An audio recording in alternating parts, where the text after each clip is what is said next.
This new transfer joins a school of certified demons with a major plan. Day 1, he tells the class of thugs he will destroy them all. He sits next to Park, the top dog. Park ignores his yapping, then makes the ultimate mistake and slaps him. He is totally cooked. Park instantly elbows him, sending him flying. The entire class is shook, especially when Park warns them not to even try waking him up. No one dares get close. But the head thug rallies his squad to jump Park. While Park just chills waiting for class, everyone suddenly surrounds him. Even worse, more goons with bats are flooding the hallways, heading straight for his room. The whole school pulled up to jump our boy. They're everywhere, hunting Park Han-joon. But the second they reach his class, 2 bodies fly out. Inside, the mob sees Park standing over a pile of folded ops. Bro cleared them in seconds. Park steps out, walking over bodies, showing everyone who the real prey is. They mob him, thinking numbers mean an easy dub. But Park clears them so fast, no one can touch him. Watching bodies fly, they realize he is a total monster. Their last desperate move, dogpile him all at once. They jump Park from all sides, pinning him down to choke him out. But he has insane fight IQ. He stomps one foot, knees another in the face, sends a third flying with a Sparta punch, then wrecks the guys holding him. Park's fists are pure cheat codes. In seconds, he leaves the mob absolutely wrecked. But he's not done. Moving like an absolute beast, he clears the entire floor, leaving only bodies behind. Now, the prey becomes the predator. He's hunting them all. So who is this guy? And why the massive beef? Our MC's story starts in class, tuning out the NPC's brain rot. Suddenly, a smug flexer struts in. His squad hypes him up, and a girl asks about his revenue. He smirks, flexing his monthly sales of 48 million won. Talk about main character syndrome. She's shook. The squad expects a celebration, and he promises they're popping Dom Perignon tonight. They're hyped, but he suddenly goes cold, stepping up to Park. He slams Park's head onto the table, making his point clear. He keeps bashing his head, warning him to pay next time. Park takes it silently, holding back. Bystanders tell the bully to chill before he gets caught, but he knows the teachers are trash. A quick bribe fixes everything. He keeps beating our boy. Zero cares. Park glares, but this clown keeps testing him. Bro is too broke to call the cops, so he keeps pushing. Park is visibly done. Our boy can never forget what went down 2 years ago. So this high school gang called Nexus went totally viral nationwide. Our boy stood up to their leader, Cheon-soo Kim, completely alone. But just when Park thought it was finally over, the gang's minions suddenly sued him. Framed by rigged but consistent evidence, he took a massive L in court. To pay the settlement, his dad sold his beloved gym. Park felt sick with guilt, swearing off fighting forever. His dad's warm forgiveness only made the devastation hit way harder. Bro learned the hard way that no cash means zero respect. Walking home, 3 randoms spot him as Han-joon Park, the guy who beefed with the top gang. A bald musclehead corners him, dragging him into a sketchy back alley. Called a wuss, Park holds back. The meathead can't believe this loser faced Nexus, kicking him and dragging his dad. Park catches his foot, dropping a chilling death stare. The gym bro freezes, but Park instantly apologizes and lets go. The bullies sweat bullets. One is literally paralyzed, realizing Park's glare froze him. But the musclehead lacks brain cells. He grabs a plank and shatters it on Park's face. He keeps swinging until he gets bored, then walks off with his squad. What are you even cooking, Park? Just scared of some settlement fee? You got absolutely wrecked, so why hold back now? I know you are dead broke. Here is lawyer money. But honestly, it is way more fun if you personally destroy that musclehead yourself and just pay the damages later. Show me your moves." Is 3 minutes enough to smoke these NPCs? Park wonders who this mystery guy is. He just wants to ruin Soo Kim's life. We'll talk, but clear this crowd first.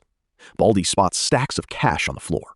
The goons corner Park again. The gym bro starts yapping, but our boy deletes him in one hit. The minions are shook, seeing their boss down bad. Smirking deviously, Park tells the mystery guy he only needs 4 seconds, then finally unleashes. The bullies try to fight back, but he instantly claps them. Revenge served, they finally sit down in a high-rise. This rich dude is totally shook that Park doesn't know him, so he flexes his phone, revealing he's Juno O, the country's youngest self-made tycoon. My bad, let me chill. But get this, Soo Kim is living the dream, a model student and the supposed pride of Korean gaming. What absolute cap. It is so frustrating. That clown still runs the back alleys on the side while his victim, Park, got completely wrecked and is now living like a total beggar. So unfair. Juno has mad cash and 0 limits, but he is playing the long game. He wants to absolutely ruin that trash scumbag in the dirtiest way possible, dragging Cheonsu and his squad straight to rock bottom. Starting now, Juno is bankrolling everything. The hunt, the easy life, even buying back Park's dad's gym. All he wants in return, our boy's fists to do the work. Park asks why he's targeting Cheonsu. Junu's face drops. No need to know yet, but you'll find out. Next day, Park flexes into class, money worries gone. He flings the door open, only to hear those Nexus NPCs talking mad trash again. Mogul's forcing everyone to drop 300 on his new merch again. Park and Juno share a common target. Juno tells Park to sweep the Nexus NPCs first. Mogul checks the receipts, warning he's done playing. His crew laughs while others sweat. Park steps up to Mogul. Is cash really king? He readies his fists. Everything we crave is bought. One punch, Mogul gets absolutely clapped. Class is shook. Park realizes money is status now. Mogul remembers he feared nothing. He was undefeated until he saw Park throw hands. Realizing Park was built different, a literal beast, he knew he stood 0 chance. But then, Park ran directly into Cheonsu. The boss sued Park to oblivion, taking everything and breaking him. That's when Mogul realized cash is king. It solves literally everything. He launched his shop, forcing classmates to buy his trash. Once rich, Park was just a tamed beast. Mogul paid to win the food chain, but now he's getting absolutely wrecked. He's coping, wondering how he's getting destroyed. He tries to defend, but Park gives him 0 breathing room, totally cooking him. It's pure humiliation, with the whole class watching him get folded. Park slams Mogul against the door. Mogul tries to clap back, but Park's death stare stops him cold. Realizing he's cooked, Mogul begs his bro for help, but his buddy is too shook and completely ghosts him. Cue the despair. He films for receipts, crying he's dead broke, but Park keeps stomping his face. Bro's finally getting absolutely wrecked, praying he survives this brutal beatdown. He somehow scrambles out the door to save his own life, trying to lock in and actually think straight now. Park's chasing him down, ready to crash out. Mogul knows he's cooked, but remembers his ultimate meat shield. Bursting into the gym, he begs Seyung for his life. As Park closes in, Mogul cowers behind the gym bro, ordering him to handle business. The gym bro demands 2 mil, Cornered, the mogul agrees. Cy-Young drops the weights, apologizing because he needs that college tuition. Sensing his desperation, Park flexes a fat stack of cash, telling the musclehead to chill. He orders Cy-Young to stay out of it, and the guy just quietly complies. Mogul screams, but Park yeets the trash straight out the window, landing him right before a teacher. The boomer demands answers, spots Park, and starts tweaking. After school, they both get summoned to his office. The teacher ain't letting this slide, bringing up 2 years ago and threatening expulsion. Mogul smirks while the teacher disses Park's broke dad. That is it. Park finally snaps, landing a devastating, soul-crushing punch. The teacher tries to intervene, but Park keeps throwing hands, absolutely obliterating Mogul. Bully gets wrecked. A suit steps in, telling Park to chill. Teach is clueless, but this mystery guy is Byung-Gwon Kim, KR's associate lawyer. Teach knows him, but why is he here? At Juno's place, Park wonders how he pulled it off. After one call with the lawyer, the principal was straight up bootlicking, and that trash bully got instantly expelled. Juno calls it light work. Park is still curious. Taking him down was light work. The old head was lurking, so Juno used the receipts to mute him. He's not done yet, though. He's using him to send the bully to juvie. Then the principal is getting locked up. He's letting nobody slide. Shifting focus, he asks if Park's vibe is lighter now. Still, Park's salty. Juno gets that thanks are premature. Honestly, he's the one who owes Park big time. Juno says thanks in advance. Mogul is crashing out, dead set on ending Park for good. Next day, he pulls up to a sketchy spot. A shady guy peeks out. Who's there? Mogul pulls up to check the vibe. Perfect timing. Jinsong is inside. Mogul spots goons casually wrecking some gym bro with bats. The boss lets him in. Enter Jinsong Huang. The gym rat finally realizes Mogul set him up. Gagged, he keeps catching bats. Dump this trash. The boss is here. Jinsong wonders why Mogul pulled up in person. Turns out, he has another dark side quest waiting. Jinsong calls him cute and gets hyped. Mogul offers 10 million won. The blonde minion is shook, telling his boss to take the deal and asking for details. Jinsong literally bats his head in, demanding he shut up. Mogul's hunting big game. The trash wants Hanjun Park dead. Jisong scoffs. 10 mil to whack Park? No way! But Mogul drops a massive bag. 10 mil up front, 10 more after. Jisong's eyes light up. Bet. This bag is just too heavy to pass up. Juju slips past the police tape, entering his shadowed home. I'm back. My bad for ghosting. Staring at the sad, tiny fried chicken he brought, nostalgia hits different. 2 years since Dad's legendary recipe. The last meal before everything went dark. Juju's face tightens. The trauma is back. Furious, the past flashes back, clear as day. He goes quiet, then bounces, saying he's way too booked to visit, because his ultimate endgame is finally within reach. Stepping outside, Junwoo spots his lawyer waiting. Mogul is making a big move again. The lawyer asks for orders, but Junwoo is done playing fair. Grinning, the lawyer locks in. That night, Park's dad gets a call from a major gym. He accepts the offer. The pay is insane. Hanging up, he screams in hype, ready to start tomorrow. Wondering how they suddenly got lucky, Park thinks they'll secure the bag soon. He heads to the gym.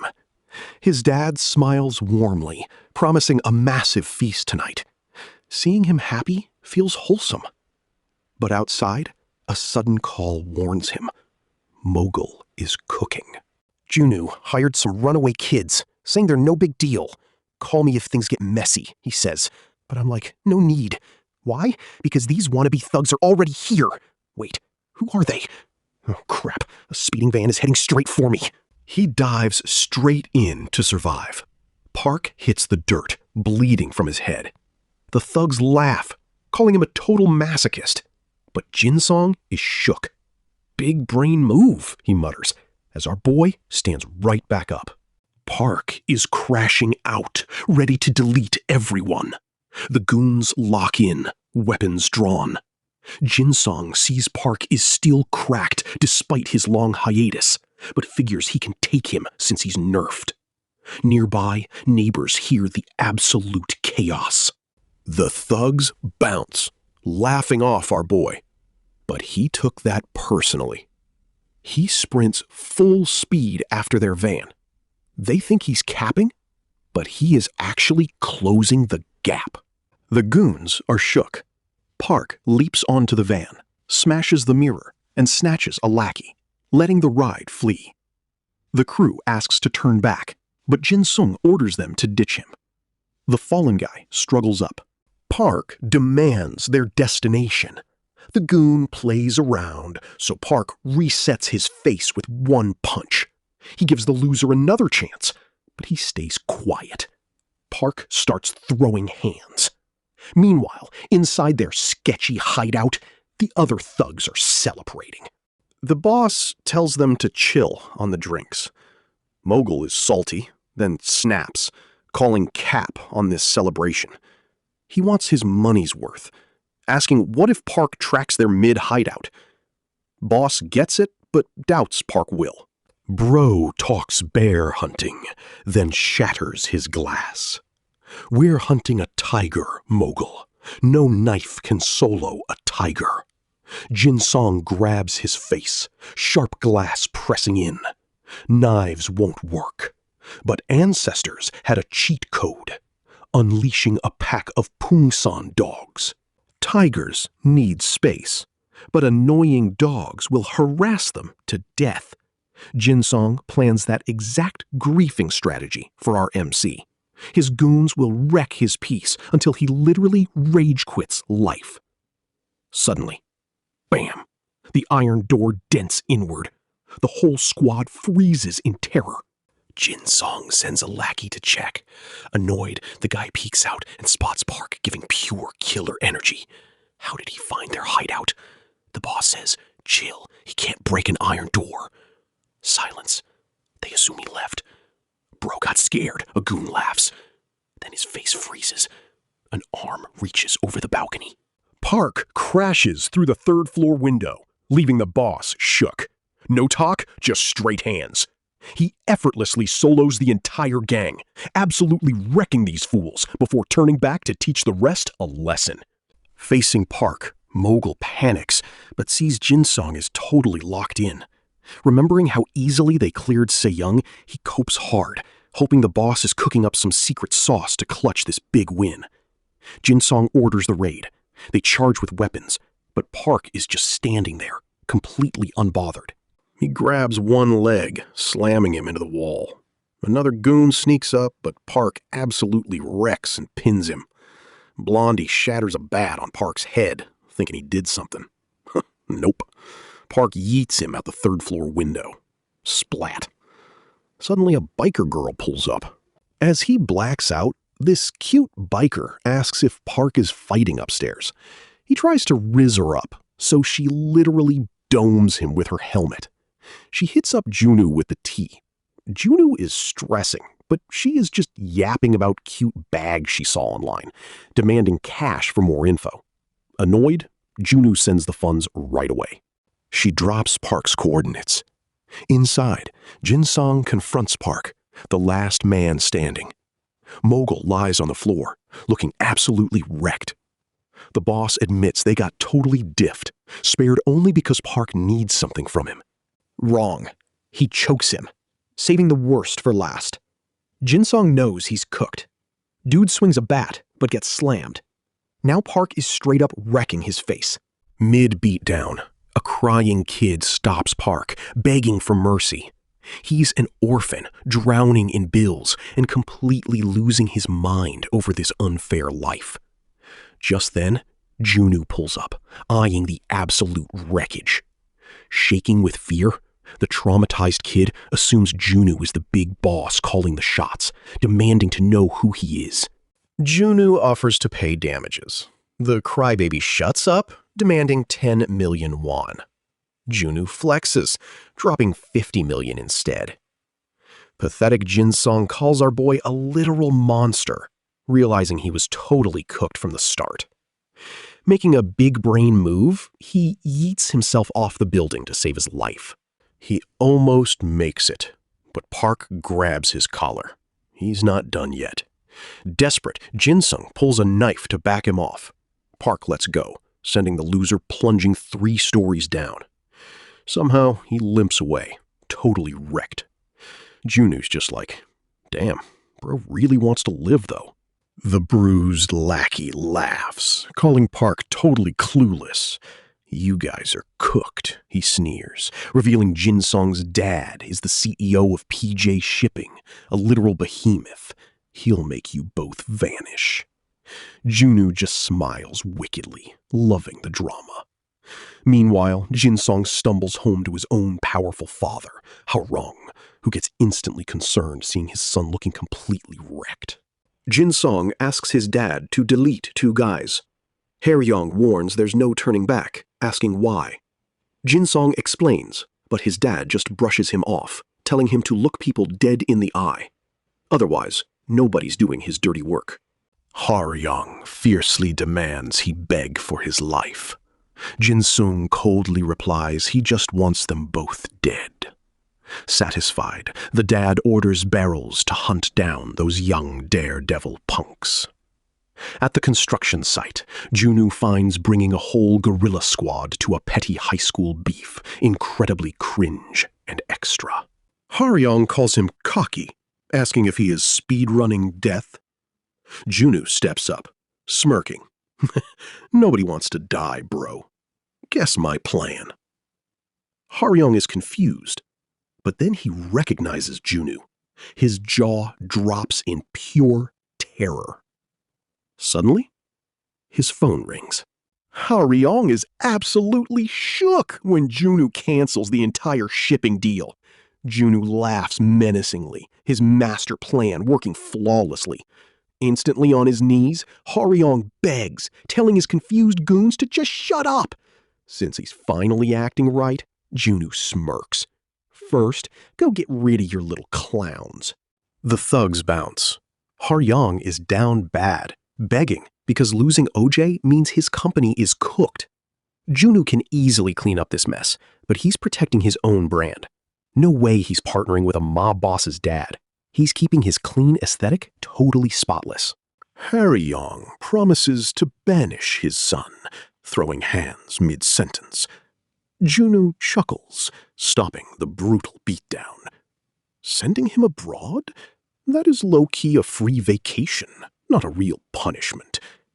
Unsatisfied, Junu decides to personally show them how we actually discipline this absolute clown. Haryong would do anything to save his company. So Junu drops the bomb. Jin-sung's mess cost 50 million today. He wants the kid to grind it off, but Haryong doubts he can pay. Junu smirks, bringing up their family's sea farm. Jin-sung connects the dots and realizes he's absolutely cooked. Bro has 0 options, so he's fishing on his dad's boat. Indoors, Park's chilling with Junu, low-key thinking he's a villain. Junu admits he plays dirty, but says to let money solve the drama. No need to get hurt. Park acts tough, but yesterday's girl suddenly spawns and clocks his bruised neck. Junu introduces their new ally against Nexus, celeb Seyeon Choi, who low-key cringes at the informant label. Expecting some rugged trucker, she's shocked that Park is actually totally dripped out. She calls him a dapper king, but Junu instantly tells her to back way off. She flips him off, choosing a random trucker instead. Junu recalls her clown behavior from their last phone call. Brushing him off, she demands they talk business. Annoyed but chill, Junu says they need a new game plan. She thinks plans are useless since Park easily solos everyone. He warns her Nexus is massive now. Park can't solo this giant army. Time to build their own squad. Slapping a file down, he teases a new recruit. Recognizing the high school, the MC guesses, Donghyun Kim? Junu nods. Bingo. He's the same beast who stood with Park against Nexus back then. Park remembers. Junu knew that knee injury wrecked the guy's life, yet he still uses him. Zero remorse. Park goes silent, but Junu just tells him to chill. They're pros. It's a great chance to make up with his bro and sweep this infested school. At Dongyan High, the crew plots. Mogul got sent to juvie for extortion, so he's totally useless now. They laugh at the pathetic clown, but one guy insists they got a slide for their own. The informant finally drops the name, Hanjun Park. Hearing this, Gyeongchel, the school's undisputed top dog, is actually shook. The whole room's vibe instantly turns completely dead silent. They thought he'd keep a low profile. But mid-chat, a student bursts in. Hanjun Park just transferred here. Gyeongchel's crew is absolutely shook. Meanwhile, in his new class, Hanjun drops a bomb. I'm here to wreck everyone. Cue the dead silence. Teacher laughs it off, directing Park to sit by Umin Jo. Umin mutters, they warned me not to mess with you, but I'm itching to fight. Transferred last year, heard the hype. Let's see if you're built different. Dude wants a fair fight, but Park completely ghosts him. Annoyed, he slaps Park to wake him up. Our boy instantly demolishes him, leaving the entire class shook. Later, Choi calls recruiting Donghyun a massive L. She knows far better options and thinks Junu is just pitying his knee injury. She's dead wrong. Donghyun's the most tenacious guy alive. People sleep on him because he's small, missing the unyielding spirit he showed against Nexus. Legends like him might break, but they never bend. Yet she still doubts his busted knee. He thinks the guy lost his spark, but definitely unlocked a villain arc. She goes quiet, thinking he's just yapping. Meanwhile, Park struts past school bullies to find his bro. Suddenly, a thug kicks Donghyun for lagging on the snacks. Feeling scammed, he starts throwing hands to teach him a lesson. The other goons think violence is played out, but this trash believes fear will make Donghyun move faster. So he keeps pounding Park's old friend. Park just watches, stone-faced. Meanwhile, Choi lets Donghyun join the squad, but doubts Park will forgive his old homie. She thinks throwing cash is faster, but Junu says he's not about that bag. He threw hands with Nexus just because Hanjun did. That's literally it. It's honestly brain rot, but apparently his friend's op is his op. Donghyun can't stand seeing a homie get hurt. That's just his vibe. Back at school, he finally chills. Park pulls up, but Donghyun already knows the vibe. He thinks taking down the gang is pure delusion. They're too stacked with cash and muscle now. It's over. Yet Park still wants all the smoke. Donghyun sighs. Just look where that grind got you. Pathetic. Park goes silent, daring him to watch. Peering from the window, the boss calls it cringe seeing him team up with Donghyun. Get ready to wreck him, he orders. At the clinic, the doc is glad Donghyun's chilling, but warns that delaying means permanent paralysis. Get surgery, even if it's mad pricey. Donghyun goes silent. As he leaves, Gyeongchul corners him, asking about the doctor's report. Donghyun's like, why are you even here? Gyeongchul claims he's just checking on the former number one. He saw Donghyun's secret meeting with Park, plotting a comeback. But Donghyun warns him, if I'm back, You can't solo me. Kyung-chul kicks him, smirking. No more sidekick energy, Dong-hyun. Don't play with me. He mocks loyalty as total cap. It almost got Dong-hyun crippled anyway. Dong-hyun spits back. You sold us out to that trash crew. Evil! Kyung-chul just laughs. Think what you want. Better a traitor than a loyal, broken NPC. He doubts his loyalty holds. At school, Park sits silently during an announcement. Kyung-chul exposes him, saying the legendary Han-jun Park who fought Nexus is back to wreck it.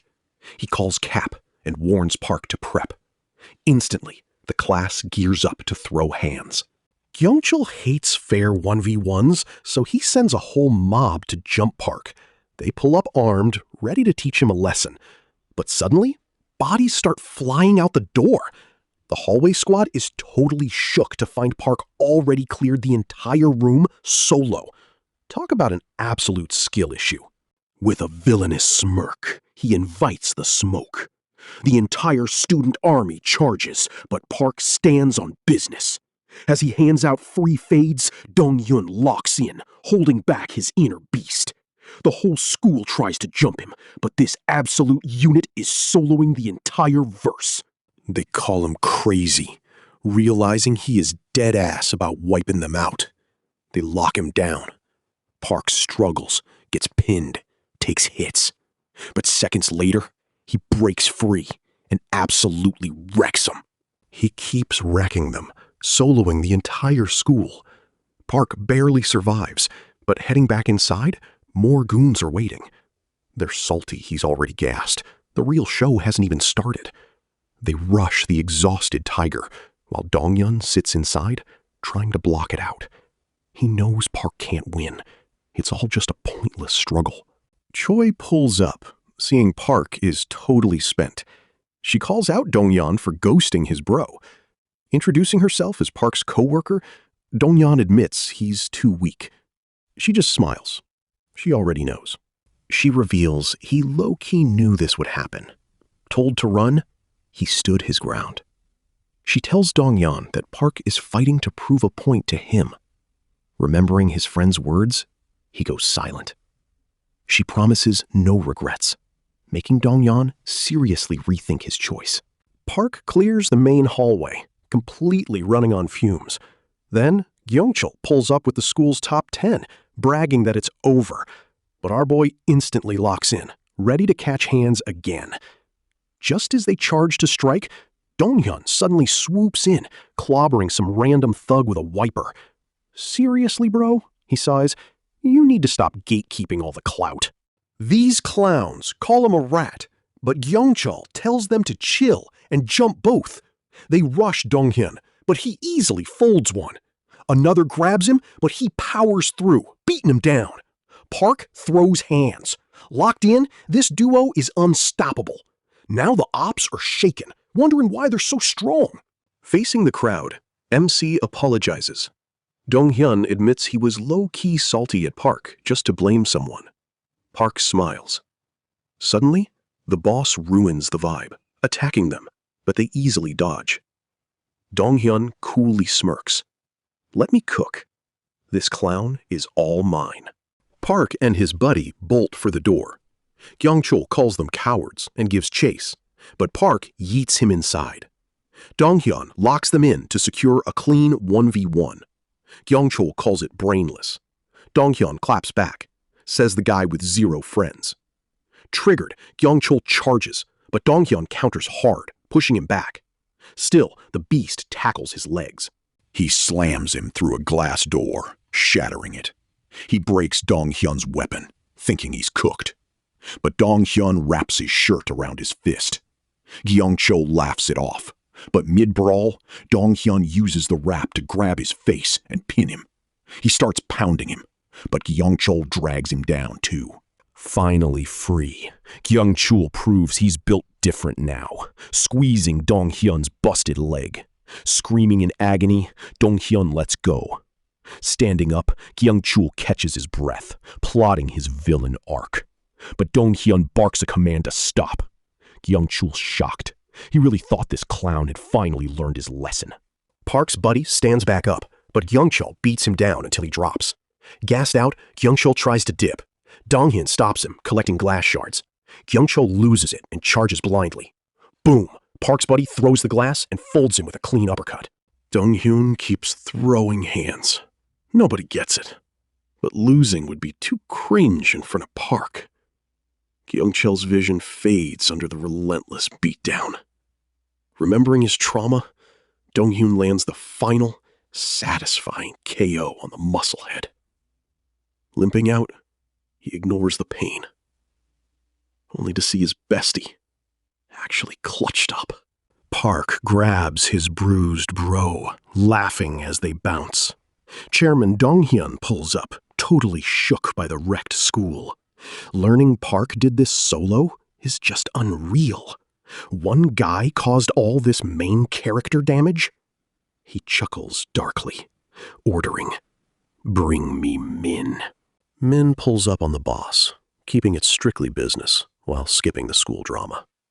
Donghyun cries foul, yapping about the law. Classic. But Min drops the suitcases, letting the cash do the talking. Donghyun smirks, ordering his goons to verify. Only these yellow stacks can satisfy me now, he sneers. Talk about some serious greed. The goon opens it, finding only textbooks. Confused, Dong is ordered to peep the headlines. Boom. Their gang's shady recruitment, stolen subsidies, and massive tax fraud are completely exposed. Talk about getting caught red-handed. The receipts don't lie. Min warns him to back off or get exposed. Dong loses it, threatening him, shocked that Min is still so unfazed. Four Eyes warns that offing him won't stop KR and DY. Facing a literal deathmatch, Dong plays it cool and stands his crew down. He cuts the BS, asking what Min actually wants. But Four Eyes drops a bomb, casually demanding the entire school. Talk about a power move. At the hospital, Choi can't believe Donghyun fought the whole school and walked away unscathed. Park starts replying, but the doc cuts in, baffled how he's still standing. Thankfully, he smiles. The surgery was a total success. Donghyun's definitely gonna pull through. Hearing this news, Park finally smiles. At a fancy spot, Junu's playing the long game, thanking Chensu while getting interviewed. Peeping the school news, he's literally smirking because his master plan is cooking. The interviewer dips, and Chensu finally clocks Junu's face, realizing why his squad's schedule just got completely wiped. He thinks Junu set up the interview. Chensu is hyped, a big shot is looking for him. But Junu smirks, telling him to cut the cap. Sitting down, Junu humbles him. The boss smiles. He remembers. But times have changed. Chansu hypes him up as a top-tier gamer, but Junu sees right through the fake love. With a wicked smirk, Junu drops the bomb. He absolutely wrecked Donghyun high. Chansu tries to play it cool, offering a handshake to exit, but Junu completely leaves him on red. No peace. Junu hopes Chansu keeps that same fake energy next time. Chansu smiles, but leaves the restaurant looking totally pressed. Junu breathes easy. He worried he would get intimidated, but seeing that clown face still makes him mad. He was stressing for absolutely nothing. Meanwhile, chilling inside the car, Chansu's driver asks if they are finally making a move. He calls this school brawl an invite and vows to clap back. Chunsu knows this war will go down in Korean history. Meanwhile, at a luxury penthouse, Tae-soo Choi crashes a tense boardroom. Why the urgent meeting, he asks, as Chung-gyu tells the salty crowd to stop hating. At the emergency meeting, the bosses bring up Han-jin Park. Tae-soo thought that guy was permanently ruined, just lying low. Clueless newbie Dong-chan has no idea who that is, making Mun-gil laugh. Of course, a total noob wouldn't know, he mocks, before warning them. That man is a straight-up menace to our entire syndicate now. He was just a local boss. Nexus ruled the entire region, but Park gatekept his block, totally disrespecting the syndicate. Worse, his main character energy inspired others to rebel, spawning endless new ops for Nexus. The gang went all in to crush them, but they fumbled. That is why we are gathered here. Things went completely off script. They threw everything at Park and still got wrecked. Now Nexus is literally collapsing over one dude. Dongchun is coping hard, but Moongil says seeing is believing. That guy is just a straight-up beast. Dongchun laughs, calling them skill issues for losing to one guy. Furious, Moongil tells him to shut up before he gets humbled. Ji-hyuk stops him, admitting Dongchun is actually cooking. Tae-soo agrees, but calls it old news, while Changyu warns them to stay on guard. To them, it's nothing. But for Park, their slacking is a major opportunity. Chun-soo pulls up, apologizing for the sudden summon, promising dinner. Then he drops the bomb. The MC made his move. A deathmatch is inevitable. He already decided, but wanted to meet up. Tae-soo is fine with it, but thinks starting a war over some trash school is doing too much. One death stare from Chon-soo instantly shuts him up. Is he overreacting? In-soo Nam steps in, calling it based. He is down to solo this. Chon-soo smirks, asking if he's absolutely sure. Cash won't cut it now. Their target has a massive backer, requiring some serious prep. Touching his scar, In-soo coldly replies he's been ready since day one. Grinning, Chon-soo lets him cook. Any objections? None. The bosses are all in. Dongchun's hyped after getting wrecked by Park last time. Chon-soo orders In-chun to handle it, ending the meet. In-soo laughs wickedly, ready for sweet, sweet payback. Midnight. A biker gang gathers at a sketchy spot. In-soo says it's time to wreck Hanjin Park. A big, ugly rider asks to delete the trash. Meanwhile, Junwoo takes Park to that burnt house. It's low-key crazy how Park is clueless about his own lore, his wealth, and his deep beef with Cheon-soo. Inviting Park inside, he's ready to spill all the tea.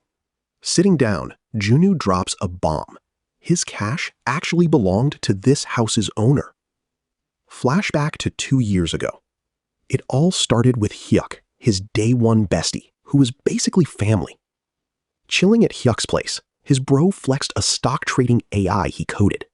This insane software analyzed data, built recovery plans, and predicted the market just by studying past outcomes. He liked Hyuk's plan, but Park losing to Nexus changed the entire game. The gang took over, and Cheon-soo's goons targeted Junwoo. But Junwoo doesn't fold for petty losers. He clapped back hard. Hyuk stood with him, throwing hands despite being trash at fighting. Junwoo thought they'd back off eventually. Big mistake. The gang literally burned down his friend's house for revenge. He confronted the ops, but they just called his bro unlucky and permanently muted him. Helpless, his inner spark completely died. Seeing zero hope, he decided to end it all. To erase his entire existence, he opened up his late friend's laptop to cash out the account. But as he checked the account's progress, his jaw instantly dropped. At first, the cash hit different, but Junwoo was numb. He wished his dead bro could see his invention cook. Furious, but it kept him from ending it all. Now, he's using that bag to ruin Cheon-soo's squad. Park asks why he's oversharing. Junwoo smirks. It's just to gaslight him into chasing Nexus. Later, Junwoo calls Choi. Yo, just fed Park my whole sob story. She giggles, asking if he's making friends. Junwoo, totally pressed, tells her to shut up. Choi gets dead serious, warning him the In-chun goons are hunting him. Stay safe. They're pure muscle, zero brain cells. Junu agrees, suddenly realizing his ride is already completely surrounded. Obviously, it's them. Who else would pull this brainless stunt? Bikers throw paint to block their getaway. The driver fumes, telling Junu to brace himself. Choi hears the wild chaos, asking what is up, while Junu gets knocked cold in the ambush. In-soo gets a call from Choi, assumes she's his girl, and cockily tells her to let Park know he's waiting at JQ. He hangs up before she can warn him, leaving her fuming. Meanwhile, Park walks home, dismissing Junu's drama as total cap. He'd never quit.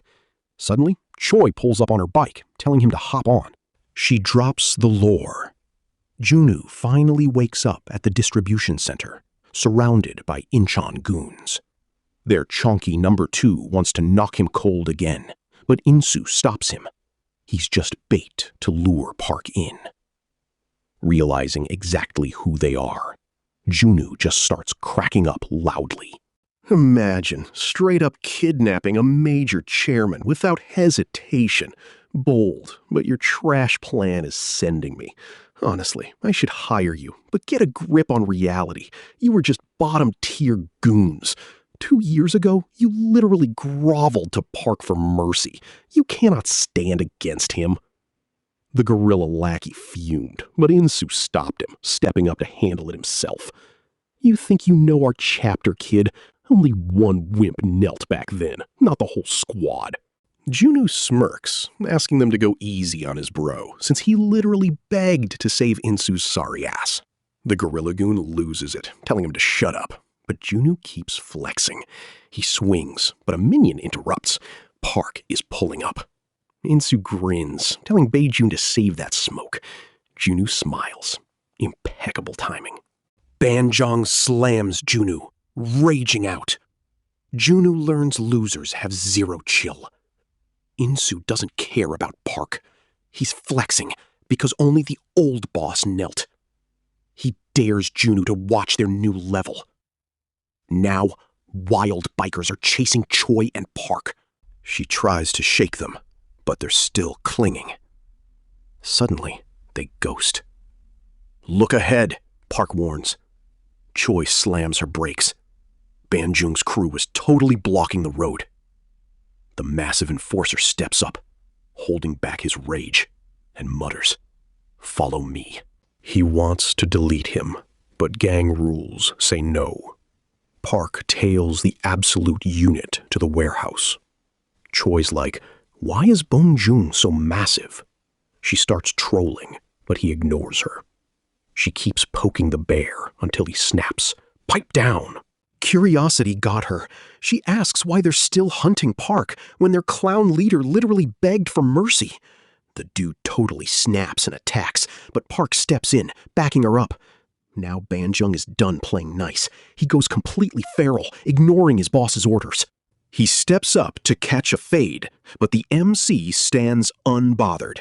Banjung was always built different, a certified unit known as the Man-Wrecker. Yet, one casual kick sends him flying. The big guy faceplants hard. His shook goons instantly raise their guard, while the MC and Choi casually stroll into the warehouse like bosses. Realizing they're cooked, the goons squad up. Choi clowns them for ganging up. Junu begs for a rescue because his legs are numb. Meanwhile, In-soo sheds his jacket, ready to solo Park, greeting him with pure smug energy. Park clocks him as Monsu's bro. In-soo locks in, throwing a hard punch. No contact, but Park's cheek bleeds. In-soo's been dying for this matchup. Zero hesitation, he strikes again. Park gets clipped, completely shook. In-soo is here to run it back for his crew's L from 2 years ago. Park throws wild hands, but he is just swinging at thin air. In-soo dodges effortlessly, then lands a clean straight to his face. Damn, you are lagging, bro. Get up, In-soo muttered, eyes cold. He wasn't done venting his rage. Ever since the former boss got absolutely wrecked, In-soo's grind never stopped. The humiliation ate him alive. His own brother, Incheon's peak had literally knelt to Park without even throwing hands. It was so pathetic. So Insu quit boxing. He chose to become a real monster. I went through literal hell, soloing 27 schools and multiple gangs just to prep for this. Yet you can't even hold your ground? You're completely washed, Park. 2 years of pure rage, and you're giving me zero diff? Stand up and fight me now. She doubts he can win, but Junu says let him cook. He checked Park's background. No martial arts, just pure gym fitness. Park diffed Nexus with raw strength. Junu thinks Park wins once he reads Insu's style, but plot twist? Insu already knows his game. Watching Park get wrecked, Juno knows bare fists deal insane damage. Pros literally shred skin. He figures Insu is just farming him, slowly breaking him down to set up that final, lethal crit. Park tries to cook, but Insu shuts him down, demanding he fight for real. Park barely dodges and shoots for a takedown. Insu laughs at his Delulu move. Park tries to slam him, but Insu just smirks. Bro isn't a normal boxer. He's built different. Kneeing Park, he flexes his street fighting roots, tossing him into some crates. The lackeys cheer, thinking it's over, but Insu stands right back up, squaring up. That was just round 1, he smirks. Park's vision and balance are totally wrecked now. Insu thinks he's won, going in for the kill, but Park clean dodges, making Junu smirk. Park finally adapts, landing a heavy hit. Insu's shook that Park read him. He tries to counter, but Park absolutely wrecks his face, continuing the beatdown. Insu's fast, but Park is a literal beast. Speed alone ain't stopping him.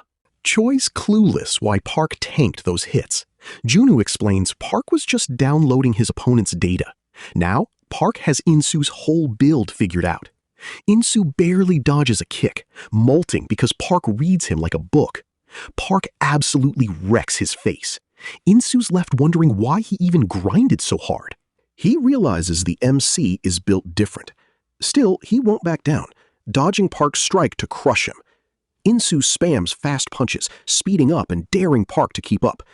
Junu just smirks, calling checkmate as Park absolutely wrecks him. Too slow, he smirks, landing a brutal uppercut. During this beatdown, Insu flashes back.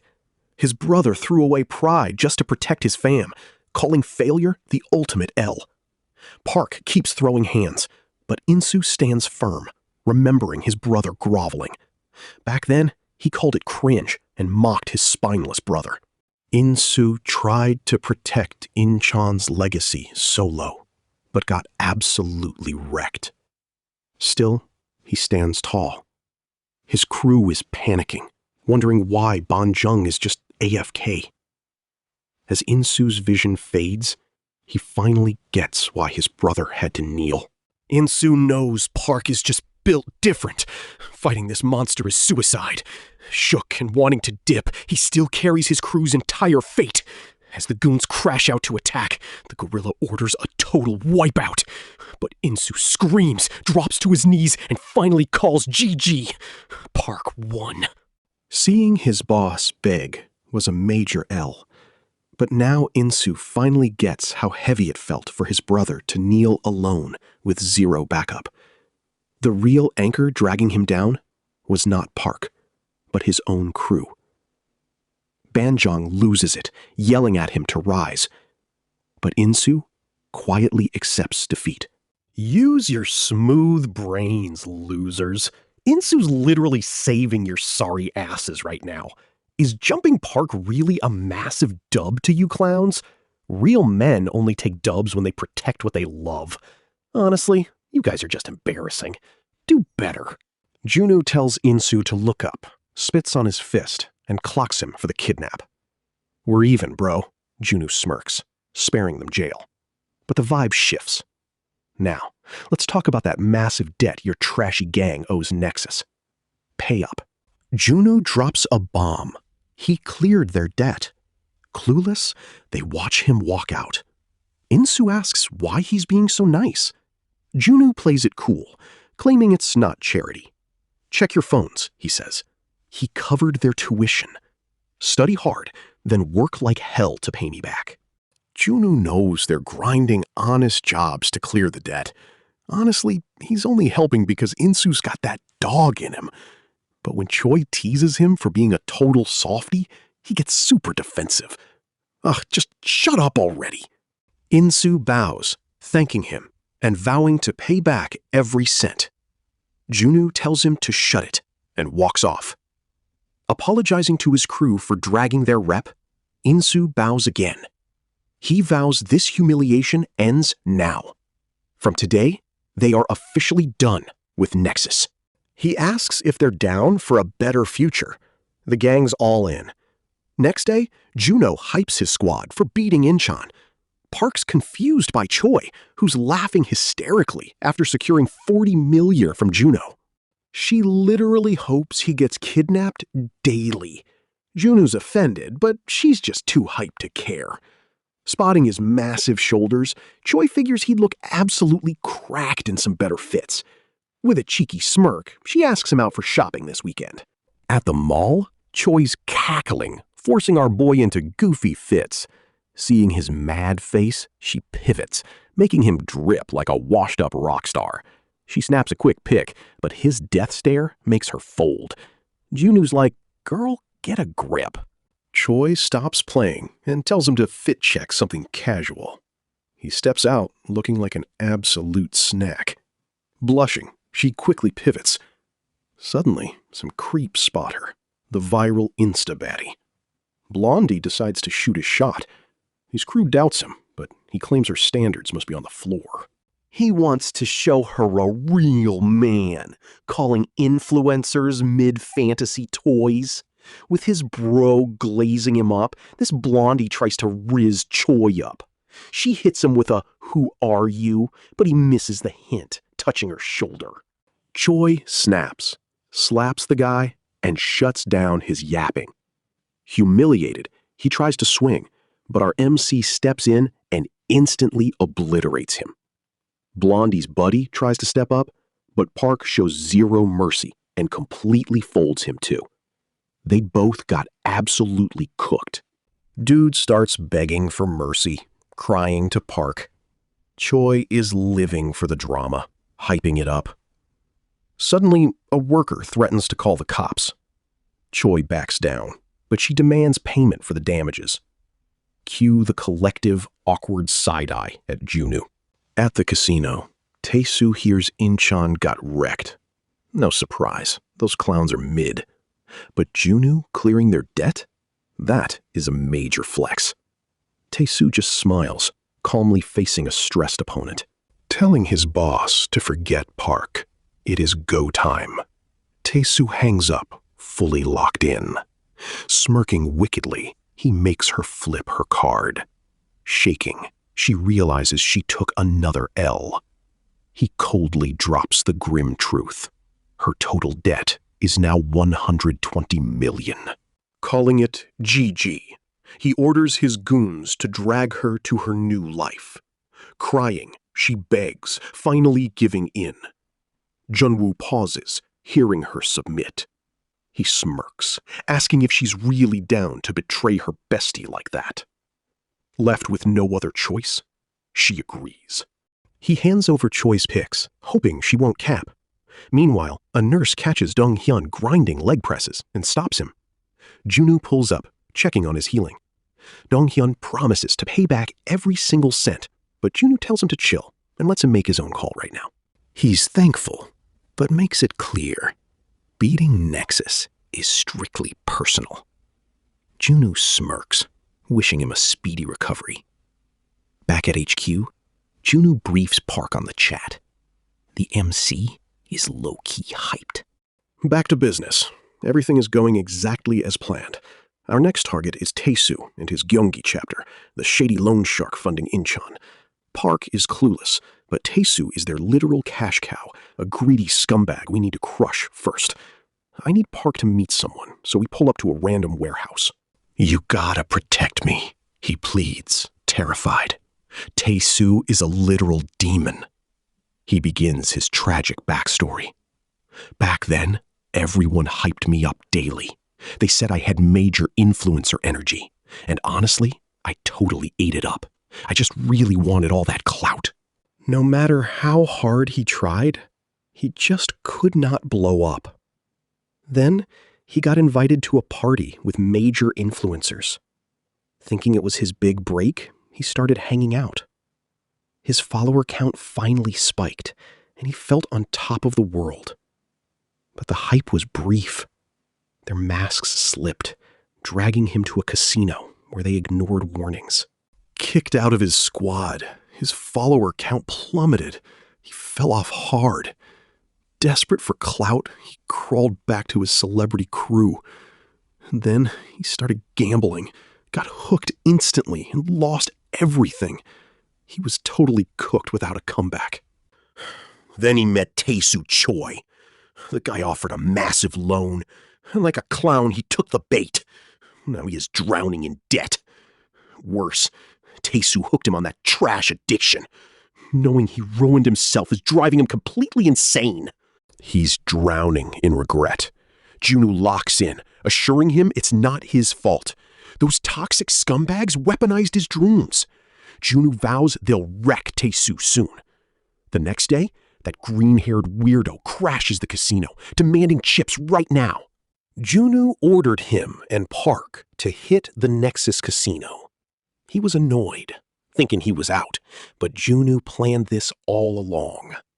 Now he boldly declares he is wiping out every Nexus gambling den, shocking that green-haired weirdo.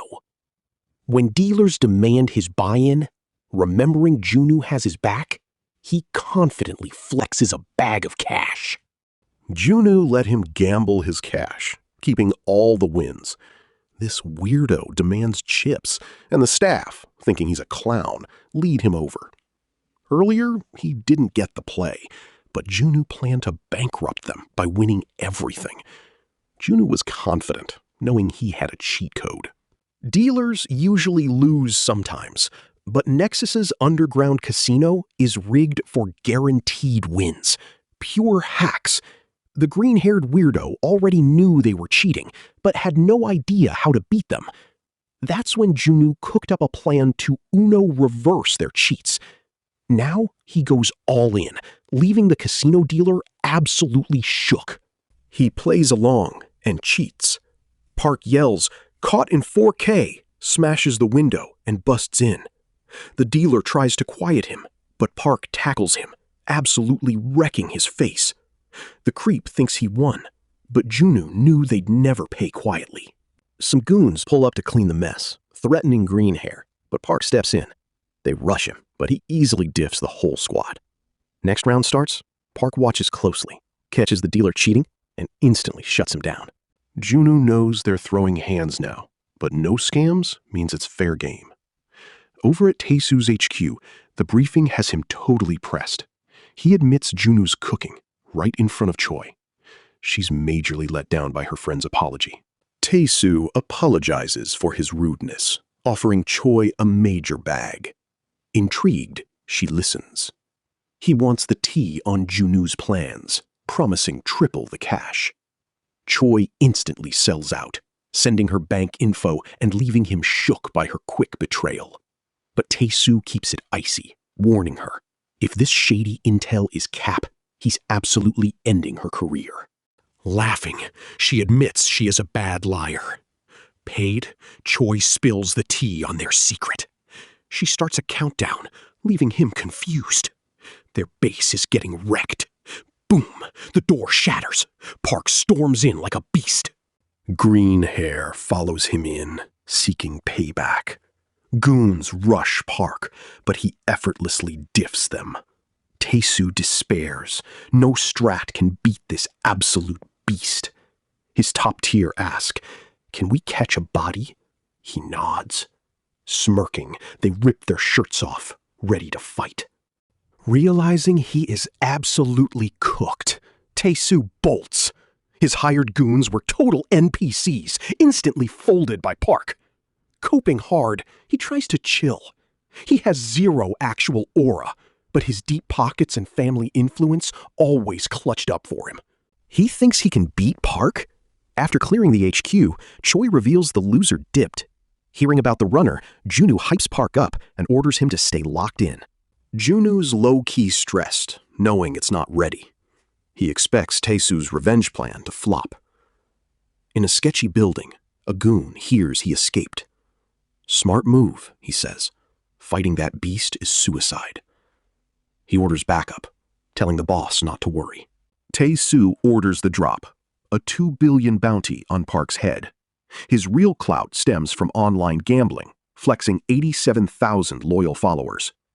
Korea's hitters spot the massive bag, but low-key realize it's a total death trap. Tae-soo predicted they'd hesitate, so he cooked up a clever system, rewarding even the smallest side quests. Students swarm out, hunting Park for that sweet bounty. Tae-soo's master plan is officially live. Walking home, a girl calls Park, faking an apology. He shrugs, but she pulls a sneaky knife. Park reads her instantly. She's no Nexus elite. She stammers about cash, but a random goon swings. Park casually blocks, then absolutely wrecks him with his own bat. Now terrified, she spills the tea about a shady site event. Park finds out Tae-soo's behind this. He's fuming, but NPCs are closing in. Meanwhile, Tae-soo's lackey gets updates. The crowd's sweating hard, making his sketchy bonus system actually look legit. Now he admits his system is cooking. Tae-soo might go broke, but he's expecting a massive dub. He targeted gamblers because greed ruins them. Rich guys would look down on him, but desperate losers down bad from gambling won't hesitate. Those addicts will literally crash out just for some cash. Park's busy wiping out bounty hunters when a kid ruins his flow. A car crashes, but the ops keep coming. After clearing them, Junwoo calls to send backup. Our stubborn MC completely rejects the help, demanding only Tae-soo's exact location. Just drop the coordinates. I will handle the rest of this myself. Inwoo calls him sloppy and sends in his elite security. Park immediately starts 1v9ing. One desperate dad tries to collect his bounty for hospital bills, but Park instantly deletes him and parkours out. Escaping the mob, he ducks into a random shop for safety. Plot twist, an entire army is waiting inside. He is cooked. Realizing it's a Nexus trap, Park is hyped to finally unleash his full power. He starts throwing hands. No matter how many rush him, he's him. He deletes one, leaving them shook. Park stays on guard. Juno calls with the clown's location. Park decides to speedrun this fight to chase Tae-soo, leaving the local goons absolutely shook. Meanwhile, Tae-soo watches on cam, smirking. He thinks he's trapped our boy, but that was just fodder. Now, a new gang pulls up. Tae-soo's lackey wants to target Junwoo too, earning an instant promotion. But when he tries hacking Junwoo's camera, Junwoo hijacks all their screens instead. Tae-soo thinks his boy is cooking, but the terrified goon realizes they're actually completely cooked. Confused, Tae-soo listens as Junwoo reveals they just walked straight into a trap. His villain laugh has the boss shaking. The goon tries to kill the stream, but Junwoo's crew already hacked their trash security. Junwoo calls their plan an L, saying he's just teaching them a lesson. He flips the bounty from Park to Tae-soo. As the boss panics, Junwoo smiles savagely. Have fun. Nexus goons get the ping. It's an L, so they bounce. Tae-soo panics. Hearing a sudden knock, he orders his mid-lackey to empty the safe. Time to go ghost. Ops are chasing him, but he locks in, prioritizing survival over the bag. A new gambling site is easy to clone. If he lives, he runs it back. Tae-soo's goon gets absolutely wrecked, crashing right into him. Tae-soo freezes. Park is already there, radiating pure menace. Why the rush? Park asks, smiling cold. Tae-soo realizes he is completely cooked, his entire body shaking in pure terror. Tae-soo bluffs, talking mad trash to back Park off, but Park instantly shuts him up with a brutal face kick. The rat dodges the next strike and tries to bolt, but Park isn't letting him slide. Tae-soo pathetically brings up the past, begging him to stop, but Park just keeps throwing hands. Dude tries throwing cash, but Park has zero chill. Tae-soo offers billions, but Park just stomps his face, completely wrecking him. The pathetic loser crawls away, trying to cope. He throws all his money, but Park is totally feral. Park stops only when the guy pathetically begs for his life. Park backs off, letting the gambling addicts do the dirty work. A massive horde swarms Tae-soo, chasing that 2 billion won bag. They silence him, absolutely wrecking his shit. These desperate gambling slaves are ruthless. Once the bounty expires, Junwoo's lawyer delivers the final update. Tae-soo only has a few weeks left in the ward before it's officially game over. The lawyer promises to handle it. Junwoo hypes him up, wondering if this will make Chien-soo crash out. Meanwhile, Chien-soo visits his minion at the hospital. Wearing a fake smile, he asks why Tae-soo is ghosting him. Tae-soo finally says he's fine. Chun-soo talks cash, making Tae-soo sweat. He slowly crushes his hand, pure agony, whispering, "You won't quit, bet. Now, fix your mess." Meanwhile, as Donghyun finally gets discharged, the nurse low-key prays he won't start throwing hands again. He grins, leaving the hospital.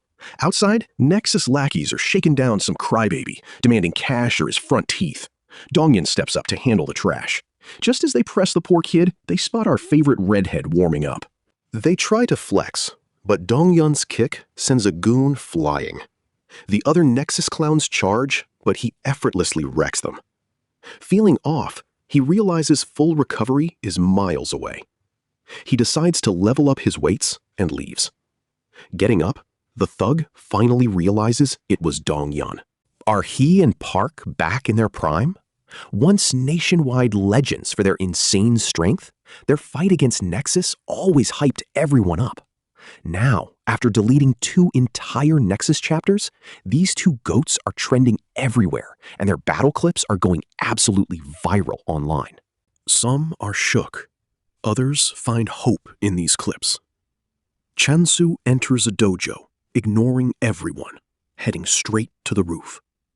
A guy greets him, realizing the rumors are real. Park is back. Assuming Chun-soo can't solo the beast, Moon-young locks in. The Nexus leader needs someone equally cracked to take down Park. Moon-young brings up their last major beef, and Chun-soo admits he still remembers that L. 2 years ago, Moon-young got played like a total clown. Now, this dude crawls back with some trash request. Chun-soo caps, promising crazy rewards, offering him blank checks. Moon-young flexes, but suddenly, the vibe shifts. The guy gets dead serious. Are you actually ready to lose your throne for this? Complete silence. Cheon-soo glares, asking if Moon-young can handle Nexus. The musclehead instantly folds, realizing his boss still has that terrifying aura, gaming phase or not. Knowing it is a direct order, he promises swift action. Confident he will easily crush Park again, Moon-young demands a seriously fat reward for doing it. Later that night, Moon-young realizes Chun-soo does not trust him at all. He figures the captain plans to double-cross them both. Moon-young suspects shady business and orders his crew to off the clown if he stays silent. But his main man, Ju-young, is already getting bad vibes about this. He hated that face. Got the intel, but it felt off. Moon-young ordered the hit. His right hand, Jung-young, was itching for the tea. Is Chun-soo targeting Park? Should I alert the squad? Hearing this, Moon Young smirked. Why was he low-key tweaking? It's finally time to link up with his old rivals. Park won't be an easy dub, but he's absolutely ready to cook them now. Moon Young puts on a brutal show, warning Cheon-soo he is next after Park. Meanwhile, Choi is clout-chasing at the office, filming Dong-hyun's recovery. Junwoo is totally done with her fake discharge party and demands actual business. Choi throws a major tantrum, annoying Junwoo. He wanted revenge, but she is shaming him. Dong-hyun wonders why Park hangs with these total clowns. Same enemy, the MC replies. Suddenly, Junwoo gets a shocking call. Incheon just got absolutely wrecked. Insu checks his beastly homie Banjung and fumes seeing him totally wrecked. Junwoo tries to chill him out, but Insu is already dead set on getting payback. Once Insu leaves, Banjung wakes up, asking Park for help. He was actually just faking sleep to stop his crash-out friend from instantly throwing hands. Junwoo knows Nexus is pulling strings, but who's the actual culprit? Banjung drops the bomb. It's Moon Young. Dong Yen spots that leg bruise. It's the same thug who wrecked his knee. Meanwhile, Chen Su links up with his backer, hyping him for the win. Now, his master plan begins. He's sure every high schooler nationwide will soon be grinding his company's game until it hits number 1. Cheon-su's aiming to send their stock prices straight to the moon. Though doubted, Cheon-su guarantees he'll deliver, earning his partner's trust. But in the elevator, a masked hater thinks the game is totally mid. But he already moved. Cheon-su smirks, calling him a loyal minion. Lion Kim cuts the cap, asking about Park. He thinks using Moon Young is a massive L, since he's too chaotic. Cheon-su drops a weird analogy, telling him to just grab some popcorn and watch the drama unfold. Lion Kim dips, leaving questions behind. At the gym, Dong-hyun is grinding, squatting heavy. Meanwhile, Choi is just clout chasing, taking aesthetic photos. She suggests a collab, but Dong-hyun senses she is sus. With a smirk, Choi brings up Moon Young, asking him to finally spill the tea on their dark past. That guy is a certified genius.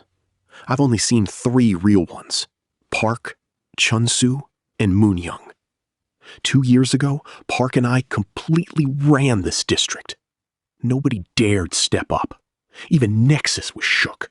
Months later, Dong-yeon heard some U.S. transfer student completely cleared the school on day 1. Wild. But then Moon Young transferred straight into their district. He shook things up, taking over local schools and forcing them into turf wars. He targeted the losers just for kicks. Pure trash behavior. And soon, Dong-yeon's school was next. Dong-yen got ghosted at the park after Moon Young set up a fake meetup. Classic clown behavior. The trash disappeared, but soon another kid got absolutely wrecked. Moon Young was low-key trying to ruin him with petty mind games. Dong-young was pressed, but finally his chance to pull up arrived. Moon Young thought the school boss looked like a total twink, but Dong-yeon immediately threw hands with a wild kick. Moon Young dodged easily, asking the redhead why he was begging for death. Dong-yeon kept spamming attacks, but Moon Young took 0 damage, admitting he was just trolling to trigger him. Then, Moon Young finally threw a single heavy punch, almost completely shattering Dong-yeon's ribs. The redhead got salty, but still caught a heavy hit. He realized Moon Young was built different, straight up MC tier. If Park was a beast, this trash was a viper, playing mind games before crushing you. Getting absolutely wrecked, Dong-hyun felt hopeless about revenge, but he locked in. He stopped the viper, catching him in a leg lock. He wrecked Moon Young's face with a headbutt, finally breaking free. Admitting he slept on him, the pain woke him up. Moon Young locked in too. They traded brutal blows until a double KO shocked the goons. But these two absolute beasts stood right back up to finish it. Suddenly, sirens wailed, and everyone scattered to avoid catching a case. Moon Young knew Dong Yun was built different. He wanted a rain check, but warned him he'd get wrecked soon. Days later, Park caught wind of it and offered to pull up on him. The redhead knew they'd clash, but told Park to back off. This beef was personal. That night, under the bridge, Ju Young called Cap, since Moon Young got folded by the weaker link. Bro ignored the hate to make it happen. He ordered his lackey to mobilize their school turf, gathering 100 solid fighters. Moon Young doubted those two beasts could win. Flashback to Busan. Moon Gil loved the food, but Chan Su was barely eating. Turns out he's picky, so Moon Gil ate his share too. He randomly brought up Moon Young, who was beefing with Park. Moon said his crew lost hope of ruling the streets because of the MC. Chen Su smirked, letting him cook. Since Moon Young almost cleared Dong Yun, they could use him to delete Park. Chen Su dismissed it. They had bigger fish to fry. Seeing the ops outside, the boss lost it. "Wipe these clowns out," he roared. Cue the chaos, tables flying, windows shattering. Mun was fuming. His bus and lunch vibe was totally ruined. "Squad, prep up," he yelled. Both sides charged, ready to catch some serious hands. Chun Su vibed with the carnage. The boss stepped up, but Chun Su one-tapped him. He low-key planned to use Moon Young against Park later. Meanwhile, Moon Young rallied 100 guys at school. They shook, knowing Park was built different. Moon Young locked in, targeting Park. Seeing his crew shaking like absolute NPCs pissed him off. "Are you guys tired of being gatekept?" he roared. "Park and Dongyan are not gods. They are just humans. With me leading, do you really think 100 of us cannot easily diff one single weak opponent?" He hyped them to hunt Park, promising total freedom after. Moon Young called out the trash tier gang who feared the beast. "Once Park falls, Nexus is next. We're taking the crown." He rallied them to back him so they'd all feast. Fired up, they're ready to erase Park. Boom. The MC kicks the door down, looking absolutely demonic. 100 goons? Not even close. Park is ready to wreck everyone, stepping up to face their trash leader. Moon Young smirks, glad he showed up. Park tells him to step up and catch these hands. But Moon Young plays dirty, throwing glass shards. Park bleeds, and before he can even react, Moon Young throws a massive punch. Park blocked, but his arm got wrecked by that toxic clown's splinter attacks. Moon Young smirked. Just the start, sending his goons to finish him. Park held his ground, but realized too late everyone was coated in splinters to drain him. He cleared some, then bam, a bat hit him. Park yeeted that dude, ripped his shirt to wrap his hands, and went beast mode. The boss sent his entire army, forcing a brutal 1v1. Against all odds, Park literally became a legend, soloing Moon Young and his goons. That fraud couldn't believe he got cooked, especially since he had never taken an L before. He literally beat the national #1, but now Park was dog-walking him. Bro couldn't comprehend this insane cheat code strength. Park completely folded Moon Young, telling him to stay humble and never forget this day, or get wrecked again. Moon Young just screamed in salty rage. Next night, Moon Young was still coping. How did one guy solo 100 men and wreck his whole operation? Realizing he would never be him, despair set in. Then, Ju Young showed up. Why the sad face? He hyped up his leader, the legendary Moon Young, promising future victory. Moon Young stood up, apologizing for being a total wimp and letting feelings take over. Then, they vanished. But rumors of the epic clash spread like wildfire. Everyone was shook that he soloed 100 goons. Word spread fast. Is he the new national #1? Zero chance Nexus beats Park.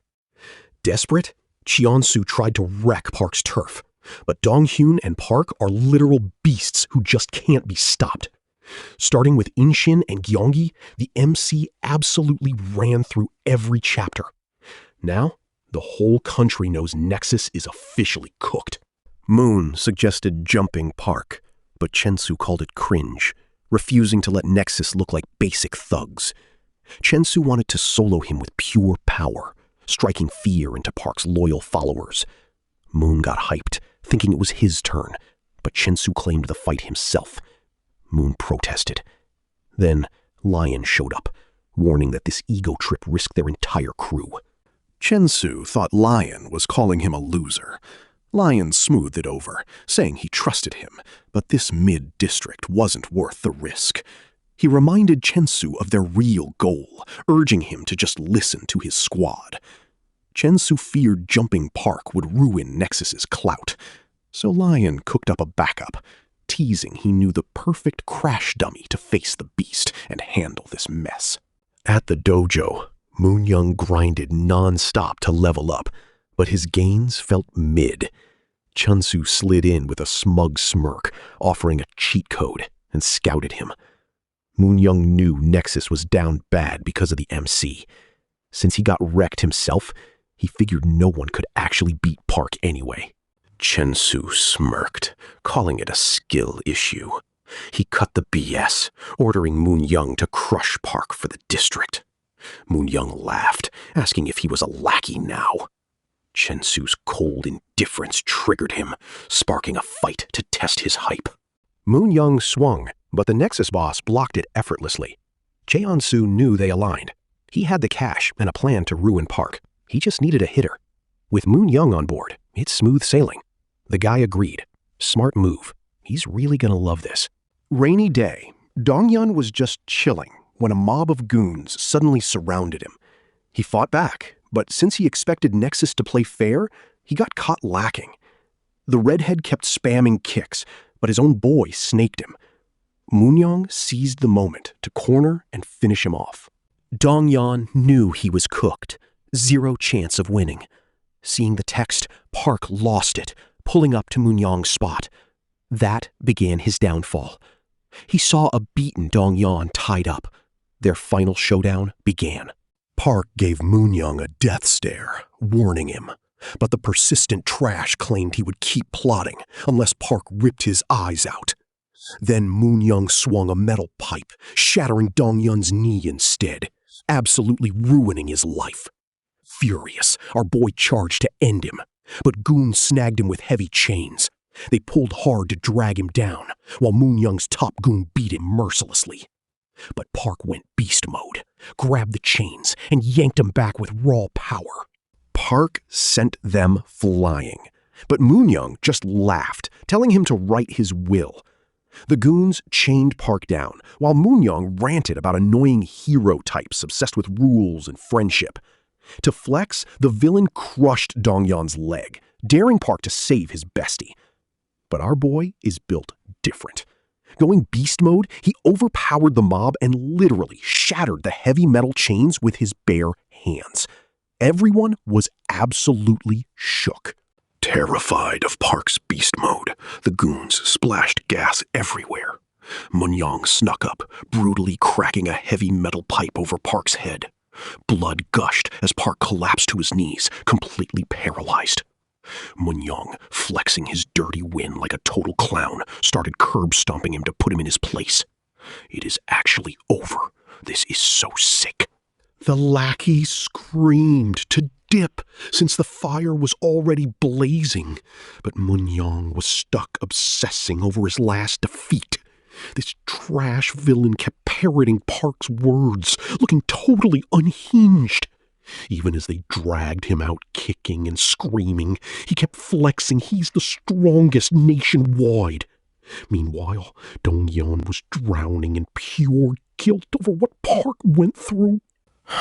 Donghyun felt like a total anchor. If he hadn't dragged Park down 2 years ago, Park would have absolutely wrecked that scumbag. They barely escaped the burning building, but their recovery was cut short. The cops ambushed them. It was a total setup. Now they're taking the fall, framed by a whole bunch of lying witnesses. Even the cops were corrupt. Turns out the heir owned that burned building, so he lawyered up to ruin them. Their parents paid massive settlements, but the jerk still demanded a public apology.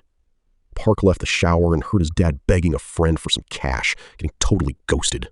His dad capped with a fake smile while his buddy advised discipline. After his call, the guy saw Park had dipped. Makes sense after that drama. Outside, Park tried to hold it in, then locked in and punched a tree. Our boy thought he was him, pure Delulu. But money and power humbled him fast. The war ended. Now, the gang is calling him in. Chunsu absolutely wrecked Park, but he took the beating. He learned throwing hands won't win every war.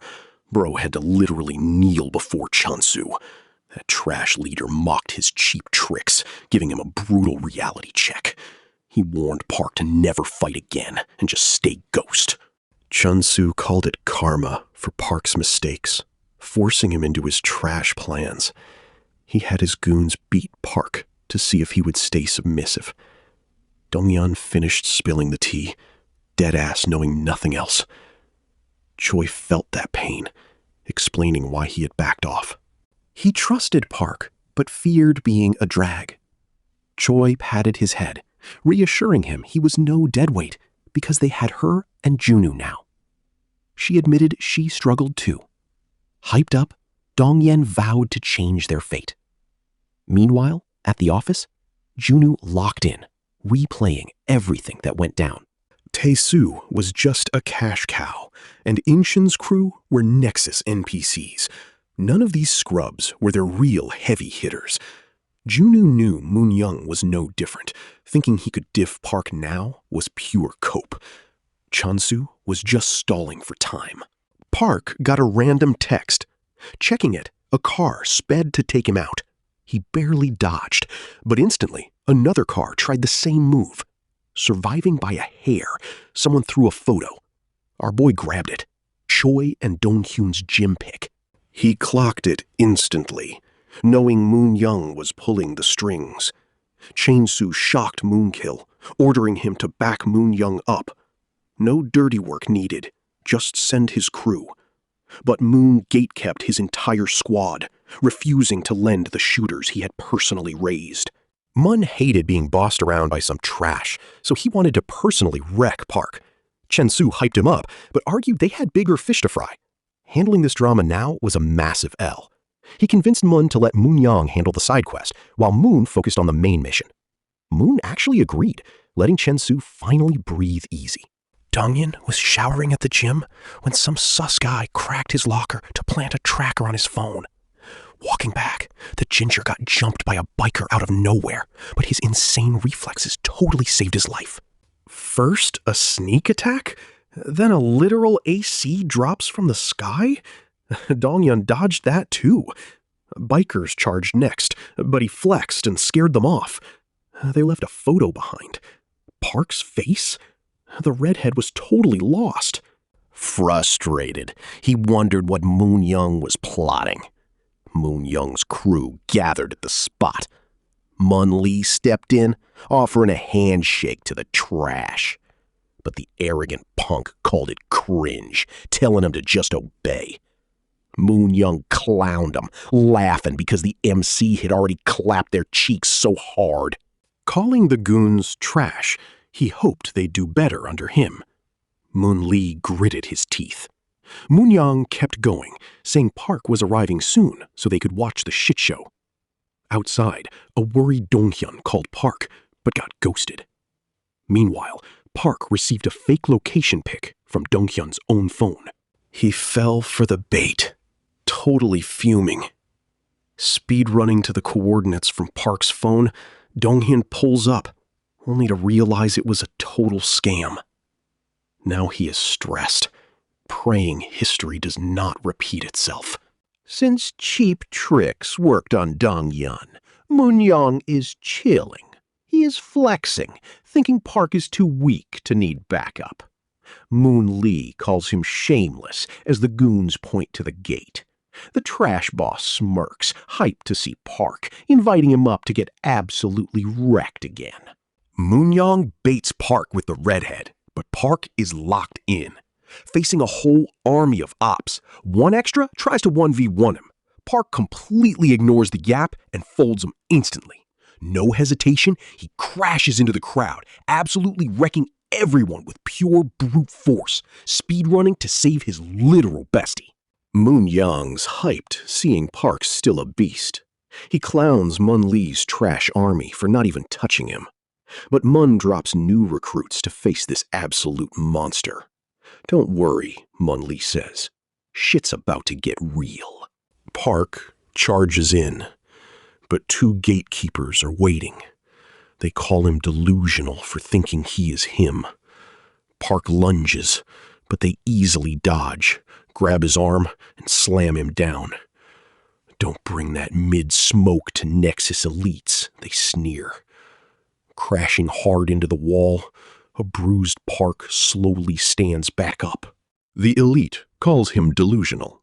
Sure, Park is strong, but pure brute force won't slide against a beast like Nexus. No war is even needed. Nexus is on a whole new level now. As Park struggles up and charges, they warn him. They are definitely not holding back. Calling his fighting style trash, these elites choke him out. They're just Mun's puppets, flexing real skills to steal this easy win. As the air leaves his lungs, Park desperately slams his back against the wall, trying to break free from this suffocating, hopeless chokehold. The ops call it useless, locking him in a lion killer chokehold. They boast it drops actual lions as Park coughs up blood. But Park is built different. He crashes headfirst into the wall, smashing the guy's skull along with his own. Even with his vision fading and the choke tightening, Park refuses to fold. He locks in, ready to run it back and crash out one more damn time. Park slams their heads down. They cling on desperately, so he delivers a third brutal headbutt. That elite op gets absolutely wrecked and folds.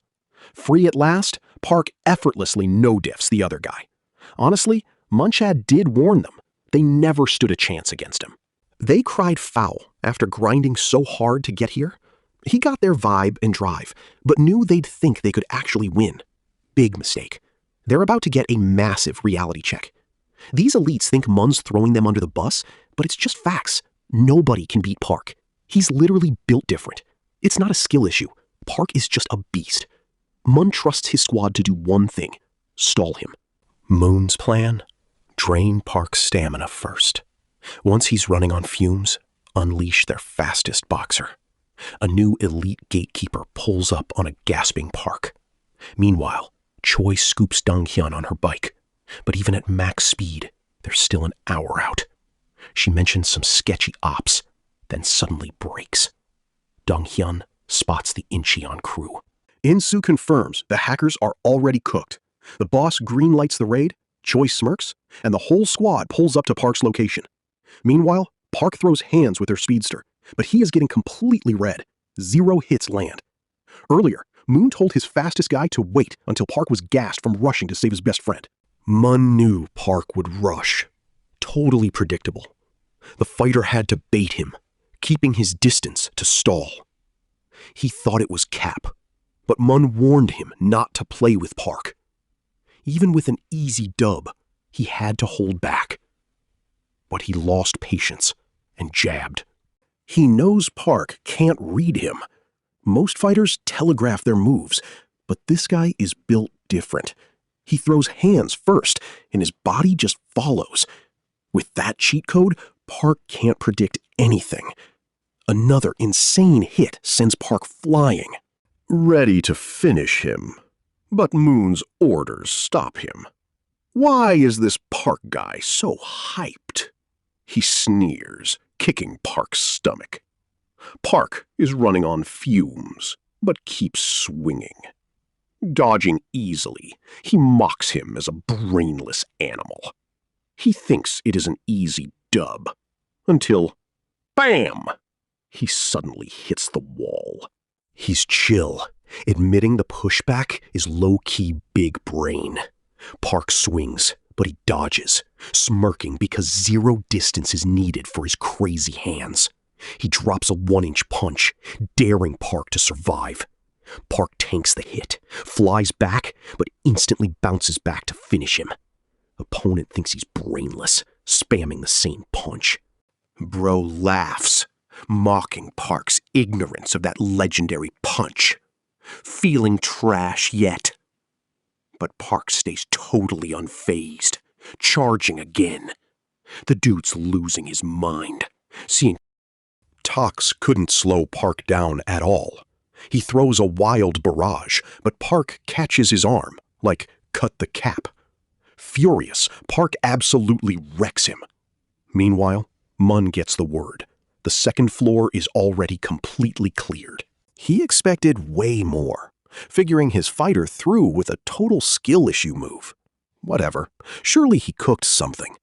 Moon's already rigged the next floors, forcing a bruised Park to run it back. Moon's confident Park will finally break. But then, the scout rushes in with news. The third floor is already completely cleared out. He wonders if his floor 2 fighter flopped that hard. With 2 floors down, the domino effect is real. Floor 4 gets clapped next, making Moon Young laugh. He's loving this, evilly mocking Moon for acting like a coward. Furious, the other guy snaps, telling the trash to lock in before Park hits the rooftop. This clown ignores Mun, telling him to watch his mouth. He says to sit back with his squad and watch him delete Park. The informant pings. Park is close. 4th floor, some NPC pulls a knife, but gets effortlessly cleared. Another rushes him. The beast snaps his arm. No mercy, destroying him. He finally hits the rooftop, facing Moon Young's squad. Looking deadly, he straight up demands his friend. But Moon Young laughs. The photo was pure bait, a total setup. Suddenly, a massive net flies at Park. He sees it coming, but he is cooked. Cornered and cooked, he screams in rage. Suddenly, engines roar. Moon Young freezes as Dong Hyun pulls up with a massive biker gang. "Drop me!" the redhead yells. Choi smirks, launching him into an absolute god-tier landing. Now, epic backup has arrived. As hands start flying, the Incheon crew pulls up. Insu tells Dongyen to go save his homie, promising they'll hold down the fort. The redhead bolts. Moon Young rages, calling him a rat. Insu rams his bike to clear the path so he can clutch up. Goons scream traitor, but the bikers just keep throwing hands. Moon Yang's top dog jumps in, wrecking everyone, until Donghyun delivers a face kick, instantly humbling him. While Insu is busy barking orders, a wild kick flies in, barely blocked. Moon Lee pulls up acting high and mighty, but Donghyun immediately shuts him down. "No beef here," he tells the redhead. "Go save your boy. I just want to teach Insu a lesson." Insu's ready to throw hands, telling Donghyun to keep moving. He's got this. As the redhead splits, Moon's finally ready to smoke Insu. Scarface plays along, squaring up to throw hands. They start scrapping. Meanwhile, up on the roof, Moon Young fumes, but quickly chills, confident his master plan is still cooking. He orders his goons to wreck Park. Bats rain down. Park's eating crazy damage, nearly tearing the safety net apart. Calling his trash goons useless, Moon Young charges Park with a bat. Park breaks free, but the lackeys pin him down. Moon Young is totally tweaking. He pulls out a screwdriver, aiming for Park's eyes just for looking down on him. As he lunges for the kill, right on cue, Donghyun finally pulls up and delivers a super clutch kick straight to his face. Disappointed Park's struggling with these absolute NPCs, our boy smiles. "Saved some for you, redhead." Together, they easily clear the mob, completely turning the tables. Now, Moon Young is absolutely seething, gritting his teeth in pure, unadulterated rage. Bent on revenge, he ties a rope to his wrist, tackles Donghyun, and yeets them both off the roof. He drops him and grabs the rope, but the redhead grips his foot. Going feral, the psycho beats Dong-yeon's head to break free. "This is your punishment," he sneers. "Trash like you belongs on the ground." Dong-yeon vaults off the wall, flexing his insane power. He mocks the trash villain, smashing the window to breach inside, while Moon-young faceplants hard. His face is wrecked. But as he is dragged back to the roof, the clown panics seeing Park pulling his rope. Furious, Park is ready to cook him. Moon-young struggles, but gets yeeted back. One final, brutal smash sends the trash villain flying. Just as he's about to finish him off, Dong-gun steps in. He gets the rage, but needs his own payback. Park grants him 5 minutes. Cue the satisfied smirk. Dong-yeon confronts Moon-young to settle the score. The trash tries fighting back, whining if they think their main character's fighting a villain. He hits Dong-yeon, calling them weak losers. He claims this revenge is unfair, but Dong-yeon wrecks his face, telling him to stop yapping. Kicking him down, Dong-yeon reminds him he never actually won. Redhead calls him a coward and total trash. Park loses it and punches Moon-young. Redhead gets pressed, yelling to back off because his 5 minutes aren't up.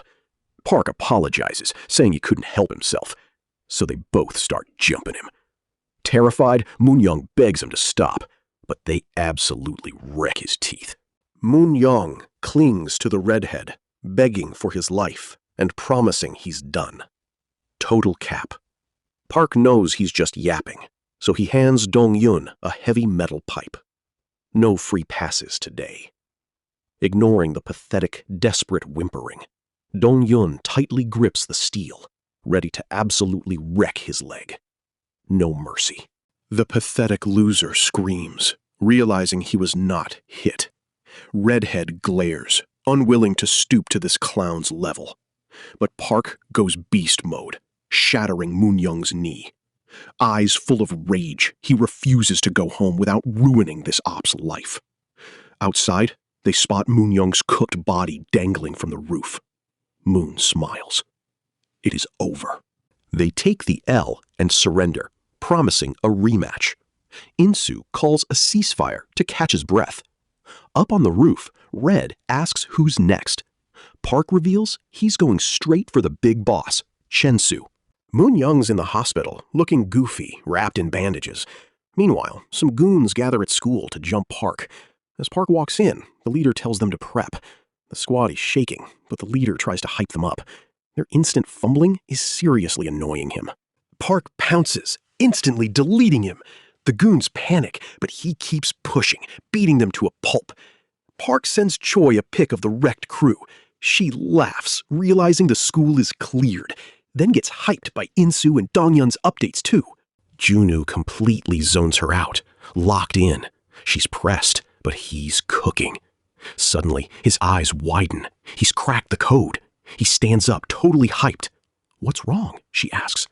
Junwoo snaps, frustrated. He finally knows exactly what Chien-su was trying to pull. Pascal literally topped the charts hours after launch, but constant traffic a week later is mad sus. That pumped their stock by 600%. Choi is totally clueless, so Junwoo spells it out. Nexus is pulling the strings. Meanwhile, Moon warns Chen-su that the main character and his crew are out here conquering every single school, one by one. People think Nexus is AFK because they're mid. Keep this up, and they'll lose their grip entirely. Moon says it's time to make a move. Chan-su gets it, asking Lion for the play. Lion's response? 7 days until the payoff. Chun-su tells Moon to stand down for a week and avoid useless beef. Why waste time on NPCs? In days, they'll secure a cool 100 billion won. Chun-su plays the trust card, leaving Moon convinced his boss is cooking up a masterclass to completely ruin Park's whole grind. He trusts Chun-su Kim. At Junwoo's office, Choi assigns Insu and Park their schools. For Donghyun, she picks Dongtaek High, run by Baekhyun Choi. She claims it's no big deal, Just some MMA guy, an easy dub for Dong-hyun. Smiling, she wraps up and sends them off. But as they leave, Dong-hyun senses something is off. Choi is acting sus. As she gears up, he questions her claim about his classmate. "Wow, a working brain," she smirks, tossing him a helmet. "Hop on, unless you've got other plans." Arriving at their destination, she drops the lore on a Nexus member, while Choi drags up her own dark past. She found out her dad was a deadbeat who ran off with his side chick. Choi's mom worked non-stop to keep them afloat. As things spiraled, Choi hated her life, skipping school helplessly. Her brother was also deeply stressed about it all. Choi clicked with other outcasts, finally finding her own crew. They did sketchy stuff, but she trusted them to always have her back. When the cops busted her, her teacher came to help. She just told him, "Save your breath, Teach. I'm dropping out anyway." He didn't care, but quitting school with cracked grades made zero sense. He told her to lock in, but she shrugged it off as pure RNG. RNG doesn't carry you to an 80% average, he countered, dumping her trashed books back onto her desk. It's your own life, so do whatever. But until you actually drop out, you better keep your shit together, kid. He dipped, warning her not to act stupid around cops. Choi took that to heart. Later, chilling near her gang's turf, she got distracted. Some buff blondie was slapping a kid over cash. The kid was shaking, begging, but bro was furious. No chill. The dude unzipped and started peeing on innocent students, laughing like a psycho. Choi was done with his crap. She stood up, hurled her helmet at Blondie, and called them out for targeting literal kids. Bleeding from his head, Blondie was absolutely livid. Those trash mobs grabbed her hair, surrounding her. One clapped Choi, telling her to shut up. Why play the hero? Her cheeks stung, but suddenly she saw some random guy soloing the entire gang, absolutely wrecking them with a bat. Choi froze, realizing it was her little brother. As goons rushed him, he stood his ground, effortlessly wiping them out. Using her helmet, he absolutely wrecked the blondie, leaving everyone shook. Standing tall, he coldly declared, "I'm the new boss, Baekhyun Choi." Choi and her bro were total opposites. She rebelled, but he tried to be the golden child. Then Nexus targeted him, beating him to a pulp. As he cowered, that trash goon kept talking smack about his sister. The guy kept yapping, making Baekhyun so mad he swung. The thug dodged easily, punching back to teach him a lesson. R.I.P. to Baekhyun's normal school life. Knowing no one was coming to save him, he went feral, tackled the Nexus goon, and literally bit his nose off. Baekhyun lost it, warning everyone to never mess with him. Ops rushed him, but he stood his ground. Soon, school rumors hyped his legendary hands. Out of nowhere, Nexus recruited him. He joined and went beast mode, totally unstoppable. But everything flipped. Walking home, his duo warned him of an ambush, yet he stood 10 toes down as a mob closed in. He took one down, standing his ground. After hours of brawling, those trash mobs finally wore him down. They stomped him, completely paralyzed. It felt over. But then Cheonsu clutched up. Even the boss called Baekhyun a total beast for surviving against those insane odds. Smiling, he told Baekhyun to chill. Inspired, he watched the shook thugs try to jump Cheonsu anyway. Baekhyun always hated people walking away. His toxic family was just straight trash. Surrounded by cowards his whole life, everything changed when Baekhyun saw Cheonsu. The ops charged, but Cheonsu effortlessly cleared them all. Baekhyun's eyes locked in. He finally found his true life purpose. Choi clapped back about his choice later, but he didn't care. He flexed that Cheonsu hand-picked him just to execute orders. Cross Cheonsu, and he'd personally end them. Later on at the pool hall, Baekhyun targeted the clueless local kids disrespecting Nexus. He blamed their lack of fear on the teachers completely letting things slide. Calling them NPCs for throwing, he demanded total compliance with his plans. A teacher clapped back, saying they did not give a crap about his trash rules. Baekhyun coldly asked, "Got a problem?" They said yes. Without hesitation, he wrecked the teacher, impaling his leg with a pool cue, leaving everyone else there absolutely shook. He dared them to pull up, warning the NPCs not to play. Choi was sick over her bro, but totally powerless. Daily torment broke the teachers. Baekhyun ruined them on some toxic villain behavior. Soon, the whole staff just quit. Choi's homeroom teacher couldn't believe others bailed. He was ready to throw hands himself. Sure, quitting was an easy out, but his kids were getting death threats from the gang. He locked in to protect them, no matter what. But those who stood their ground, their lives got completely ruined. Choi's teacher got hospitalized. He said he was fine, but the guilt hit different. Sick of it, she binned her ring and ghosted Nexus forever. She swore to personally wreck those trash villains. Story over. People don't change, so don't hold back just because Baekhyun is her own blood brother. Dong-hyun tries talking him down. Meanwhile, Park corners the school leader at a diner. No mercy, just straight hands, despite the begging. Insu finishes his run too. They laugh, clowning Dong-hyun. Redhead calls them NPCs, saying his school is miles away. He hits the pool hall. Dead quiet. Ghost town. Elsewhere, Choi makes her move. A fake cry for help baits Choi. The girl instantly switches up, revealing the trap. Surrounded by thugs, Choi doesn't panic. She locks in. They demand her surrender, but she clocks one with her helmet, then slaps the lying girl. No mercy.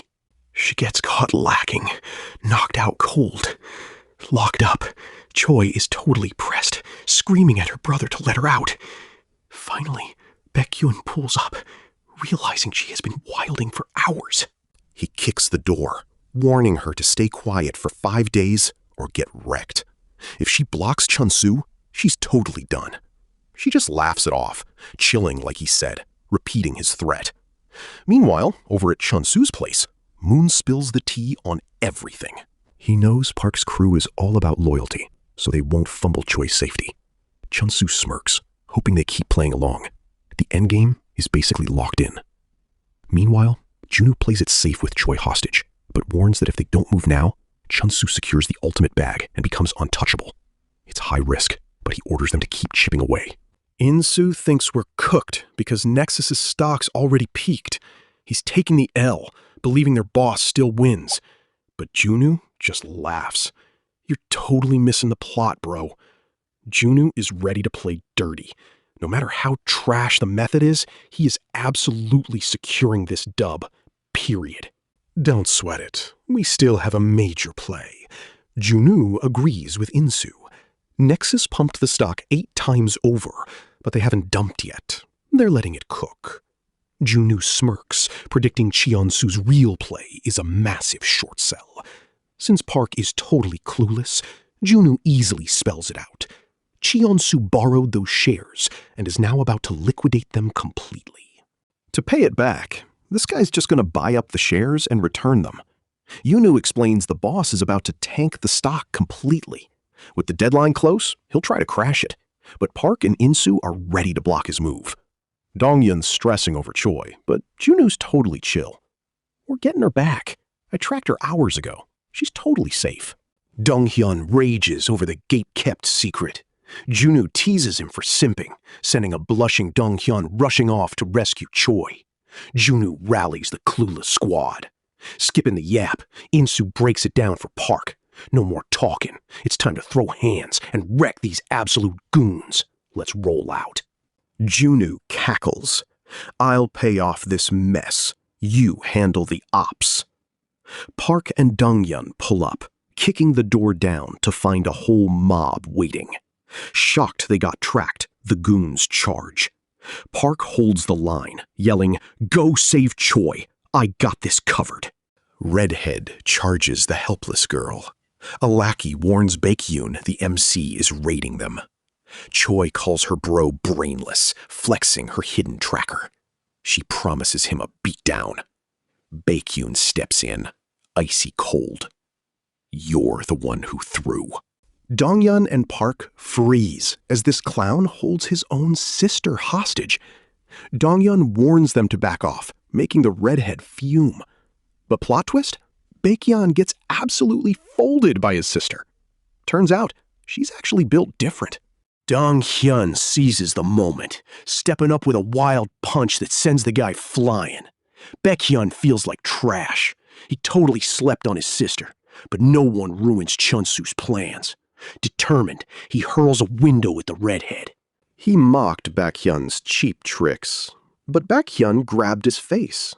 It's called real strength. Dong-hyun barely dodged a face-wrecking punch.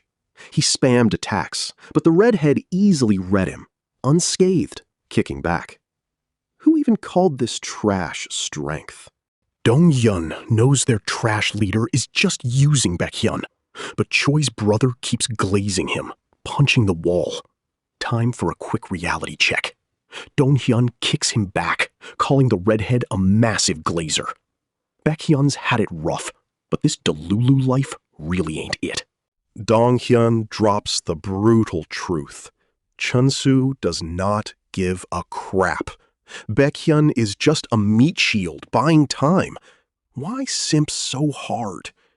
Still totally Delulu, Baekhyun desperately charges forward, but the redhead instantly obliterates him. He is completely cooked. He doesn't get Baekhyun's past, thinking he is just lost. But Baekhyun had to go beast mode to survive. Then Chunsu saved him. Sure, Baekhyun knew he did bad things, but he had already chosen his ride or die. Even if it ends in tragedy, he is glad to walk this path for the one who saved his trash life. Baekhyun blocks them, screaming in pure rage. Choi grits her teeth, seeing his desperate struggle. Her brother charges, but Dong-hyun absolutely wrecks him, wishing he'd stop this depressing fight. Baekhyun clings on to stand, but gets knocked cold. Still, he grabs Dong-hyun's leg, only to get brutally stomped. Memories flash. Her brother stands back up after a brutal beatdown. Dong-yen is annoyed, but Choi steps in. Slapping him through tears, she cries out, "Wake up! Nexus literally ruined your best friend's knee! Stop being so stubborn!" Park's life got wrecked by lawsuits, and Juno lost everything. She warns him his trash crew will snake him too, begging him to change. Dong-hyun backs her up, urging him to fix his life. Reaching out, the redhead tells Baekhyun it's not too late to reset and start from zero. This desperate dude grabs Dong-hyun, suddenly lunging like a total beast, vowing loyalty to his boss. Baekhyun yeets himself out the window. Choi's stressed, but Dong-hyun's fine. The punch missed. Honestly, he's worried about her bro. Once Chunsu loses his mind, Baekhyun's life is getting completely wrecked again. At Chunsu's HQ, the crew is shorting hard, hitting 20%. Leanne's shocked by the crash, feeling bad for those getting wrecked. But Chunsu has zero chill. He calls it a day. Suddenly, a trader screams.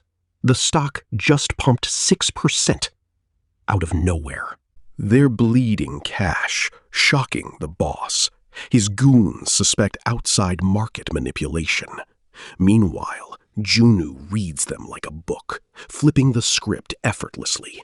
Smirking, he knows Cheonsu is cooked if the price moons.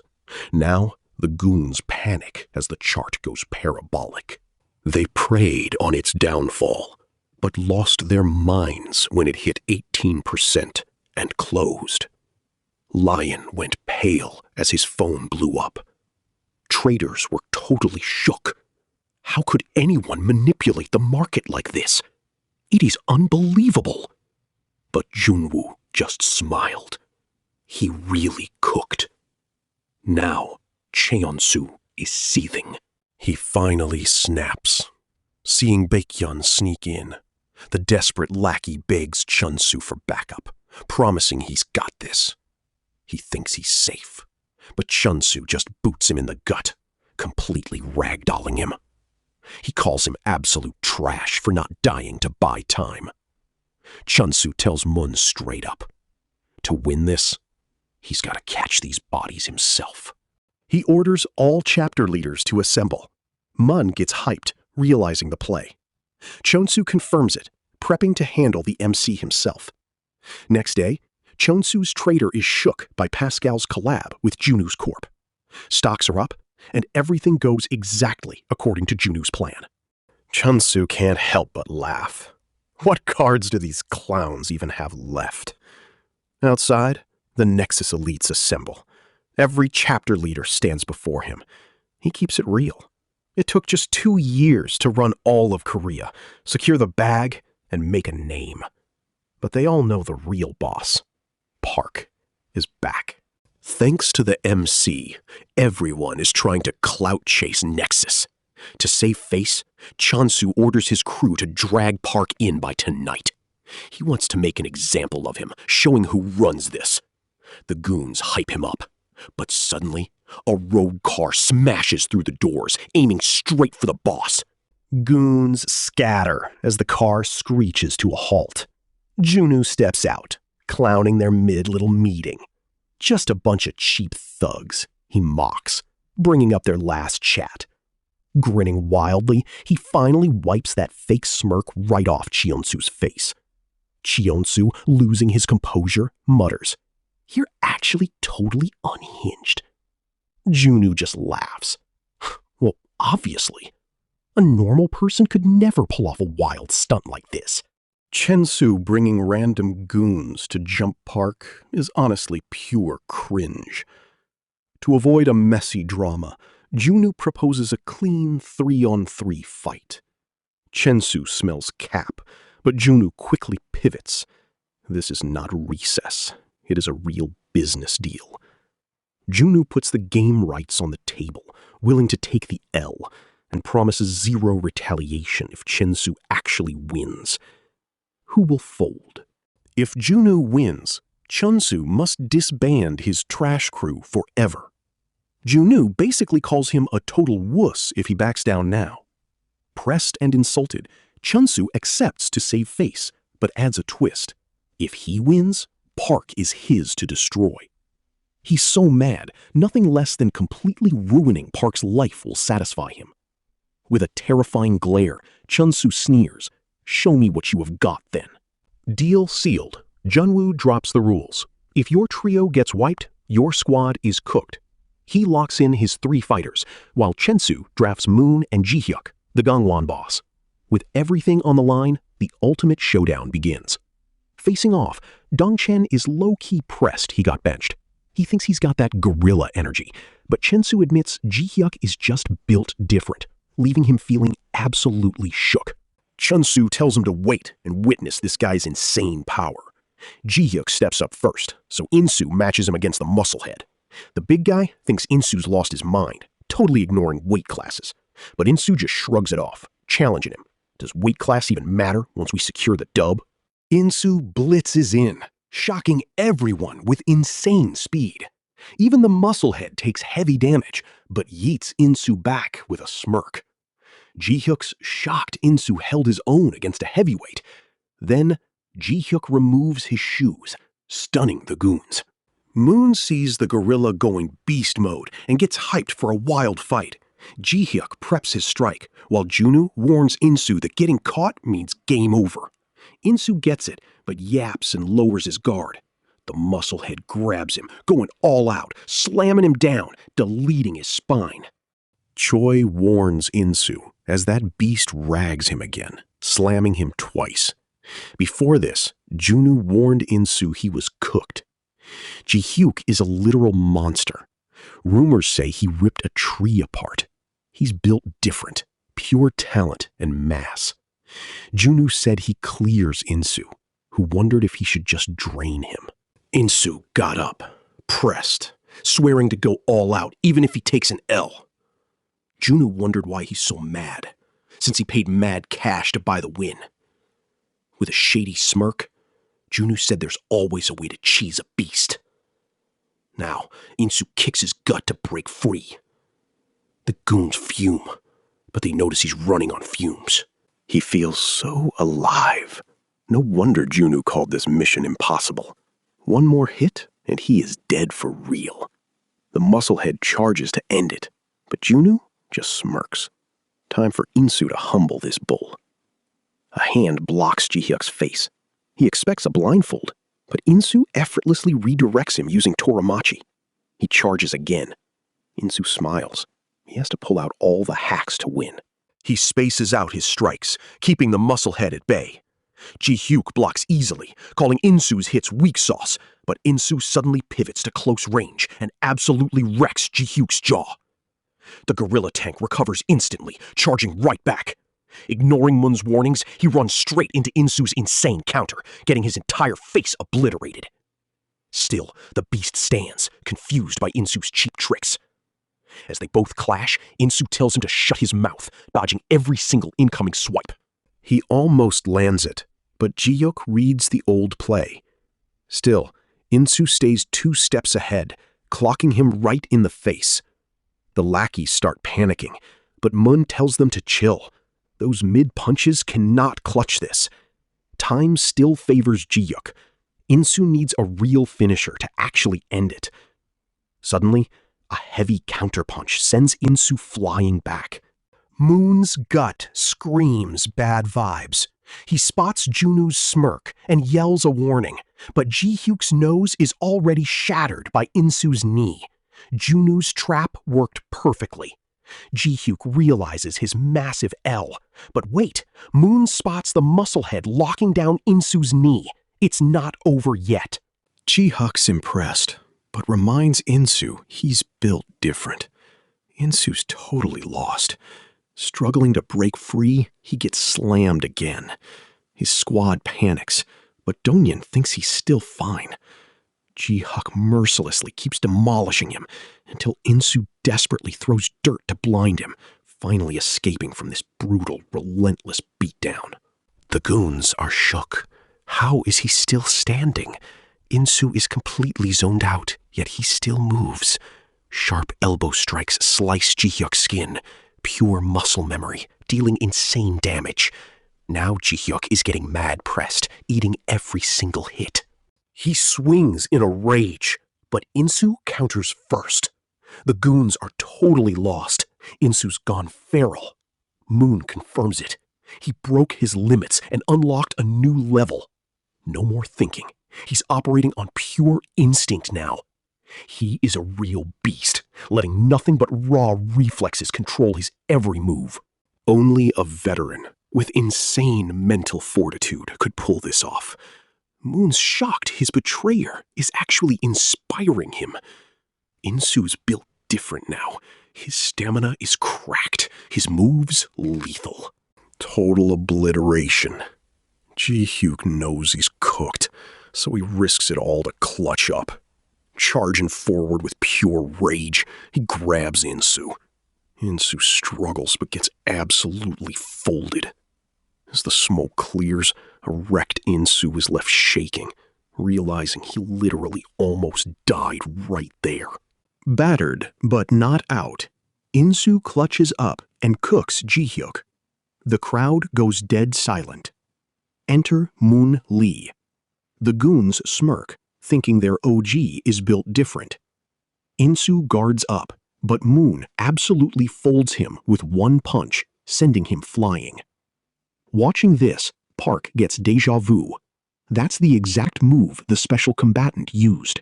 Moon tells Donghyun to pull up. No room for 2 redheads here. Loser shaves their head. Bet? Donghyun agrees, warning him that long hair takes forever to grow back. Mun just smirks, charges straight in, and the crowd absolutely loses their minds. They dodge, but Moon lands a clean hit, sending him flying. Dong-hyun is shook, recognizing Chinese kung fu. Moon chains combos, totally dominating.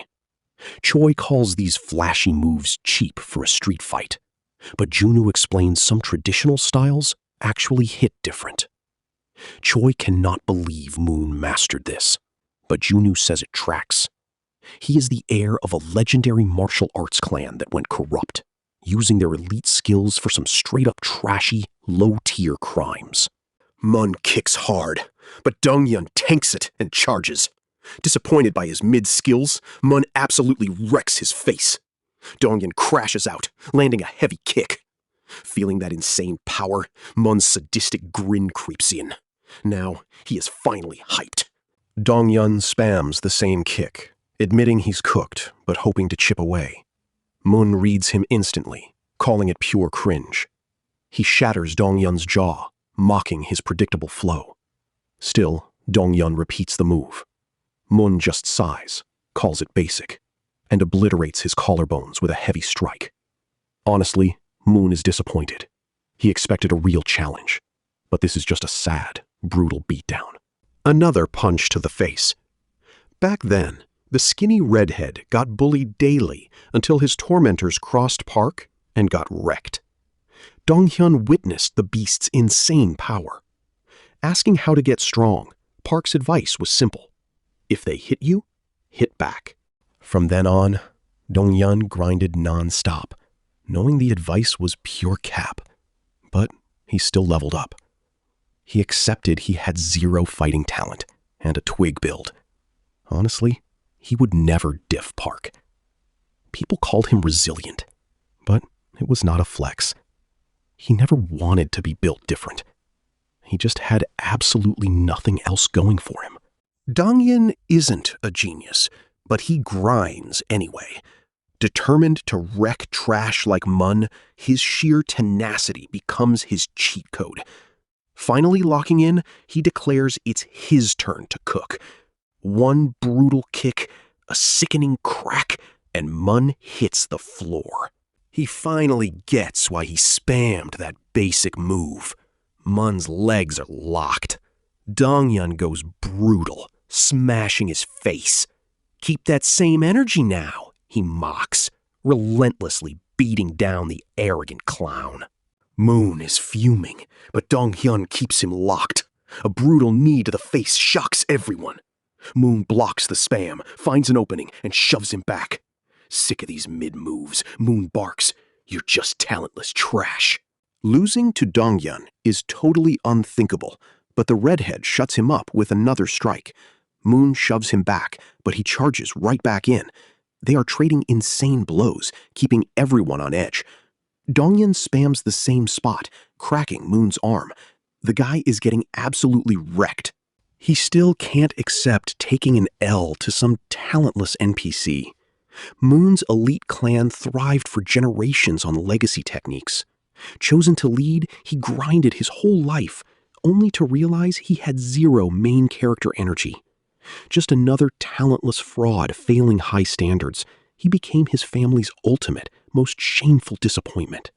Still, he grinded through insane training no normal person would ever touch. He thought his hustle earned him the family leadership, but hard work was just the baseline. Then his dad brought in some random kid to replace him. Shocked, he learned they needed raw talent to survive, something he lacked. Blaming Moon's past life, his dad told him to beat it. Mun was salty and protested. He'd grinded too hard to lose his spot. Begging for a redo, his dad challenged him. Beat the kid to keep his rank. Mun agreed, but facing him, he realized a talentless NPC like him was cooked. He couldn't believe it, but he had to bounce. Eyes burning with revenge, Mun was determined to prove that pure grind beats raw talent. He wanted everyone to see. Then he met Cheonsu, his next massive wall. Absolutely pissed, he challenged him to a fight. Cheonsu low-key cleared him. Bro tried to stand his ground, but realized Chun-Soo is just built different. Another cracked genius. Desperate to win, he crashed out with a wild kick and got instantly folded. Chun-Soo only took a tiny scratch to the face, a rare sight for him. Praising his effort only hyped Moon up to charge again, but he froze midway when Cheon-Soo called him strong, offering a handshake to be friends. For the first time, someone actually called his pathetic ass strong. No cap. So he grinded under Chun-Soo, leveling up to where he is now. Moon knows the stakes are way too high to back down. He keeps throwing hands with the redhead. Watching them clash, everyone is stressed. Whoever wins, both are getting absolutely wrecked. Junwoo grits his teeth, feeling totally helpless. Choi wants to pull Donghyun back before he gets wrecked, but Park stops her. Let them cook, he says. This is their battle now. As Donghyun and Moon clash, they realize it is not about cheat codes or raw talent. It is pure, unadulterated grit. Every struggle they survived is what is keeping them standing. Donghyun refuses to fall. Trading final massive blows, they leave the crowd shook as their bodies completely give out. Both collapse in a double KO. Chun-Soo catches a limp Moon, whispering his respect, while Park tells Donghyun, "I've got you now, bro." They're standing up to end this clown show. Our MC and the big bad finally face off. Right away, Chun-Soo demands he kneel for mercy, just like 2 years ago. The lackeys laugh, but Choi is pressed. Chun-Soo really doesn't get it. He points out that Park finally secured the bag and got a squad. So why is he still obsessed with Nexus? Does he think he's some main character? Junwoo fumes, remembering the trauma. Nexus put him through pure hell, the hate and the deep scars that took forever to heal. Seeing Park's terrifying expression, Chun-Soo figures he is just venting. Spot on, he charges. Chun-Soo sneers. Musclehead. The goons get hyped for the final showdown. Chun-Soo effortlessly dodges, backflips, and counters Park. Another kick flies in, but Chun-Soo's reflexes are pure cheat codes. He dodges easily. Glasses is totally convinced now. Absolutely nobody can match his insane speed. Park realizes it's not just speed. Chun-Soo is hiding some seriously cursed power. One hit lands, but Chun-Soo keeps spamming attacks. Choi can't believe Park is getting totally diffed. Junwoo is seething. When he sought a counter earlier, everyone gave him the exact same warning. They said Chun-Soo fights like he has actual future sight, not just reading moves. Junwoo called cap, thinking they were glazing him, but seeing it live, he shook. As Park gets absolutely cooked, there's no other explanation. Park is built different, yet Chun-Soo pushes him back effortlessly. Chun-Soo admits Park has skills, but warns him that raw strength and adaptability won't clutch this fight. Why? Because Chun-Soo literally sees through his entire future. It is honestly over for him now. Elsewhere, Lion Kim answers.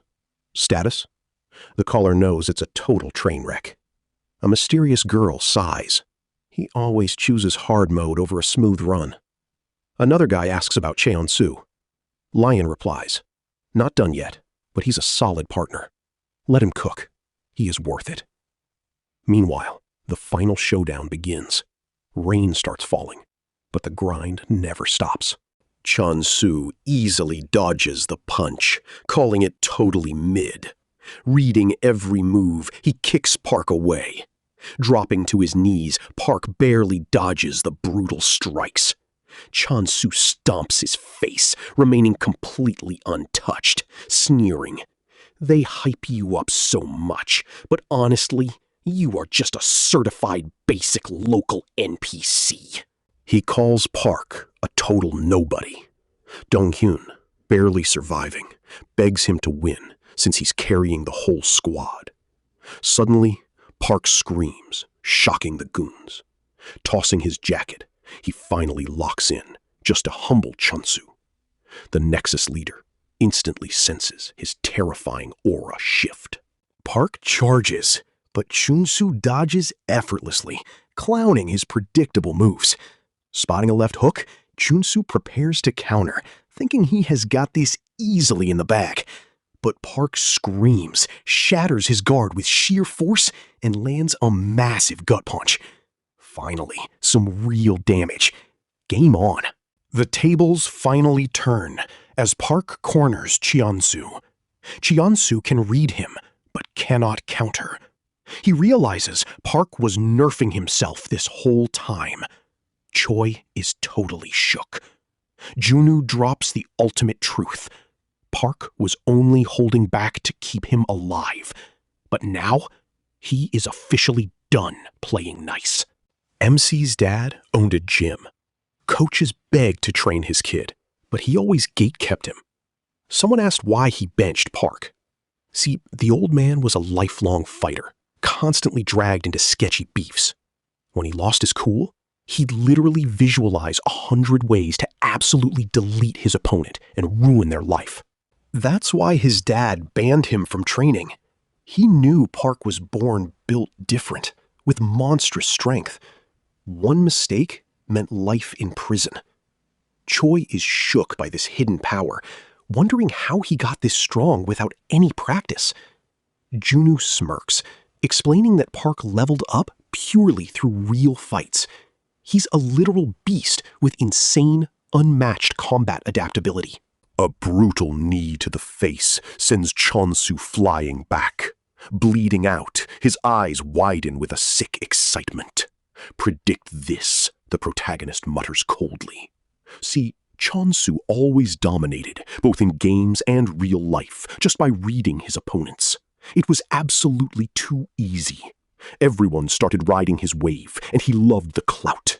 But now his cheat code is broken. Even a certified genius couldn't outrun money and power. He knew the game was rigged, but he didn't hate the elites. He was just mad jealous, desperate to secure his own bag. So he seized his chance, spawned a gang, and started climbing. Zero regrets, because honestly, everyone else was chasing the exact same clout. He was all about that grind, chasing bags and leveling up past his haters. He put in the work, slowly closing the gap. But now, watching Park's fist fly, it hits different. Why is this mid-fight giving him a rush? Chonsu finally feels alive. Chonu's confused by the laugh. For once, Chonsu wants to absolutely wreck someone. Zero clout or cash needed. He cackles wickedly. His plans are trashed, but he's low-key vibing. Chonsu can't process this new energy. Even his lackeys notice he's acting different. The boss finally steps up, launching a kick at Park. His goons breathe a sigh of relief. But Chonsu's vision locks in, spotting every weak point. He lands a hit and keeps the combos coming. His goons think they've won, but Moon tells them to chill. Chionsu going all out means Park is seriously legit. Moon knows they're evenly matched. One tiny slip-up throws the whole game. They keep trading blows, the hype building. Taking a hit to the face, Chionsu admits Park is a beast, even if he's readable. He's locked in, feeling alive. Now, he's got every reason to go all out on Park. Chionsu and Park throw hands, going absolute beast mode to win. It's a brutal clash of monsters. They take face shots, stay standing, and keep swinging. Suddenly, a voice cuts in. Stop! You are seriously coping. You lost this war the exact second you fell to such a pathetic level. It is already over, bro. Stop embarrassing yourself, take the L, and just back off right now. Park glares, demanding to know who this guy is, telling him to back off. But Chunsu brushes him off, dropping a massive bomb. The crew is disbanded. Everyone is totally shook.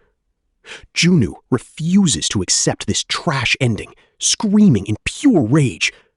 But Lion just laughs it off. Lion gaslights Juno into realizing he already won since the crew is totally trashed. Juno is left completely speechless.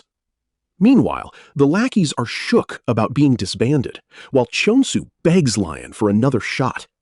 Lion coldly tells him to prove his own worth first. Utterly defeated, Chonsu stands there, admitting he totally lost his mind. Still chasing clout, he takes the L and kneels, playing the long game. This sudden surrender completely shocks everyone. Junu, absolutely pressed, slaps the pathetic leader, calling total BS. He can't stand looking like a bunch of NPCs. He barks at Chaesun to stand up, yelling that he should be groveling to them, not some random trash who just slid in. Chonsu stays down after the beatdown, leaving a bitter taste. Blinded by pure rage, Nexus and these clowns realize they got played. That clown leader ghosted, but the war isn't over. The Pascal scheme and Lion's move prove Nexus was just a puppet. Junu lacks receipts, but he knows this isn't a dub yet. The real battle starts now. He'll expose the shadow bosses pulling the strings. But after all that drama, they had to go back to school. Peaceful days made the battle feel like a fever dream. A month later, at a store, a kid asks the clerk, "Proposing yet?" He's like, "Mind your business." Choi spawns in, so the kid wishes our bro luck and ghosts. He sees her and starts glitching, heart racing as he tries to lock in. He's been prepping for this forever. Since she visits daily, this Delulu guy thinks she's actually trying to rizz him up. Scanning her items, he decides to shoot his shot, nervously sliding her a free gimbap. Choi is totally confused. He instantly regrets his awkward phrasing, but her gorgeous, warm smile completely cures all his anxiety. He thinks it is love, but gets it twisted. Choi is confused. Then Inchan rolls up. This absolute gorilla bursts in, telling Choi to stop slacking. She is mad, asking how they doxed her.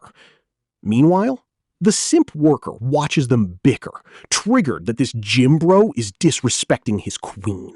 He thinks his girl's in a weird spot. Meanwhile, the gorilla wolfs down the gimbap, telling her to hurry. R.I.P. to the lover watching his gift get devoured. Big guy warns Choi and leaves. Annoyed, she asks for a back door. Totally misreading the entire situation, he quickly points her to the back exit. She thanks him, low-key confused, and safely dips. The weirdo locks up to confront the gorilla outside. Flexing his insane sleeper build, he demands Bongjung spit out his girl's gimbap, or they are throwing hands. Insu's chilling at BBQ when he hears Choi got bagged again. Bongjung claims it, but he's too busy grilling to even care. Outside, some big dude tries to throw hands with our lover boy. 0 damage. One casual kick later, the big guy is deleted. Love really hits different, huh? Downed, the gorilla wonders who this freak actually is. Probably one of those hidden tigers from when Nexus got wrecked. Now that Nexus is totally cooked, everyone is gunning for Cheonsu's empty throne. Low-key powerhouses and new crews are spawning everywhere now. They call them the secondary shocks. Dong-yun pulls up, slaps the creep, demanding Choi's location. Simp Boy thinks he's the boss, gritting his teeth. Hands off my princess. Banjong warns about his lethal kicks. Redhead strikes, but Simp Boy mirrors the kick to block. Both back off. Dong-yun realizes the new meta is full of beasts. How'd he miss this absolute unit? Definitely not a student. Loverboy squares up, shocked someone in Korea can actually match his energy. He swings, but Redhead easily dodges. Dong-hyun admits he's cracked. Cornered, Redhead counters with a quick knee strike to refet. They stop holding back and throw hands, but Choi pulls up, screaming at them to stop. Once the confusion clears, the weirdo bows, giving a legit apology. Choi is annoyed. He could have just asked instead of throwing fists. She lets him off and roasts the fatty who started it. Bonjung acts innocent, but she blames his scary face entirely. The simp keeps apologizing. As they leave, he's crying his eyes out, down bad, wondering when he'll see his precious princess again. He is totally obsessed. Next day, Junu slides into Park's class with a wicked smirk. He's found the puppet masters, so Park's gonna be busy. Park locks in, wondering who they are. At Junu's place, the squad assembles.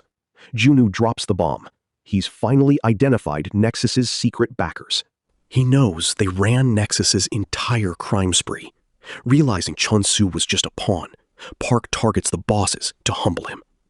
Junu gets it, but drops a truth bomb. They need serious cash to win.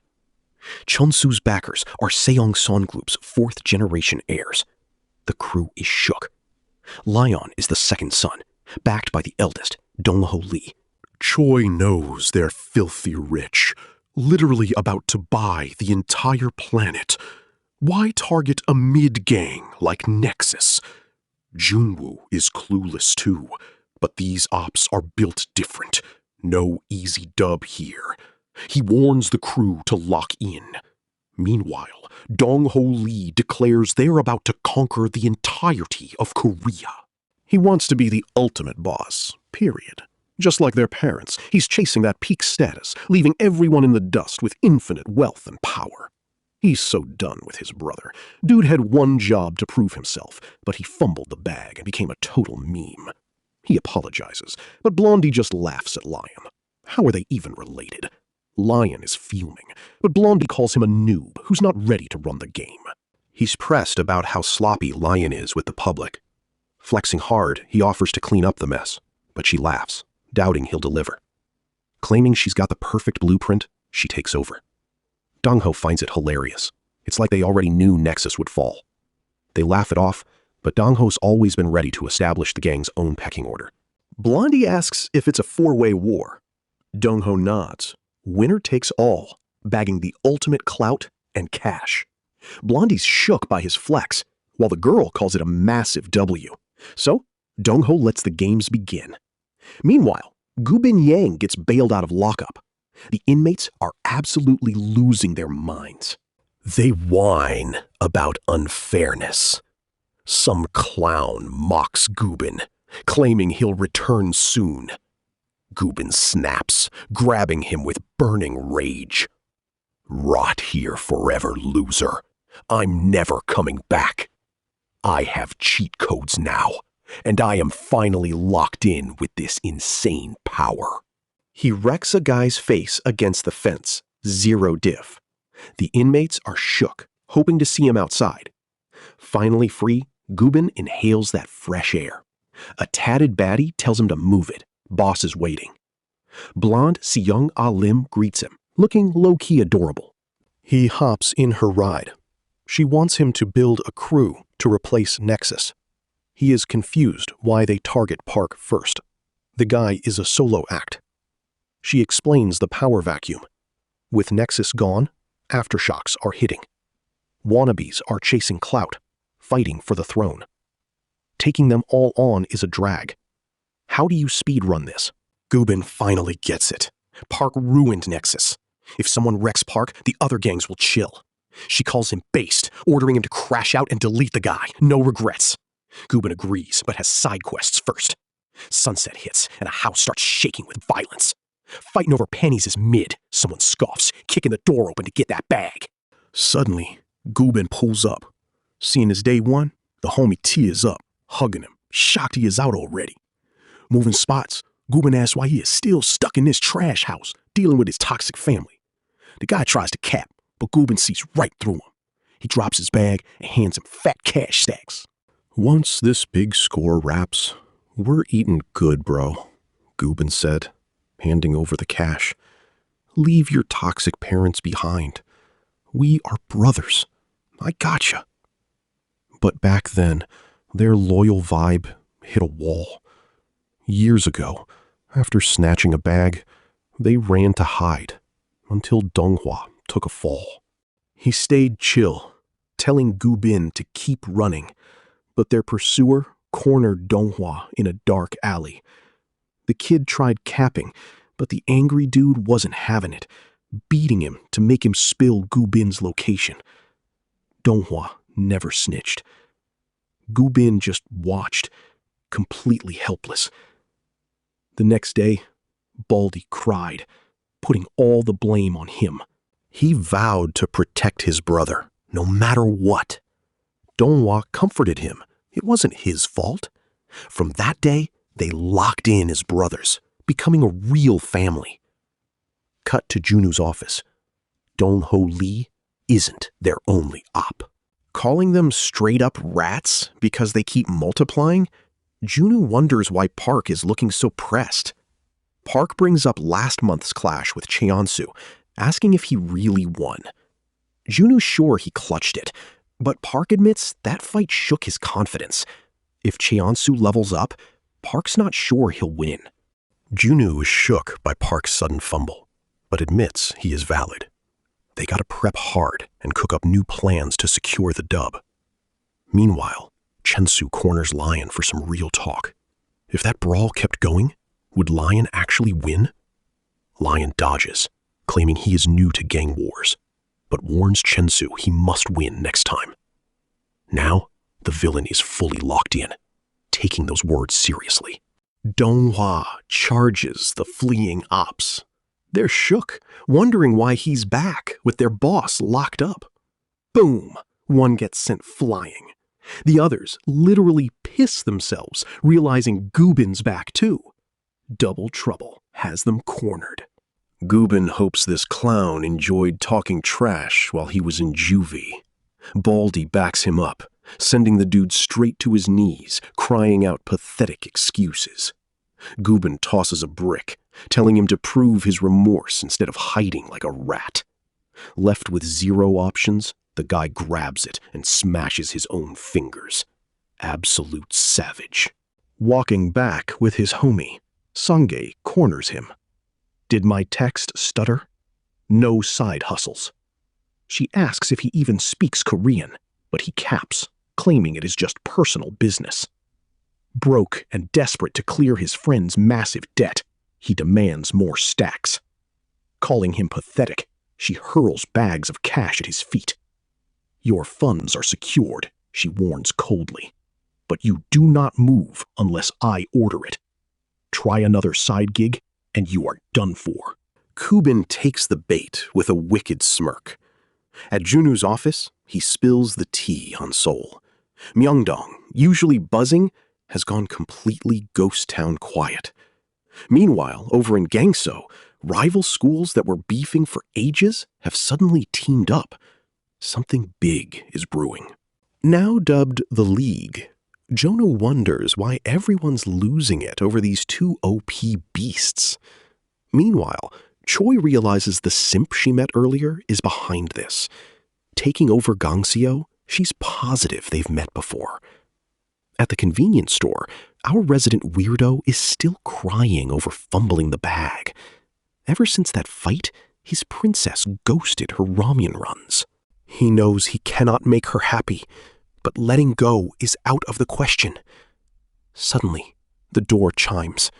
His face falls as the young woman walks in. She calls him Jongyun. Cheon, 19, back from Nexus, who disrupted local schools in mere days, looks at him intently. Did I hesitate, or am I wrong? Jung Hyun swears he's totally innocent, just caught in the drama. But before they can even talk, a whole air cooler crashes in. The Gangseo boss is outside, seeking smoke for his beaten crew. He wants the weirdo out right now. It's about to go down. Choi almost gets wrecked, but her main squeeze swoops in. Sad he couldn't flex his riz earlier, Jung-yoon tells her to grab some ramyun and let him cook. She's super stressed, but he promises a quick speed run. Gangso League stands no chance. Jung-yoon tanks a bat, completely unfazed, and absolutely obliterates their boss. Clearing the entire mob in 3 minutes flat, he sweetly asks, "Is dinner ready, babe?" Choi is anxious. To clear the air, the guy keeps it brief. He claims he was just an innocent student back in Thailand, which is hard to believe. But after moving here, his info leaked instantly. Bullied just for being the new kid, he tried to lay low. They kept pushing, so he snapped and absolutely wrecked them. I learned Muay Thai from my dad's employee, a trainer. Sure, I won, but my life went completely downhill. I kept getting dragged into violence, and rumors spread fast. Ops from other schools challenged me, and gangs gave me cringe nicknames. I'm just so done. The rumors won't stop, and now out-of-town squads are pulling up to jump me too. Gangso claims Choi's his boy, but Choi calls cap. Pleading innocence to his girl, he's cut off as rival goons suddenly bow down. Jung-yoon's totally pressed, calling them NPCs, since they literally just tried to end him. Now, they're begging to follow the strongest boss. This pretty boy's baffled how these older dudes are calling him boss. They swear strength is what matters, begging him to lead. Jung-hyun's totally done with their cringe main character expectations, making Choi crack up. Calling him a certified weirdo, she actually believes him now. He's no basic thug. He's got real moves. Smiling, she invites him to her squad. She hands over her phone, calling her boss a literal cash cow. Jong-hyun totally misinterprets this, immediately kneeling in gratitude while taking it.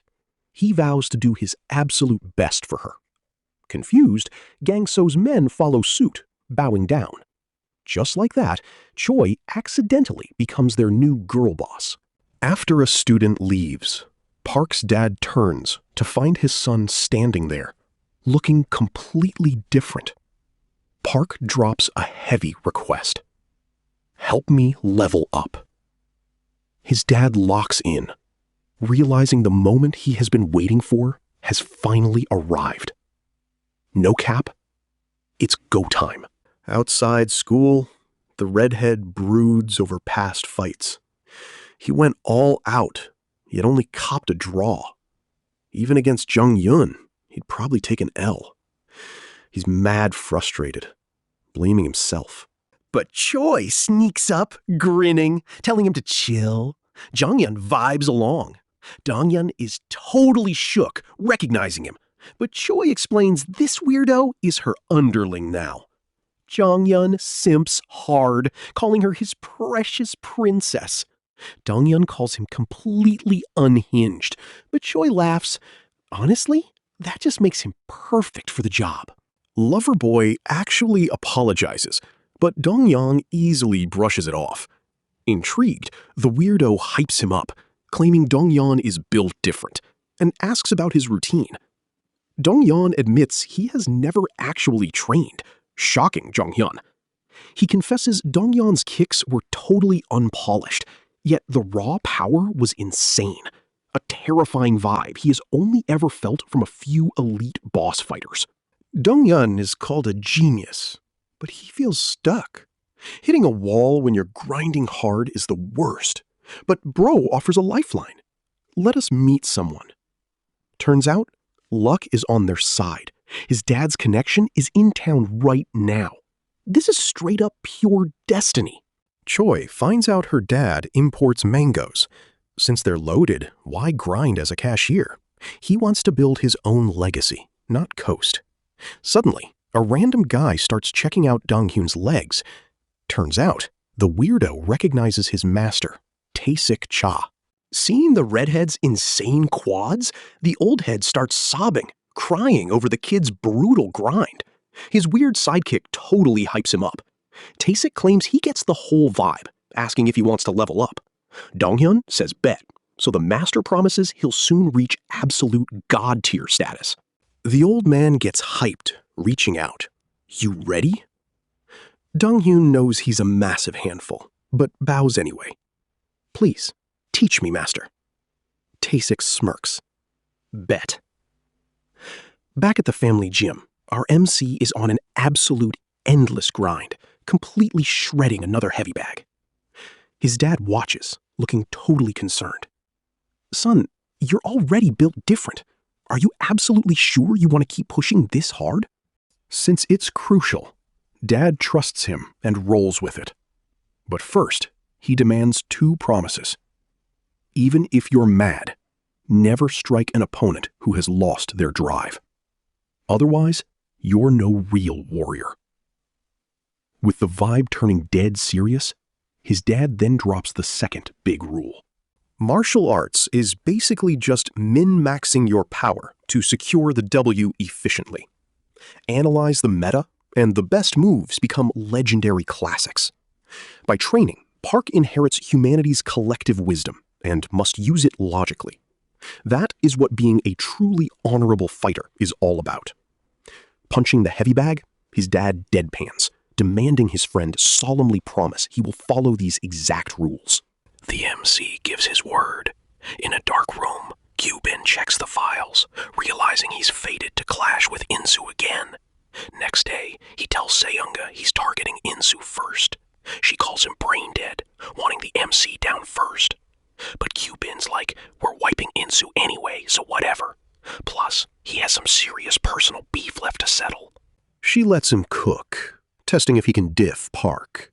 He calls Insu a mere warm-up, promising a quick dub to repay her. Hours later, Gyubin tells his squad they're running through Incheon first. The goons are shocked they're getting a massive bag for some weak NPCs. Overhearing everything, a spy dips to warn Geo Park. Rivals are hunting Incheon first. Shook, Geo admits Seong-A's got fast moves. He demands live updates, telling his squad, crash them now if you want that medal. Turns out, Geo's 3 hitters are literal pro athletes. Incheon's crew gets stopped cold. Who's there? Then boom, Gubin's squad pulls up. Baldy smiles, then instantly wrecks their bikes, throwing them off. Let's ride, he yells. It is a total war now. Weapons out, they are throwing hands. Meanwhile, Banjung is busy clashing, demanding, where the hell is Insu? He makes Incheon's goons call their boss ASAP. Gubin's feeling nostalgic, but Donghua knows he's got a hidden motive. No way this long detour is just a quick warm-up. Baldy reminds him of his past mess-up. Incheon was his shield, and Nam's crew became his ultimate safe haven. Nam let Gyubin crash, though Insu was totally pressed and suspicious. Gyubin felt awkward initially, but Nam's crew proved to be real ones. Living together brought drama, but they always bounced back. He finally found a squad that had his back. During the Incheon turf war, Gyubin stood by Nam, going all out. As Donghua listens, Gyubin sighs, admitting he thought they were all ride or die then. Called them fam, but they backstabbed him, dumping him like straight trash. Now he hates them more than his ops, telling Donghua he is his only real brother. Insu rides out to save his crew. Gyubin was family, but their cash stash vanished. The crew is shocked, but Insu confirms it's gone. Someone clocked that only Gyubin was there yesterday, putting the spotlight on the Baldy, who started sweating. Insu asked if he saw anyone swipe their house fund. Gyubin got defensive, feeling totally framed, but Insu quickly backtracked. Then a lackey snitched, pointing fingers at the Baldy, claiming he saw him rifling through their gear yesterday. Gyubin grabbed him, eyes blazing. Cut the BS, I'd never stoop that low. But the dude kept capping, calling him a snake and just a street thug, not family. Losing his patience, Gyubin absolutely wrecked him with one brutal punch. He dared the scrub to repeat himself, beating him to a pulp. Gyubin lost it, crashing a table onto him. They tried to hold him back, but he kept raging. Then Nam walked in, seeing his lackey wrecked. Hearing the story, Nam ignored Gyubin's excuses and slapped him. Gyubin tried to cop a plea, but Nam wasn't having it. He thought they were brothers, a real squad. Nam called out his toxic BS and kicked him out. The Baldy stood up, totally speechless. His life was already a massive L, but just when he thought he hit rock bottom, the floor fell through. He dipped after wishing them luck, Now, Incheon is cornered. Banjang prays their boss pulls up or they're cooked. Suddenly, a bike roars. Insu crashes the party, wrecking a goon. "My bad for being late," he says, while Gorilla hypes everyone up. "We can win!" Insu tries to act friendly, but Gyubin shuts it down. They were never close. Then Insu drops a massive bomb. The Baldy was framed. Right after Gyubin left, they realized the guy he wrecked was the real thief. Insu begs for forgiveness, but Gyubin just laughs bitterly. "You threw me out like trash, and now you want peace?" Gyubin ain't letting it slide, charging Insu, who dodges and claps back, refusing to take the L. Pushed back, Gyubin hears the brutal truth. His bro didn't dump him for cash, but because Gyubin crossed the line and ruined him. Calling absolute cap, Gyubin lunges forward. Insu throws a heavy punch, but Gyubin binds his arms with sharp metal wires. In a shady alley, Gio admits Seong-ai's bad news. His goon asks, "We drop in park today?" Gio smirks. "Bold. That's why you're my guy. But nah, not today. The real civil war is brewing inside our own crew. When this game ends, only one of us survives." So he targets the weak links first, starting with Seong-ah Lim. His lackey agrees, calling it a major win. Gio approves, and they make their move. The squad keeps fighting, refusing to fold. Gyubin uses wire gloves to yank Insu. A massive punch sends him flying. Insu tries to counter, but the wire completely nerfs his movement. Every single twitch slices deep into his flesh. Wrapped up, Insu tanks the bloody damage to drag Gyubin close. The Baldy easily dodges, smirking, mocking his trash-tier moves. He reveals his big brain play. He targeted the lefty because he knew Insu's right hand was just totally useless in a fight. Gyubin lands a critical hit, but Insu realizes he's just spamming random attacks while bound. Trying to flip the script, Insu pulls Gyubin in, going all out. But the Baldy slides down, pulling back so hard Insu screams. Gyubin remembers their cringe talk about friendship and riding for each other. "Bro, how can you protect others when you're getting wrecked?" "Cut the cap, bro. Stop spitting that fake family BS. For years, family was just a trigger word.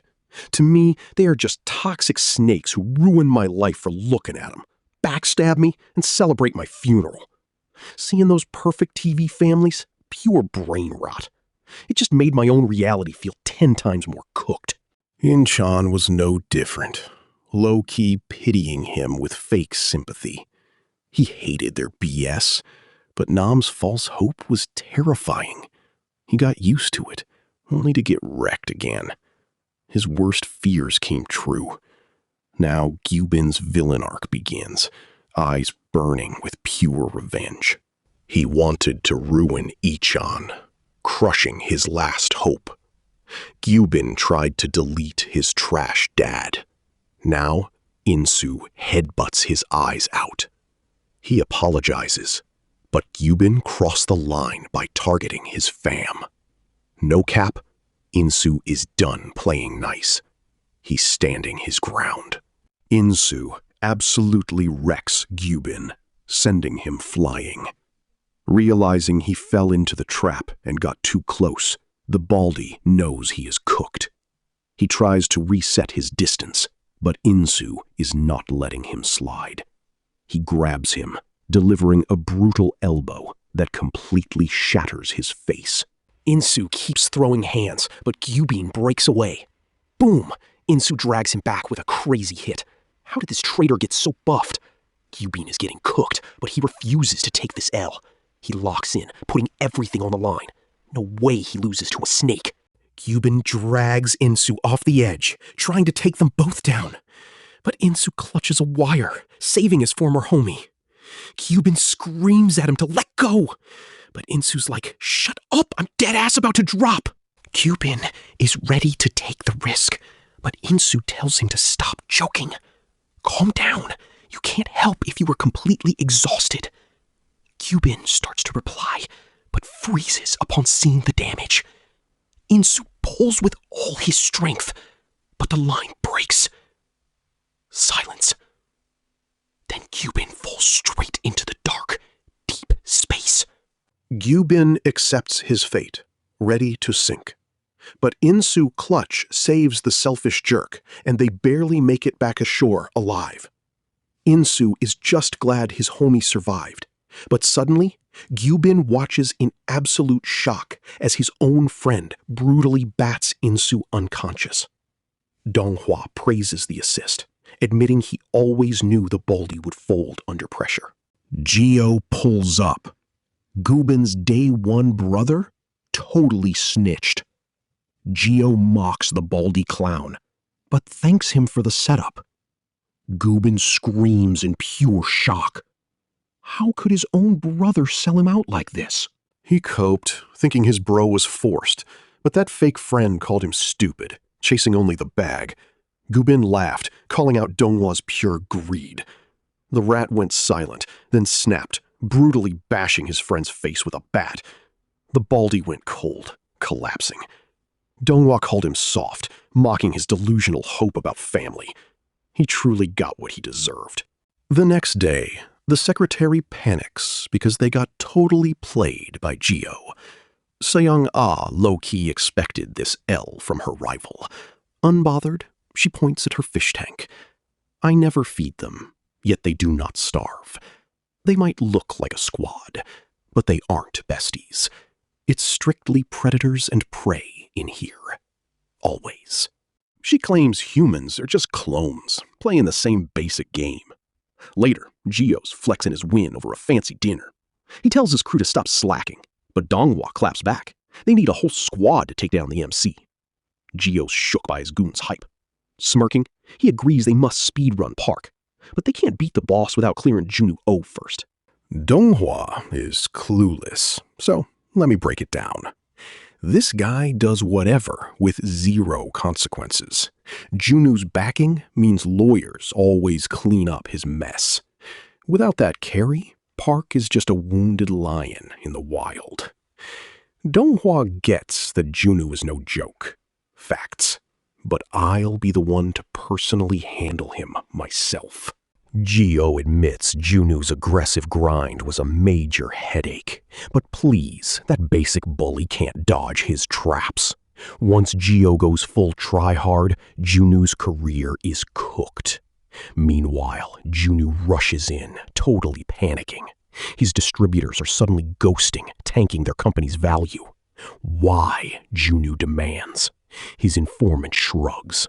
They are just capping with trash excuses. Honestly, someone is definitely pulling the strings behind the scenes to ruin you. You are being targeted. It is over. 50 billion won is due tomorrow. We are out of time. Make a choice. Junu realized they were targeting him first. Check the banks, he ordered. But his secretary delivered the bad news. The banks were totally ghosting them now. Junu grimaced. Damn, I really let myself get caught slipping. He's sweating, trying to cook up a plan. Suddenly, Song-A pulls up, clowning him for calling himself a CEO when he doesn't even have 50 billion in cash. She flexes her bag, offering him the funds. Meanwhile, Jiho thinks his broke rival is stressing over blocked supply lines, leaving his goons to finish the job. The lackeys ready up, but Jiho suddenly gets a leaked video exposing his toxic violence. Now he's totally pressed. But Gio sees the sender is Seyoung and absolutely loses his mind. He calls her instantly. She used a burner phone, bragging about finding the perfect blackmail video. Listing his crimes, she asks why his life is so trash. Now she's threatening him with more leaks, claiming she has journalist friends. He claps back, asking what she wants. She smirks, demanding a meetup. At the dark site, Gio pulls up ready to throw hands, exposing her secrets. Senga just laughs. He blocked her, so he had it coming. Now, she almost feels bad because the scary muscle she brought will absolutely ruin his confidence for real. Junu looms from the shadows, looking straight up villainous. Shio's confused. Dude thinks they're flexing friendship? Nah. Junu summoned Gio to pitch a plan. They're in the same boat now.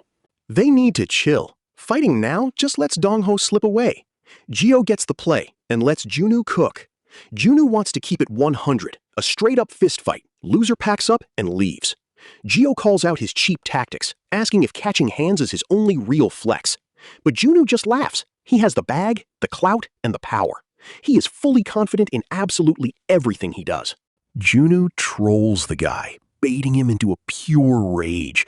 Gio totally bites, so Junu schedules their showdown in 3 days, letting him bring his whole squad. Gio is seething, but Junu just smirks wickedly. Later, Seong-ae questions his confidence. The rival is building a literal army, and she warns him, if he takes an L here, he loses everything. He already knows. He thinks the guy will just spam buff goons for an easy win. But honestly, numbers are useless unless they're all built like Cheon-su against a literal beast. Suddenly, Choi rushes in. Park is completely MIA. Junu is shook, but remembers Park's grind set from a few days ago. He's finding him himself. With 3 days left, they'll locate him. Choi's stressing. What if Park ghosts us? Junu's like, dumb question. We're throwing hands. Donghyun's hesitant. No way he wants them winning. But with Park and Insu MIA, Junu doubts he can solo these goons. Then Redhead smirks. We've got another wild card. Junu's clueless, but Choi finally gets the whole play. She pulls up with Dong-yeon, recruiting the lover boy for the fight. The weirdo instantly agrees. In the locker room, Gio's guy gaslights the Korean athletes, reminding them SKS Entertainment funds their free training and facilities. It's time to actually put in some real work now. They're lucky to get this golden chance to prove their worth to the big boss spending all this cash. Donghua rallies his crew. Down bad, but serving pure main character energy. They are ready to finally flex at the stadium. Follow our lead. Meanwhile, Gyubin wakes up in the hospital to Insu's smug, toxic smirk. Just dropped by to see you looking so absolutely cooked, my guy. Gyubin's mad, but remembers Insu saving his life and shuts up. Just leave. Insu agrees, but stops to invite the baldy for a beer. Turns out, the gang is actually glowing up, working part-time jobs and learning real trades now. Insu flexes a bigger house with a spare room, inviting him to pull up for beers. Gyubin still calls Cap on his story. Meanwhile, Junu goes all out to locate Park, tracking him down to a wild jungle at the mountain peak. Juno barely drags himself to the peak, praying this side quest is actually worth the hype. He spots Park, absolutely grinding, straight up abusing some bricks. Catching his breath, Juno reminds him he has some serious adulting to do. Ignoring him, he lets fly a devastating punch. Pure brute force shatters the bricks to dust. Junu is left shook by this beastly power. Meanwhile, Park's training is finally done. At the arena, Seong-ae doubts he'll show, but Choi reveals Junu tracked him down. He might clutch it before time runs out. The stadium lights flash on. Choi sweats, seeing Gio's massive army of absolute units. Gio brought his whole squad, but where is Park? Honestly, Gio's pressed he hyped this up just for some mid-lazy ops. Junghyun panics at the sheer numbers, but the redhead snaps. Stop being weak. Loverboy gets it, but those opponents look dangerous, especially Donghua and the tracksuit guy. Still, Donghyun claims it's his lucky day to finally test his limits. He hypes himself up, loving punching bags that actually fight back. Junghyun smirks, calling him a worthy rival, now totally locked in to battle the redhead for Choi's love. They square up, ready. Gio thinks they are sleeping on him, curious to see their real power. He dares them to go all out without their leader. His crew charges, weapons drawn. Dong-hyun warns this fight will last all night. Some op tries sneaking the redhead, but Jong-hyun yells duck and deletes him with effortless kicks. Dong-hyun and Loverboy charge ahead, absolutely shredding foes with insane combos. They're purely unstoppable. Loverboy warns his homie to watch his back since they're surrounded. Redhead shrugs it off, totally ready to take hits in war, thanking him, but adding, "Don't start lecturing me now, bro." Loverboy smirks, hoping Dong-hyun takes the next hit without crying. Seong is underwhelmed by Gio's mid-crew. Still, she's low-key impressed they cooked this hard without Park. But Choi warns things can flip in a second. The real bosses are finally making their move. Look, they're stepping up. Panjung spots Donghua, remembering Insu's leak. Donghua totally backstabbed Gyubin. Everyone thought he was just a sidekick, but Donghua was low-key cooking. Gyubin even admitted to Insu that in a fair fight, he might actually lose. Donghua stayed under the radar just to keep his hands clean. Exploiting Gyubin's gullibility, he used him like a disposable tool, effortlessly farming all his wins. Insu warned Banjung about that selfish psycho. Suddenly, Loverboy gets kicked hard in the gut. Gritting his teeth, he tells the redhead to watch his own back. Dong-hyun's busy wrecking Donghua anyway. Now, time to absolutely obliterate the rat who betrayed Gyubin. Zero hesitation. Dude tries a kick, but Donghua just chills, calling him a clown for flexing. He grabs a lackey as a meat shield to block Dong-hyun's kick, leaving him stunned. Donghua capitalizes, landing a heavy hit. The redhead's bleeding, blinding his vision. He's seething, but Donghua thinks he should save that trash talk. He warns the redhead. This isn't his turf, so expecting a fair fight is pure delusion. Goons pin Dong-hyun as Donghua charges to finish him. One brutal strike, and the redhead is folded. The jocks and their crew smirk, convinced it's over now that Dong-hyun's cooked. No one's subbing in. The other athlete laughs, bummed they didn't even get to warm up. Jungin and Redhead desperately hold off the goons. Suddenly, the doors slam open. The MC finally pulls up, ready to wreck everyone. His aura alone freezes the mobs in their tracks, like they are facing a wild tiger.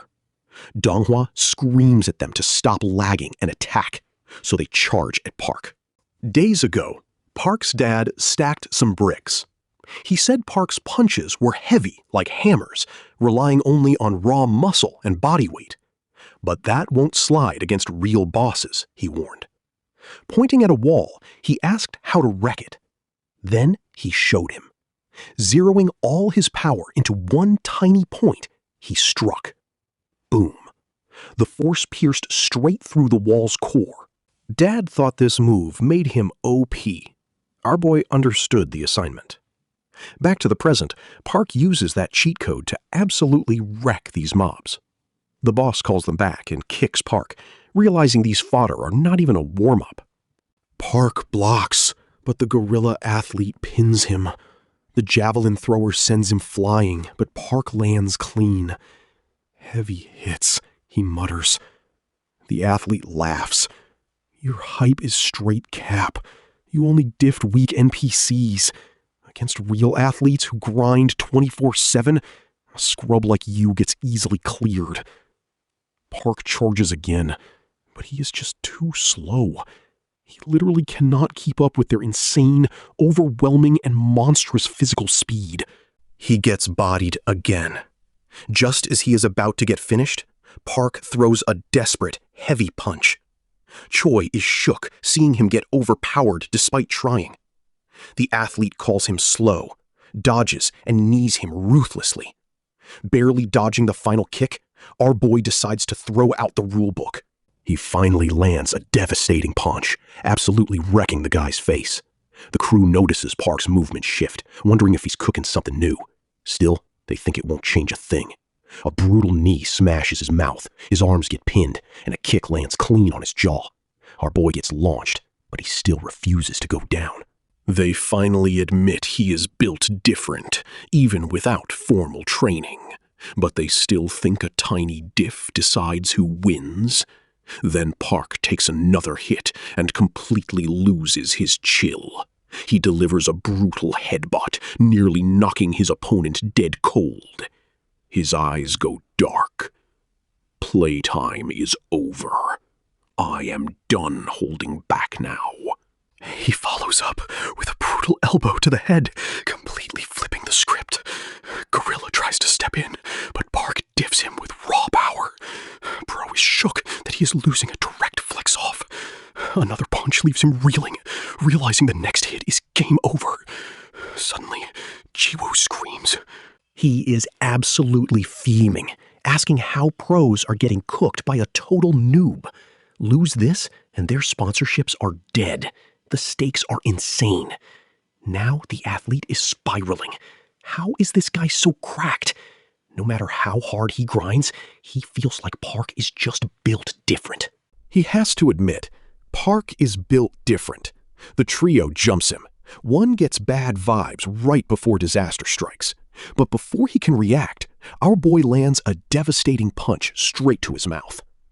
Fading out, he remembers his past. He was once Korea's next sprint hope.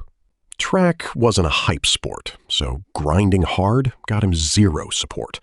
His athletic future was totally cooked. A sponsor would have changed the game for his squad, but instead, they ended up doing Jiwoo's dirty work.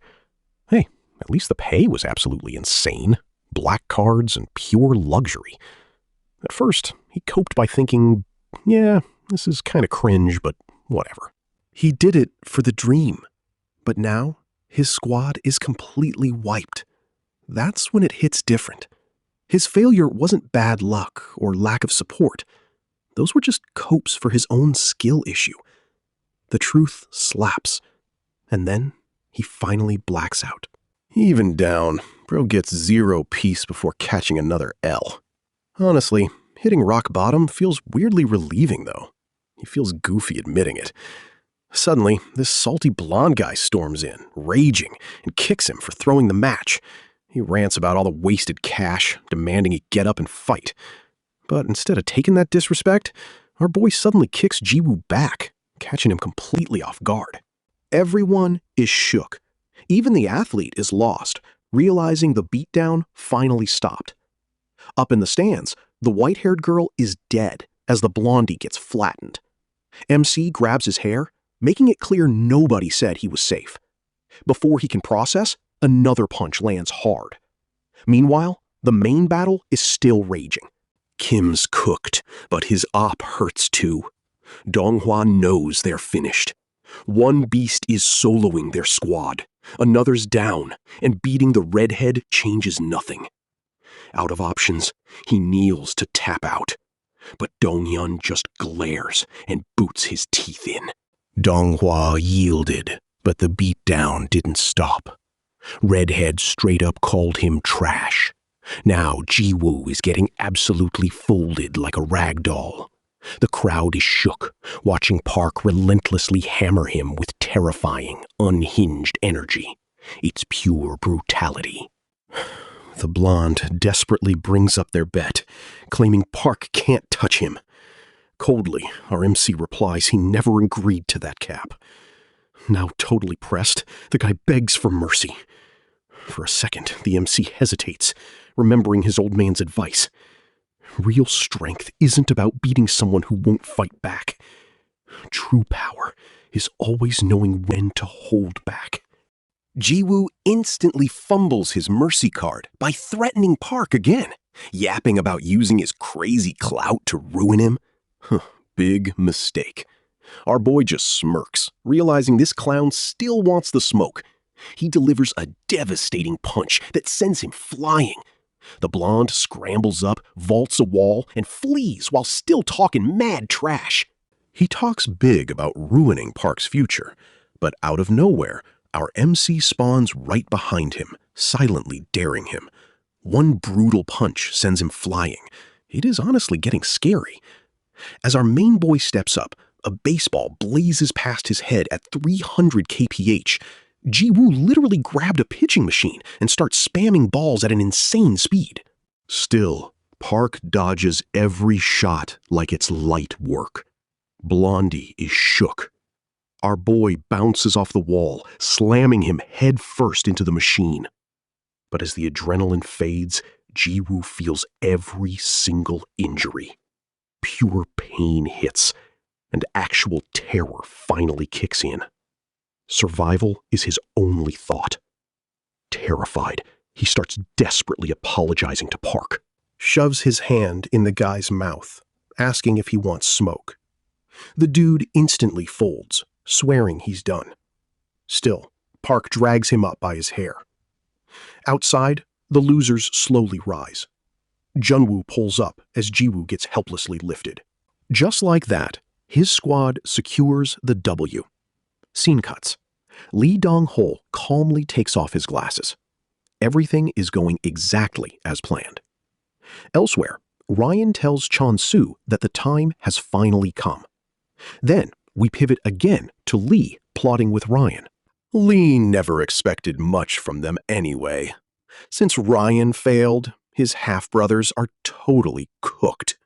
He mocks their pay-to-win mindset.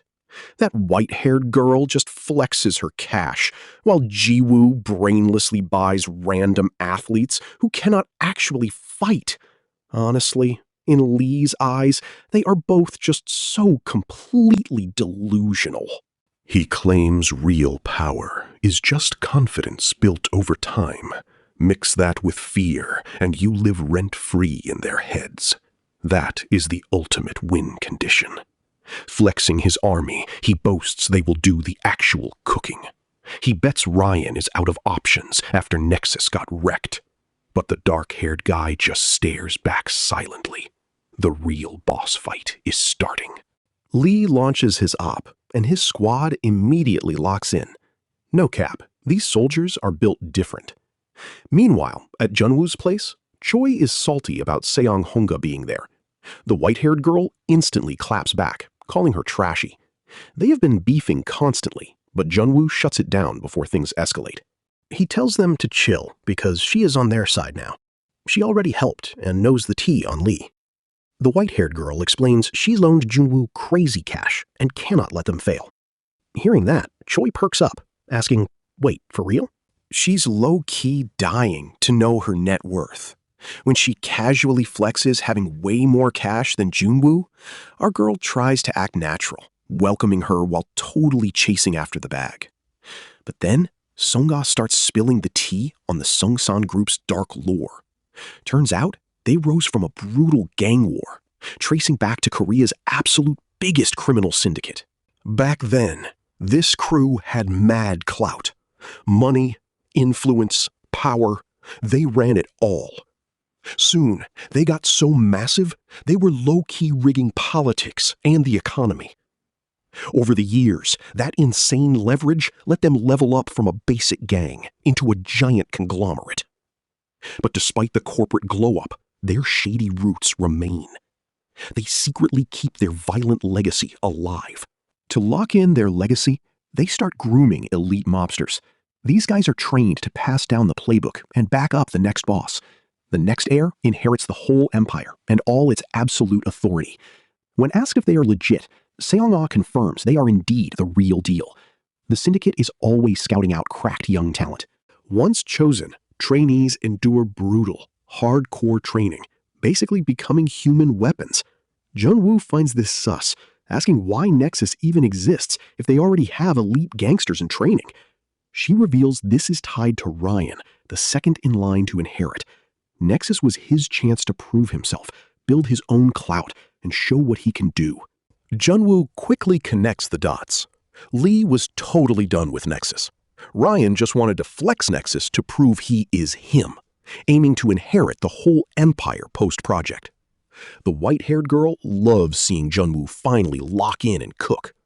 But Park gets pressed, asking if these elite mobsters actually diff Cheonsu. He snaps, insisting Cheonsu is built different, literally the toughest boss he has ever faced. Flashback. A kid is throwing hands, leaving everyone wrecked. A suited boss taps his shoulder. "You're in." Back then, our pasts didn't matter at all. Only the strong survived. Since middle school, the brutal grind never stopped. We were forged in violence, trained non-stop to join the absolute best syndicate. Yet, he watches in disbelief as Chansu solos the organization's top elites. These trained fighters are shook, unable to process how an outsider is completely diffing them. With a nasty double kick, Chansu effortlessly sends them flying. Bro really flexes, telling them they are not weak. He is just built different. Absolutely pressed, one battered fighter pulls a knife, screaming that he talks too much. He warns this is just a taste. Next time, they're throwing hands. Mid-sentence, a wild kick blindsides him, catching his head clean. Chansu casually drops, "It's been a hot minute, Moongill." Red Hair asks why he's here, and the answer is simple. Nexus. He's set on running it back. Meanwhile, another squad hears about a clash near Mujun Club. Backups requested, and they're stressing over potential captures. But a big boss is totally unbothered, calling it a regular Tuesday out there. He almost cooks the guys involved, but then decides to just let it slide. Instead, he benches the adults, letting the newbies cook for some real-world experience. Enter the top 3 elites, flexing and telling him, "We got this." Cut to a bar. A cornered guy gets grilled, nervously whimpering, "We got absolutely wrecked. Do they really think they can just play us like that?" He's tied to Seong-san Group. Before he can yap, a blade's at his throat. The thug mocks him. "You don't get the vibe, huh? Call Seong-san now. They're the real target." Suddenly, the big guy spots something sus and watches someone get yeeted across the room. "Who just pulled up?" they mutter. "Only 3 random kids?" But those 3 Seong-san trainees literally soloed the entire MT Masan. Wait, it's them, our main targets. Before anyone can react, boom, one of our guys gets absolutely yeeted. The top elite steps up, eyes cold. "Cut the yapping," he growls. "Time to take out this literal trash." The crew is salty, and their boss thinks these new ops have a literal death wish. Soon, the top elite is just low-diffing everyone, stepping over folded bodies like they are nothing. The big guy keeps thanking him, but Byung straight up slaps him. He warns him this is his last pass with no mistakes. Later, leaving in the rain, he is about to light up when a car pulls up. A guy hands him a phone. The young master is calling. Lee rants at him for sending weak rookies who got absolutely wrecked by Cheonsu. Furious, he demands Lee pull up right now. Cut to Lee's place. Byung gets questioned. He admits he expected Park, not getting totally clapped by Cheonsu. Hearing this, Lee coldly reminds him that even if Ryan is kinda mid, he is still a tiger's cub. Cheonsu never takes L's, so Byung should not rush his revenge. He needs to scope out his opponents first. To make it stick, Lee suddenly domes him with a golf club. Yet, the guy stands completely unfazed, showing absolutely zero reaction. Boss asks if he gets it. Dude nods like an NPC. Meanwhile, under a bridge, Moon links up with Chunsu. Hearing his plan, Moon laughs. It is giving clown energy. Who would start a new nexus after that drama? Red Hair reminds Chunsu he ditched everyone to chase his bag. To him, his old squad were just NPCs. Why would they trust his rebuild nexus speech now? Then, out of nowhere, the white-haired guy drops to his knees. Moon is shook, completely lost. Cheonsu admits he had major main character syndrome, realizing his L's only after everyone ghosted him. He genuinely wants to apologize, but the redhead shuts him down instantly. He tells him to never kneel again. It is a direct insult to everyone who ever had his back. Telling Chunsu to beat it, he walks off into the rain, leaving him kneeling alone. Meanwhile, Jonghyun watches Donghyun grind, noting it is exactly what he expected. His defense is totally cracked now. All that hard work is finally paying off. But the redhead is still unsatisfied, feeling nowhere near strong enough. Mid-grind, he recalls his master asking why he fights. The lesson was simple: channel your whole purpose into your fists. He hates that he has only been dragging Park down. From now on, he is locked in, done being carried by others. Fueled by pure grind, his explosive kick completely obliterates the training dummy. His buddy watches, low-key impressed. This is his peak performance. But he knows he cannot afford to slack either. Back at Junwoo's, he drops the truth. From here on, it is strictly 1v1 showdowns. One wrong move, and they are cooked. Getting caught lacking means instant game over, so everyone is on high alert. The white-haired girl argues stalling lets the enemy cook, especially since they are outnumbered. She wants to target Ryan, the weak link, but Junwoo instantly shuts that down, warning that it is pure bait. With Chen-Su acting as a total wild card, attacking now would be a major fumble. That's why he is prepping for every single scenario. For now, they can't mess with the current balance. One wrong move and the whole situation blows up with zero room to recover. Meanwhile, in a dark alley, Chen-Su walks alone when someone suddenly blocks his path. Out of nowhere, the op pulls a blade and lunges. White hair dodges last second. Recovering his footing, he is shook to realize his attacker is actually Baekhyun. Another stab flies, but he dodges again, kicking the knife away. Spinning to counter, he almost elbows Baekhyun's face, but then stops. Right then, it all flashes back. First, Moon curved him. Now this random is throwing hands. Maybe he really is just a fraud. His attacker keeps charging, landing a punch, only to sense something off. Chen-Su isn't even dodging. Baekhyun's losing it, demanding why he's back. You returned just to be the same selfish trash? He spits, landing another punch. But the white-haired guy is just standing there, completely ghosting the fight. Honestly, the silence is giving eerie vibes. Taking the hits, Moon's words live rent-free in Cheon-Su's head. He is a fake friend who abandoned everyone for clout. It hits different, breaking him. As the blade looms again, Cheon-Su stops him, completely defeated. "You are right," he mutters, owning the shade. "I am just a selfish clown who only cares about myself." Cheon-Su tells Baekhyun to hurt him if it helps. He won't fight back. Baekhyun grits his teeth, asking if this is a joke. But looking closer, he realizes the white-haired guy is dead serious. He's totally empty. Baekhyun slowly drags the blade across his cheek, but he just can't do it. He drops the weapon. Seeing him look so pathetic, the guy can't even stay mad. Complaining he makes everyone feel awful just by looking totally wrecked. Frustrated, Baekhyun tells him to stay a sorry mess and leaves. Cut to the gym.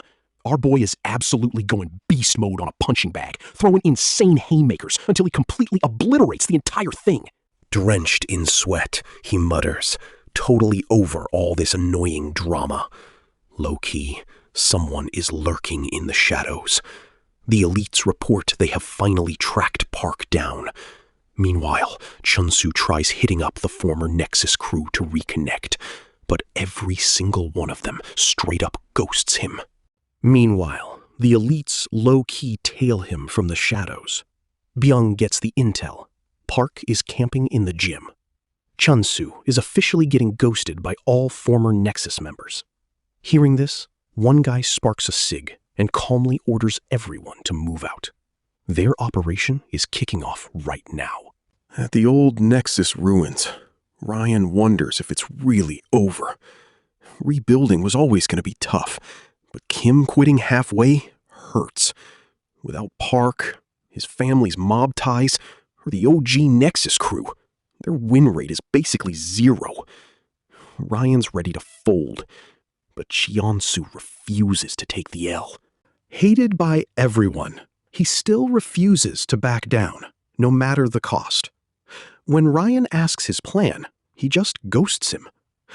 Suddenly, a guy rushes to Lee with some wild news. Chunsu is raiding them right now. Lee's in denial, convinced Nexus couldn't possibly make a comeback. But the guard clarifies. The guy is raiding solo, completely blinded by rage. Lee is low-key amused, calling Cheonsu totally unhinged. Just then, Byung walks in, telling them to chill. Honestly, they plan to delete that white-haired dude anyway. If Nexus actually grouped up, it would be a problem. Since everyone abandoned Chunsu, this should be an easy dub. Meanwhile, Bro is already soloing. A goon rushes with a club, but he easily dodges, counters with a clean punch. Another attacker charges, swinging at his arm, but Chunsu blocks so hard the weapon shatters. He counters, but gets snuck from behind. Annoyed, he grabs the arm, lands a heavy mouth punch, then goes full beast mode with explosive strikes. Meanwhile, Seong reports Junwoo's base is clear, but that white-haired dude is solo rushing Lee. Choi is totally baffled by this throw, but Junwoo quickly connects the dots. He realizes Chonsu is actually trying to rebuild Nexus in his own way. He hoped they would beef and ruin themselves, but watching this white-haired guy solo is pure cringe. No matter how cracked he is, a 1v9 is impossible. So Junwoo orders Choi to assemble the squad and move. The next big clash is about to drop. Back in the mix, our boy is seriously outnumbered. Dodging and countering, he's shredding mobs despite the crazy odds. But he's still taking hits. Wait, one of them hits different. This guy is built different. It's Soo-hyuk, the rank 3 beast. He admits Chunsu has skills, but it's not enough. If Chunsu really wanted to win, he shouldn't be this gassed already. Turns out, those previous opponents just fodder to drain him. Now he faces actual top-tier bosses, and Chunsu is already running on fumes. Every fight gets sweatier, but the white-haired guy isn't hearing it. He says, "Shut up and fight." The top dog calls him mid, saying he's nothing without Nexus. Then they all jump him. It's pure chaos, catching hands from every angle. Getting wrecked, Chunsu silently admits the guy is right. He fumbled Nexus's trust and deserves to suffer alone. But even while getting beaten down, he refuses to fold. He fights through the pain, throwing hands relentlessly. One thought stays stuck in his head. He can't disgrace Nexus any further. He remembers the toxic grind for clout, violence, scams, blackmail, and betrayal. Every crime was fueled by a desperate need to win.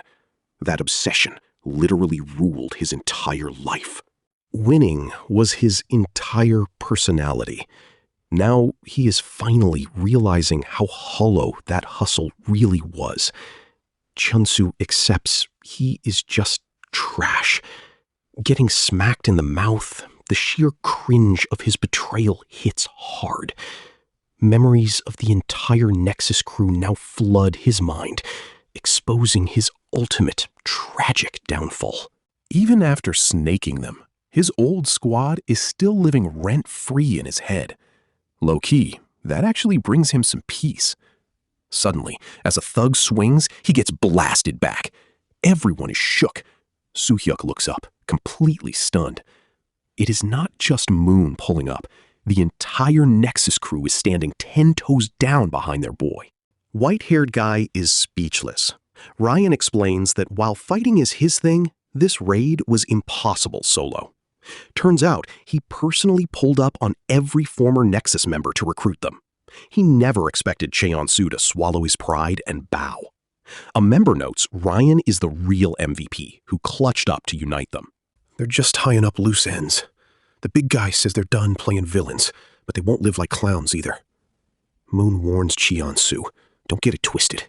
Forgiveness isn't free. If he wants back in, he's got to start earning his keep. Win or lose, he must keep leveling up and stop running. He tosses the Nexus ring back to Cheon-su. The white-haired guy stares, asking if that is really all. Getting a nod, he smiles, vowing not to fumble it again. Soo-hyuk just rolls his eyes at the absolute cringe. Just then, Chun-Soo spots the top-tier boss, the one and only Byung, pulling up. He's shook seeing Nexus rebuilt so out of nowhere. Never thought things would flip this fast, wondering if Ryan made everyone switch up. Then Lee slides in, coldly putting this mess on Byung. To redeem his past fumbles, he must personally delete Nexus. He orders Ryan captured, greenlighting his elite to completely wreck his own little brother. Byung instantly charges Chun-Soo. The silver-haired prodigy just scoffs. Fast, but honestly, you are pretty mid. Time to catch these hands. This fight is finally popping off. Nexus members clash everywhere while the top bosses duel. Cheon-Soo spots a gap, landing a brutal gut punch. Byung is shook. Cheon-Soo is literally reading his every move. He is totally caught off guard. So the rumors about those hacked eyes predicting every single move weren't just cap after all. Still, he presses on, grabbing his arm. He mocks him, saying he only ran the game because the real bosses were away. To him, Nexus and this guy are just total trash. He stomps him down, sneering that Chun-Soo rebuilt Nexus just to get completely wrecked again. But just as he aims for the head, Chun-Soo suddenly sweeps his legs. Tables turn instantly, and now Byung is getting curbed. Chun-Soo coldly tells him he yaps too much. Bro is fighting without Park, yet still acts so confident. The white-haired beast knows Byung stands zero chance because he predicts every move. Let's see where this cheat code started. As a kid, Chun-Soo almost got wrecked by a stray dog. In that clutch moment, he unlocked the cheat code to predict enemy moves. Soon he was reading everyone's body language. Fighting and gaming became a breeze. But even with this OP hack, he still couldn't diff Park. This realization forces Chun-Soo to unlock his own true potential. To him, Park has that ultimate apex predator energy. He replays their terrifying clash rent-free in his mind. The sounds, the scent, that suffocating aura, and those killer eyes. By reliving that trauma constantly, the white-haired prodigy finally decodes the raw, primal instinct of what fighting actually means. He's cooked up a new meta to finally diff that wild beast. Back to now, he reads Byung's punch-to-wall slam combo. Right on cue, the guy swings, but he clean dodges, landing a slick head kick counter. As Byung stumbles, Cheon-Soo ducks another strike, chaining it into a backflip kick. Absolute main character energy. He breaks down combat. Every beast telegraphs before striking. Subtle tells like eye twitches, breathing shifts, or heartbeats. If you can't mask those signals, fighting you is basically like fighting a blind man. Leveraging this cheat code, he clocks Byung right in the face. He keeps cooking, declaring the match is already over. But then, the guy spits blood and starts laughing. To him, losing only means death. If he's breathing, he's not done. Chun-Soo can't catch a W unless he kills him. The white-haired guy locks in, dead serious. If that's the vibe, today is really his last day. Fuming, Byung throws a heavy kick, but Chun-Soo dodges again. He instantly reads the grab, dodging flawlessly. He parries, blocks, and lands a clean punch straight to the face. Now it is pure chaos. The white-haired guy calls out his mindless rushing, saying it is a major skill issue, but the opponent believes it will create the opening he needs. Honestly, he actually clutches up and finally lands one heavy hit. Byung claims that in a life-or-death brawl, raw power and tankiness are everything, his ultimate flex. But the white-haired dude calls cap on that yap. Flipping clean over him, he lands a savage head kick, keeping the pressure on lock. Watching closely, Soo-hyuk and the elite guy realize this is getting legit scary. Lee doubts Byung, wondering if he is even locked in at all. Lee handpicked this monster as his right hand, yet he can't even diff one of Ryan's basic lackeys. The boss warned him, throw this match and he is dead meat. Byung claims he's not throwing, but he keeps missing. His punches whiff, his kicks get dodged, and Chun-Soo is absolutely cooking him with every single mistake. He keeps pushing forward, despite taking endless hits. The white-haired guy thinks Byung's main flex is just insane tankiness, but it's actually pure, unadulterated grit. He admits he might never win, but vows he will never lose. A flashback shows Lee's dad personally choosing him to be the king's loyal sword, his ultimate ride-or-die hound. Fight with honor, they said, but to him only death means losing. Chi-Yun-Soo locks eyes with Byung, unshaken, totally unfazed by the brutal damage. It is giving ready to die. Is this guy seriously about to crash out for real right now? Before they clash, Ryan stops Chun-Soo, warning that dragging this out gets them pinched from both sides. Lee absolutely loses it, screaming at him to butt out. Then, out of nowhere, Ryan slaps him hard across the face. Everyone is dead silent. Bro just stands there, completely shook, unable to process what just went down. Ryan corners the elite fighter, demanding his loyalty. He points out Byung was just Lee's toy, but as a Seongsan Group employee, his real job is protecting their bag. Ryan forces a choice. Keep being a tool for a selfish, ego-driven Nepo baby who only cares about clout, or boss up and unite Nexus with Seongsan's elites. The fighter hesitates, locked in deep thought. A flashback hits. He once asked Lee's dad if being the king's sword meant being his kid's obedient lapdog. His dad says he serves Lee now, but Ryan's bloodline means he'll eventually let his claws out too. When that day comes, he'll choose his own king, the one actually fit to rule Seongsan. Cut to now, Lee is mad pressed, grabbing a heavy club to strike his brother for this absolute disrespect. But Ryan? He's just smirking. Before the blow lands, Byung intercepts the weapon, calmly declaring he is Team Ryan now. Lee is absolutely livid. He cannot believe a mere NPC dares to defy him.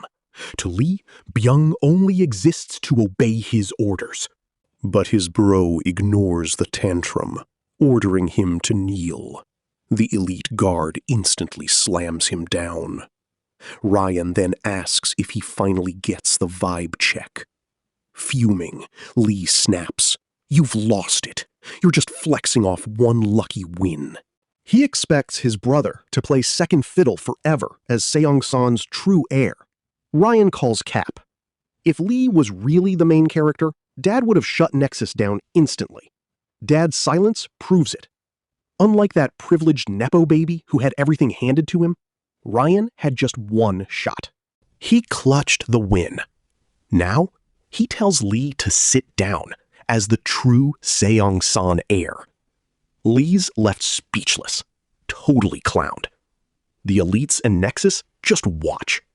Ryan is low-key loving every single second of this payback.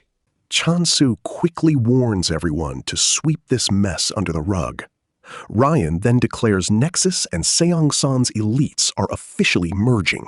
It was always meant to be. For grinding this out, he promises to secure all their families for life. But before they can celebrate, he drops a chilling reminder. One final boss still stands in their way. They gotta beat Park. Ready to take him down? He asks. The squad roars in absolute loyalty. Chun-Soo low-key smiles, finally getting his rematch with the MC. Meanwhile, over at Junwoo's HQ, the whole crew is locked in.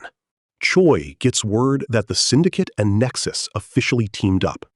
She realizes Ryan secured the dub, making things way more toxic. Hearing this, the white-haired girl breaks down the new meta. Depending on the opponent, just one W could clutch the entire game, but stalling is a straight-up throw. She looks at Junwoo and asks him, "What's the play now, bro?" Bro's just repeating his day one facts. No matter their cash flex, it's time to prep for war. Honestly, this fight might be a total breeze. Next day, Ryan stares at the horizon. Just one last step. Then, a car pulls up. The driver steps out, and surprise, it's actually Junwoo. Ryan immediately roasts his trash parking, joking that only a straight-up criminal parks that badly. Junwoo's like, "Thanks for the compliment," then asks if Ryan liked his little gift. Turns out it's a massive receipts drop. Documents exposing Saesung Group's corruption, nexus ties, and generational shady deals with dirty politicians, lawyers, and TV media companies. Ryan asks what the catch actually is. Junwoo gets dead serious, revealing his ultimate goal. He wants to permanently delete the entire organization and shut down this whole game for good. Hearing this, Ryan casually yeets the evidence briefcase off the edge. Seongsun Group isn't that easy to threaten. He reminds him their reach touches every corner of Korea, backing major industries and VIPs. You really think that weak flex works on us?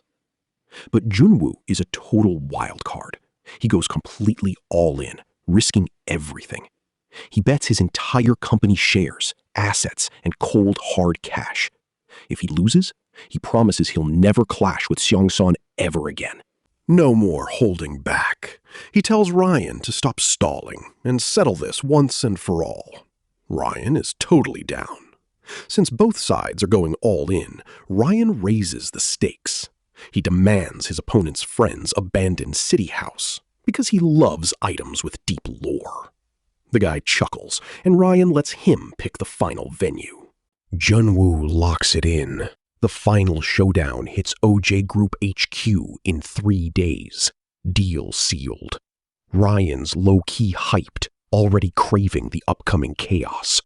Soon, OJ employees get super sus texts. Confused, they check the system alert. A sudden mandate for everyone to WFH for a whole week due to renovations. The eerie corporate ghost town is now officially set. That night, Seong calls Junwoo totally unhinged. Betting his entire life on one final showdown is reckless, but high-key genius. To her, he is shamelessly brilliant, the craziest guy ever. She asks how it feels to finally reach his dream. Junwoo just sighs, wondering what else he can do. Thinking of his bro, is stressing even worth it when the grind isn't over? Exhausted, he admits he's just on cleanup duty now. The rest is on Park and the squad. Meanwhile, Insu's finally back on his feet, feeling good. Yubin drops the news. They owe Junwoo big time now.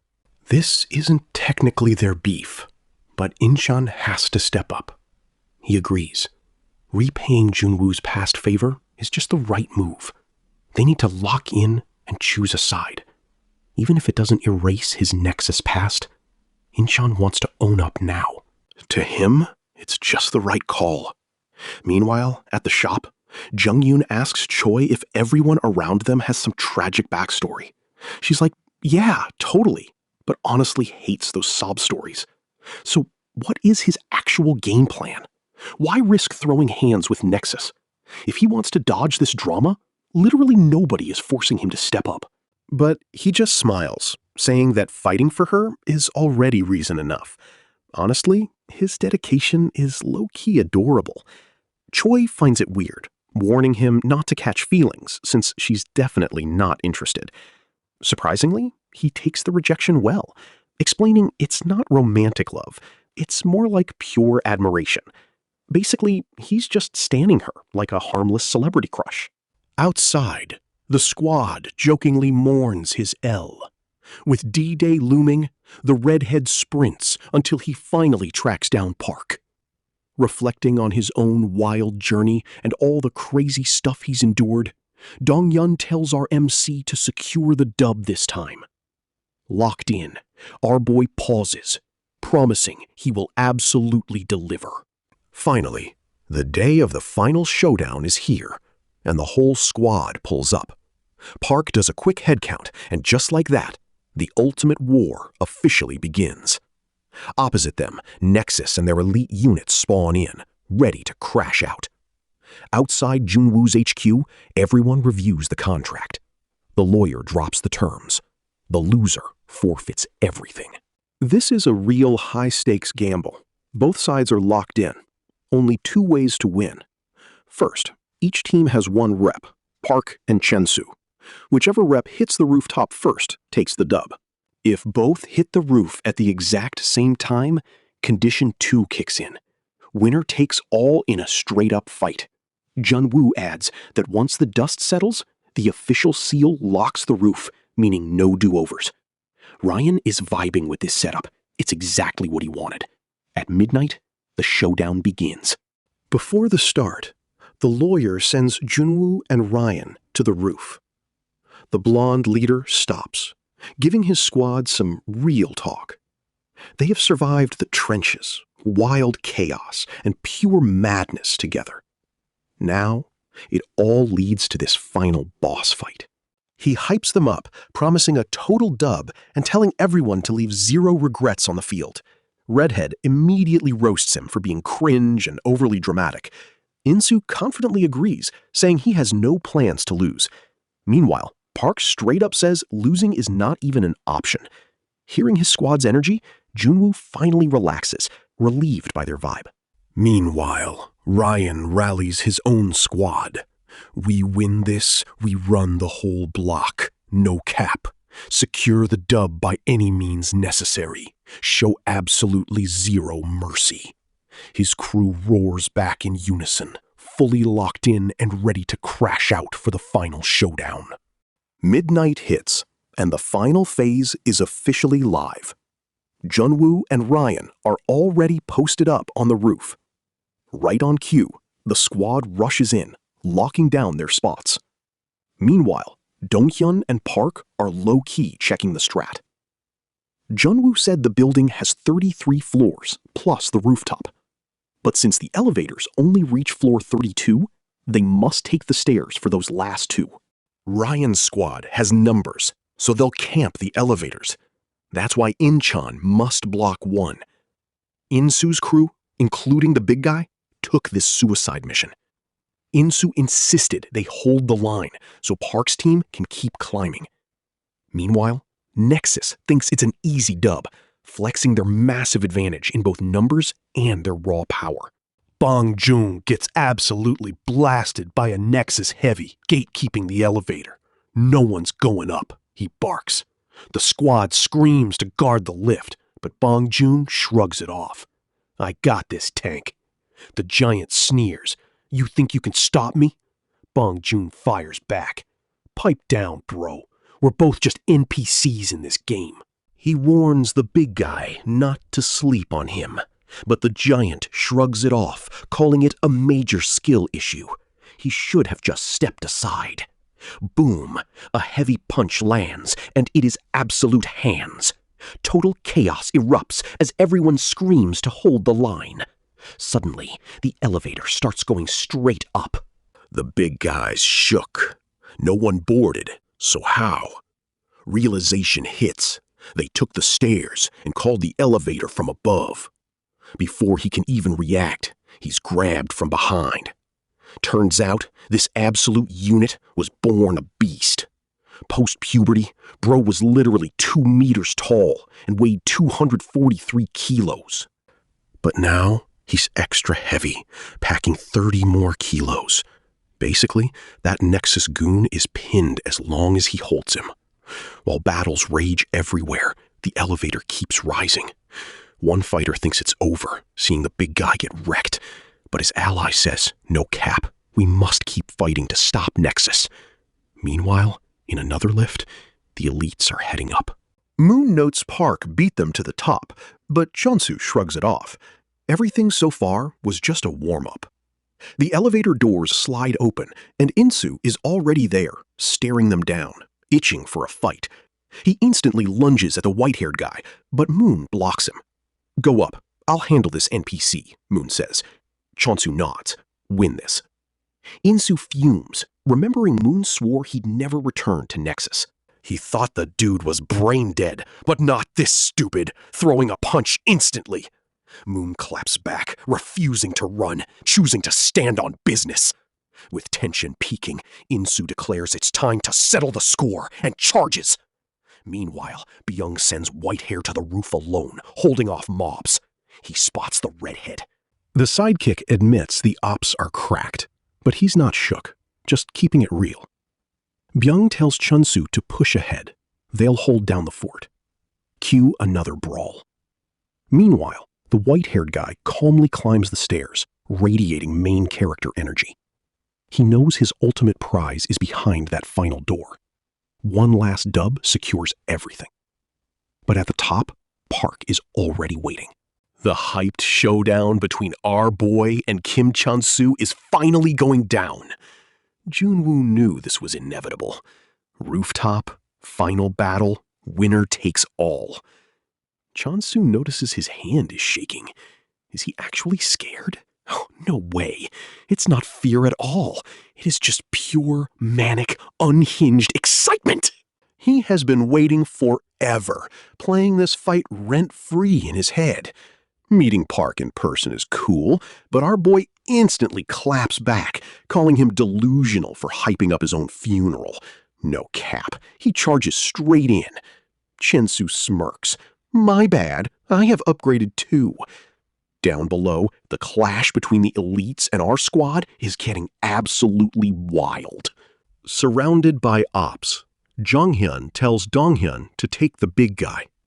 The elite fighter dismisses Donghyun as just some kid, but Donghyun claps back, "Who's the kid?" and delivers a massive chest kick. Byung blocks it, but feels the insane weight behind that light frame. He realizes this redhead is not to be slept on. Intrigued, Byung admits he's watched him since Nexus started. Now he finally gets to test the hype. Why waste insane power on mid-goals like revenge or loyalty? Downstairs, Insu and Moon are throwing hands. The Scar guy swings big but eats a heavy chest shot. Moon admits he has leveled up, but calls him a clown for leaving Nexus and fumbling the bag.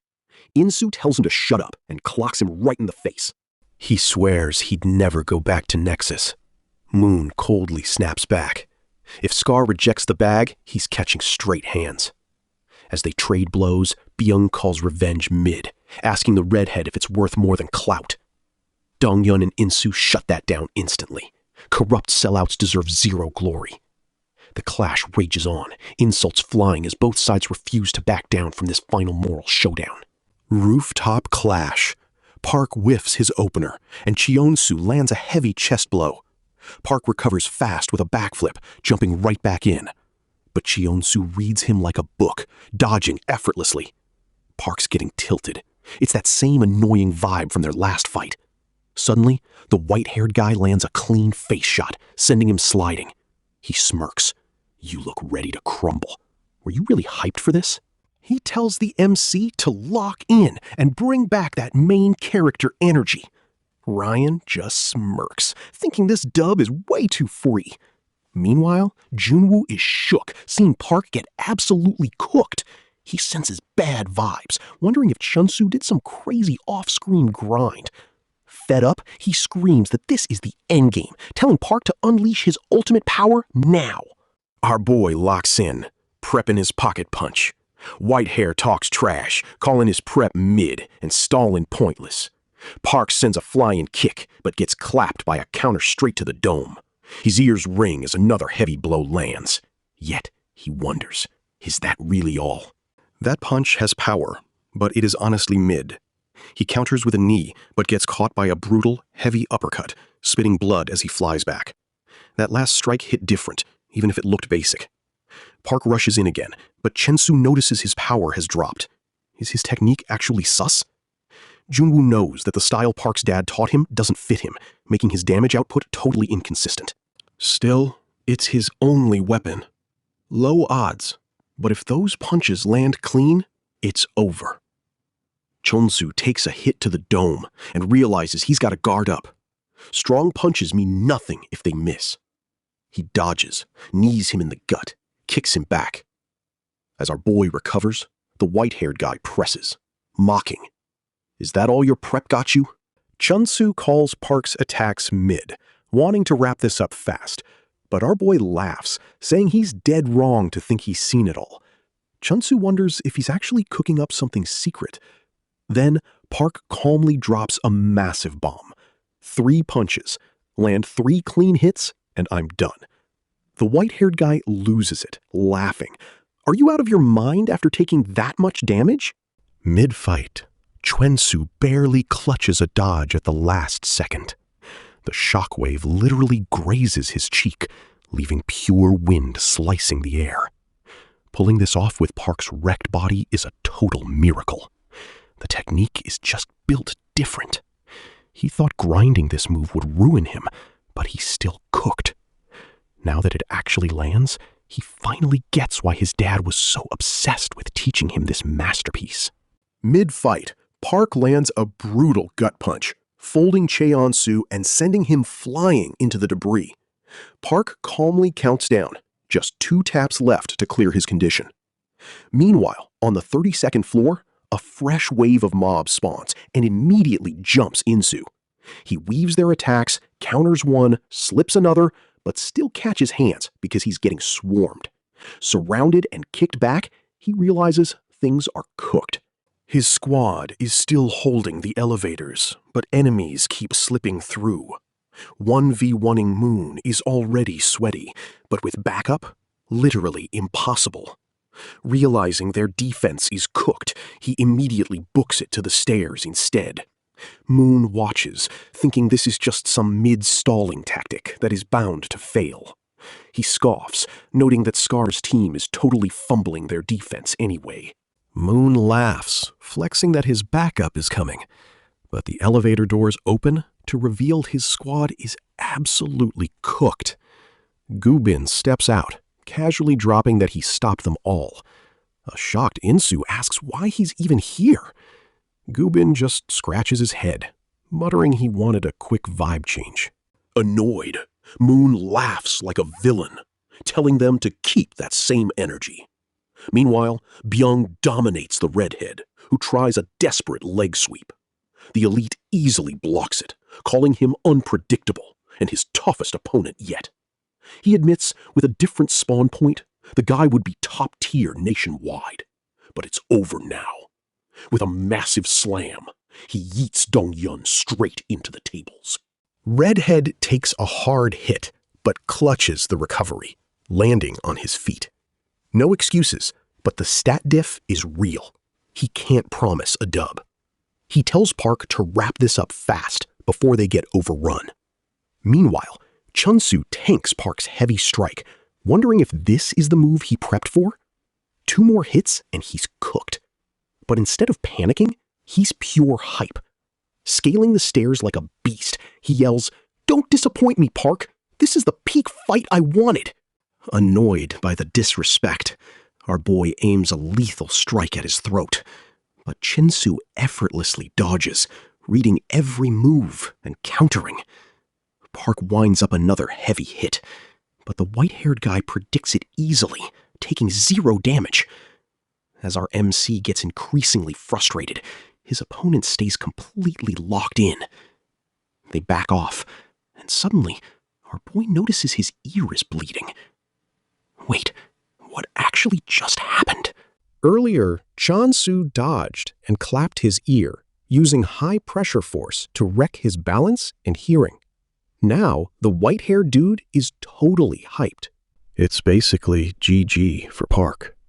Our boy is completely cooked, his vision lagging as his balance crumbles. Chun-Soo knows that hit scrambled his senses, making even standing a struggle. Park's defense was already mid, but now he's running on empty. He throws a desperate punch, but Chun-Soo easily weaves and counters straight to his face. Chun-Soo confidently claims victory, landing a clean finisher. Meanwhile, Junwoo is stressing hard, shook that despite all of Park's intense training, they're still losing. Suddenly, a phone buzzes with a grim alert. The 1st floor is breached. Enemies are flooding upstairs fast, and time is running out. If this fight drags on any longer, They are absolutely cooked. More ops keep spawning on floor 32. Insu sees the endless wave and knows they are cooked. Did the big guy get clapped already? He tells Cuban to move. Chaos erupts. They have to pivot their plan right now. First floor is cooked, so the squads must team up. But honestly, they are just buying time before a total wipeout. The breach is dominoing upward, threatening the rooftop next. Insu urgently yells to Junghyun and the redhead. First floor is breached. Squad up and guard the roof right now. Donghyun and the attendant instantly vibe with the plan and bolt. Byung is like, "Where do you think you're going?" and quickly chases. Cue the frantic stair-climbing montage. At the rooftop, a tiny squad tries to gatekeep, but they're totally outnumbered by Nexus. Moon just laughs, calling their desperate defense a massive waste of time, when they should be saving Park. Insu calls them brainless NPCs, zapping themselves like moths to a flame. Redhead adds, they actually trust Park, no cap, so they just need to hold the line. This triggers Moon, but suddenly, the door rattles. Backup is here. Meanwhile, our boy misses a punch and backs off. He lunges again, and Chonsu thinks he has him red, but Park catches him lacking with a sudden, brutal headbutt. White Hair is coping, wondering how he got hit while completely off balance. Then it clicks. Our boy grabbed his hair to control the spacing. He coldly mutters, "Seeing you is optional." He kept their last fight rent-free in his head, replaying it thousands of times. Even dizzy, he predicts every single move. Turns out, our MC also has that prediction cheat code active. The tables have officially turned. Boom! A 90% power punch straight to the face sends Cheonsu flying, spitting blood. Still counting, our boy declares there is only one left. Cheonsu is shook, feeling the damage stack up. Both are draining, but he knows he can't just sit back and take it anymore. He goes all in, landing a clean straight while barely dodging a counter. Pressuring Park relentlessly, he knows one slip-up means instant game over. Boom! He lands a savage knee right to Park's face. Junwoo panics, shouting for Park, while Redhead clocks the voice, feeling the insane tension. But Insu tells everyone to hold the line. They just need to buy some time. Nexus fighters are getting absolutely cooked, but they cope that holding the line keeps things balanced for a dub. But the actual fight is pure chaos. White Hair is completely diffing Park, making everyone realize it's over any second. Even Ryan's just spectating, sweating how it's going to go down. Inside the building, the redhead screams for everyone to hold on, but Park folds, taking a brutal knee strike straight to his core. He tries an elbow counter, but completely whiffs. Cheonsu's dodging is clean, landing heavy hits with insane precision. Park's only standing because his physical durability is built different. Anyone else would have folded. Still, he eats another massive, heavy blow. But now, Cheonsu's stamina is tanking. His vision is fading, his focus slipping, as his opponent completely blurs out of sight. Back at the rooftop, Byung clears the path, charging the redhead and pinning him. He grabs for the door handle, leaving everyone stressed. Jonghyun screams to gatekeep the entrance, but Moon pulls up to clutch the handle too. The defense completely crumbles, and suddenly the entire Nexus squad is now flooding out onto the rooftop. But the rooftop scene stops everyone cold. They arrive just as Park and Chansu clash. Mid-punch, the white-haired guy calculates every outcome and realizes he's cooked in every timeline. Bro literally accepts his fate with a smile, taking the ultimate hit. As everyone gasps, Park sends him flying, yelling, "Go to hell!" Silence hits. Did Cheonsu actually just take an L? He is down bad, while Park is still standing. Flat on his back, the white-haired guy rethinks his life choices. Was it forming Nexus or not finishing Park off sooner? He thought he was cooking then, but now he knows his biggest mistake was ever going all in against Park. Chonsu is cooked, leaving him with zero options. Now, Ryan's low-key panicking. With his muscle down, he's about to lose his entire bag and get dragged into another brawl just to survive. Right then, Our MC pulls up, casually asking if he wants these hands too. Ryan's shaking, but Junwoo tells Park to chill. He turns to Ryan, dropping a cold truth. That airtight contract he signed? Court is a massive L. So, dude has two choices. Take the L and lose everything, or keep acting like a total clown. Ryan fumes, swearing he'll never forget this day. But Junwoo is completely unfazed, basically telling him, pull up any time, the result won't change. Just like that, only Park and Junwoo are left chilling on the rooftop. He looks back to day one, remembering when they first locked in. Now, he realizes he's the one who owes him everything. He gives Park his flowers, admitting he wouldn't have made it this far alone. Our boy just smiles, low-key hinting they might cross paths again someday. Junwoo silently accepts the vibe. This is their final chapter. Months later, Ryan transfers his assets to Junwoo, as agreed. Junwoo pays off his debt, while Sangsan Group does nothing, busy with their own internal drama. After fighting Park, Chen-Su gets treated, and then ghosts everyone. The Nexus gangs get busted, bringing peace back. At his old place, Junwoo reflects alone, realizing this peace hits different without his bestie around. Maybe wiping the slate clean was better, but he'll just sit with the cringe. Looking at his bro's pic, he hopes he brought some peace. He leaves, letting the demolition start. Park meets him outside, asking, "What's next?" They share a smile, choosing to just vibe and live for tomorrow. Peace is finally returning. Some random thug tries flexing his Nexus clout in class, but classmates just tell him to touch grass and study. Meanwhile, the redhead, a total academic flop, takes the PE endurance exam. Day one, he pulls off a cracked jump, leaving everyone shook. One rival is literally sweating bullets, realizing who he is actually up against. Back then, Donghyun lacked raw talent, but his insane grind paid off, and now opponents are literally shaking. Meanwhile, Choi started studying for her GEDs. Since she was busy destroying Nexus, she struggled initially, but a solid tutor got her through. Jonghyun quit his convenience store gig for his dad's company, only to rage quit after just 3 days. Now, he's happily farming mangoes in Jeju with the squad. Bro was low-key just trying to cope with the Choi breakup. Insu went back to Incheon, aced his exams, leveled up his skills on site, and even got a new pet. But Gyubin feels like a total outsider now.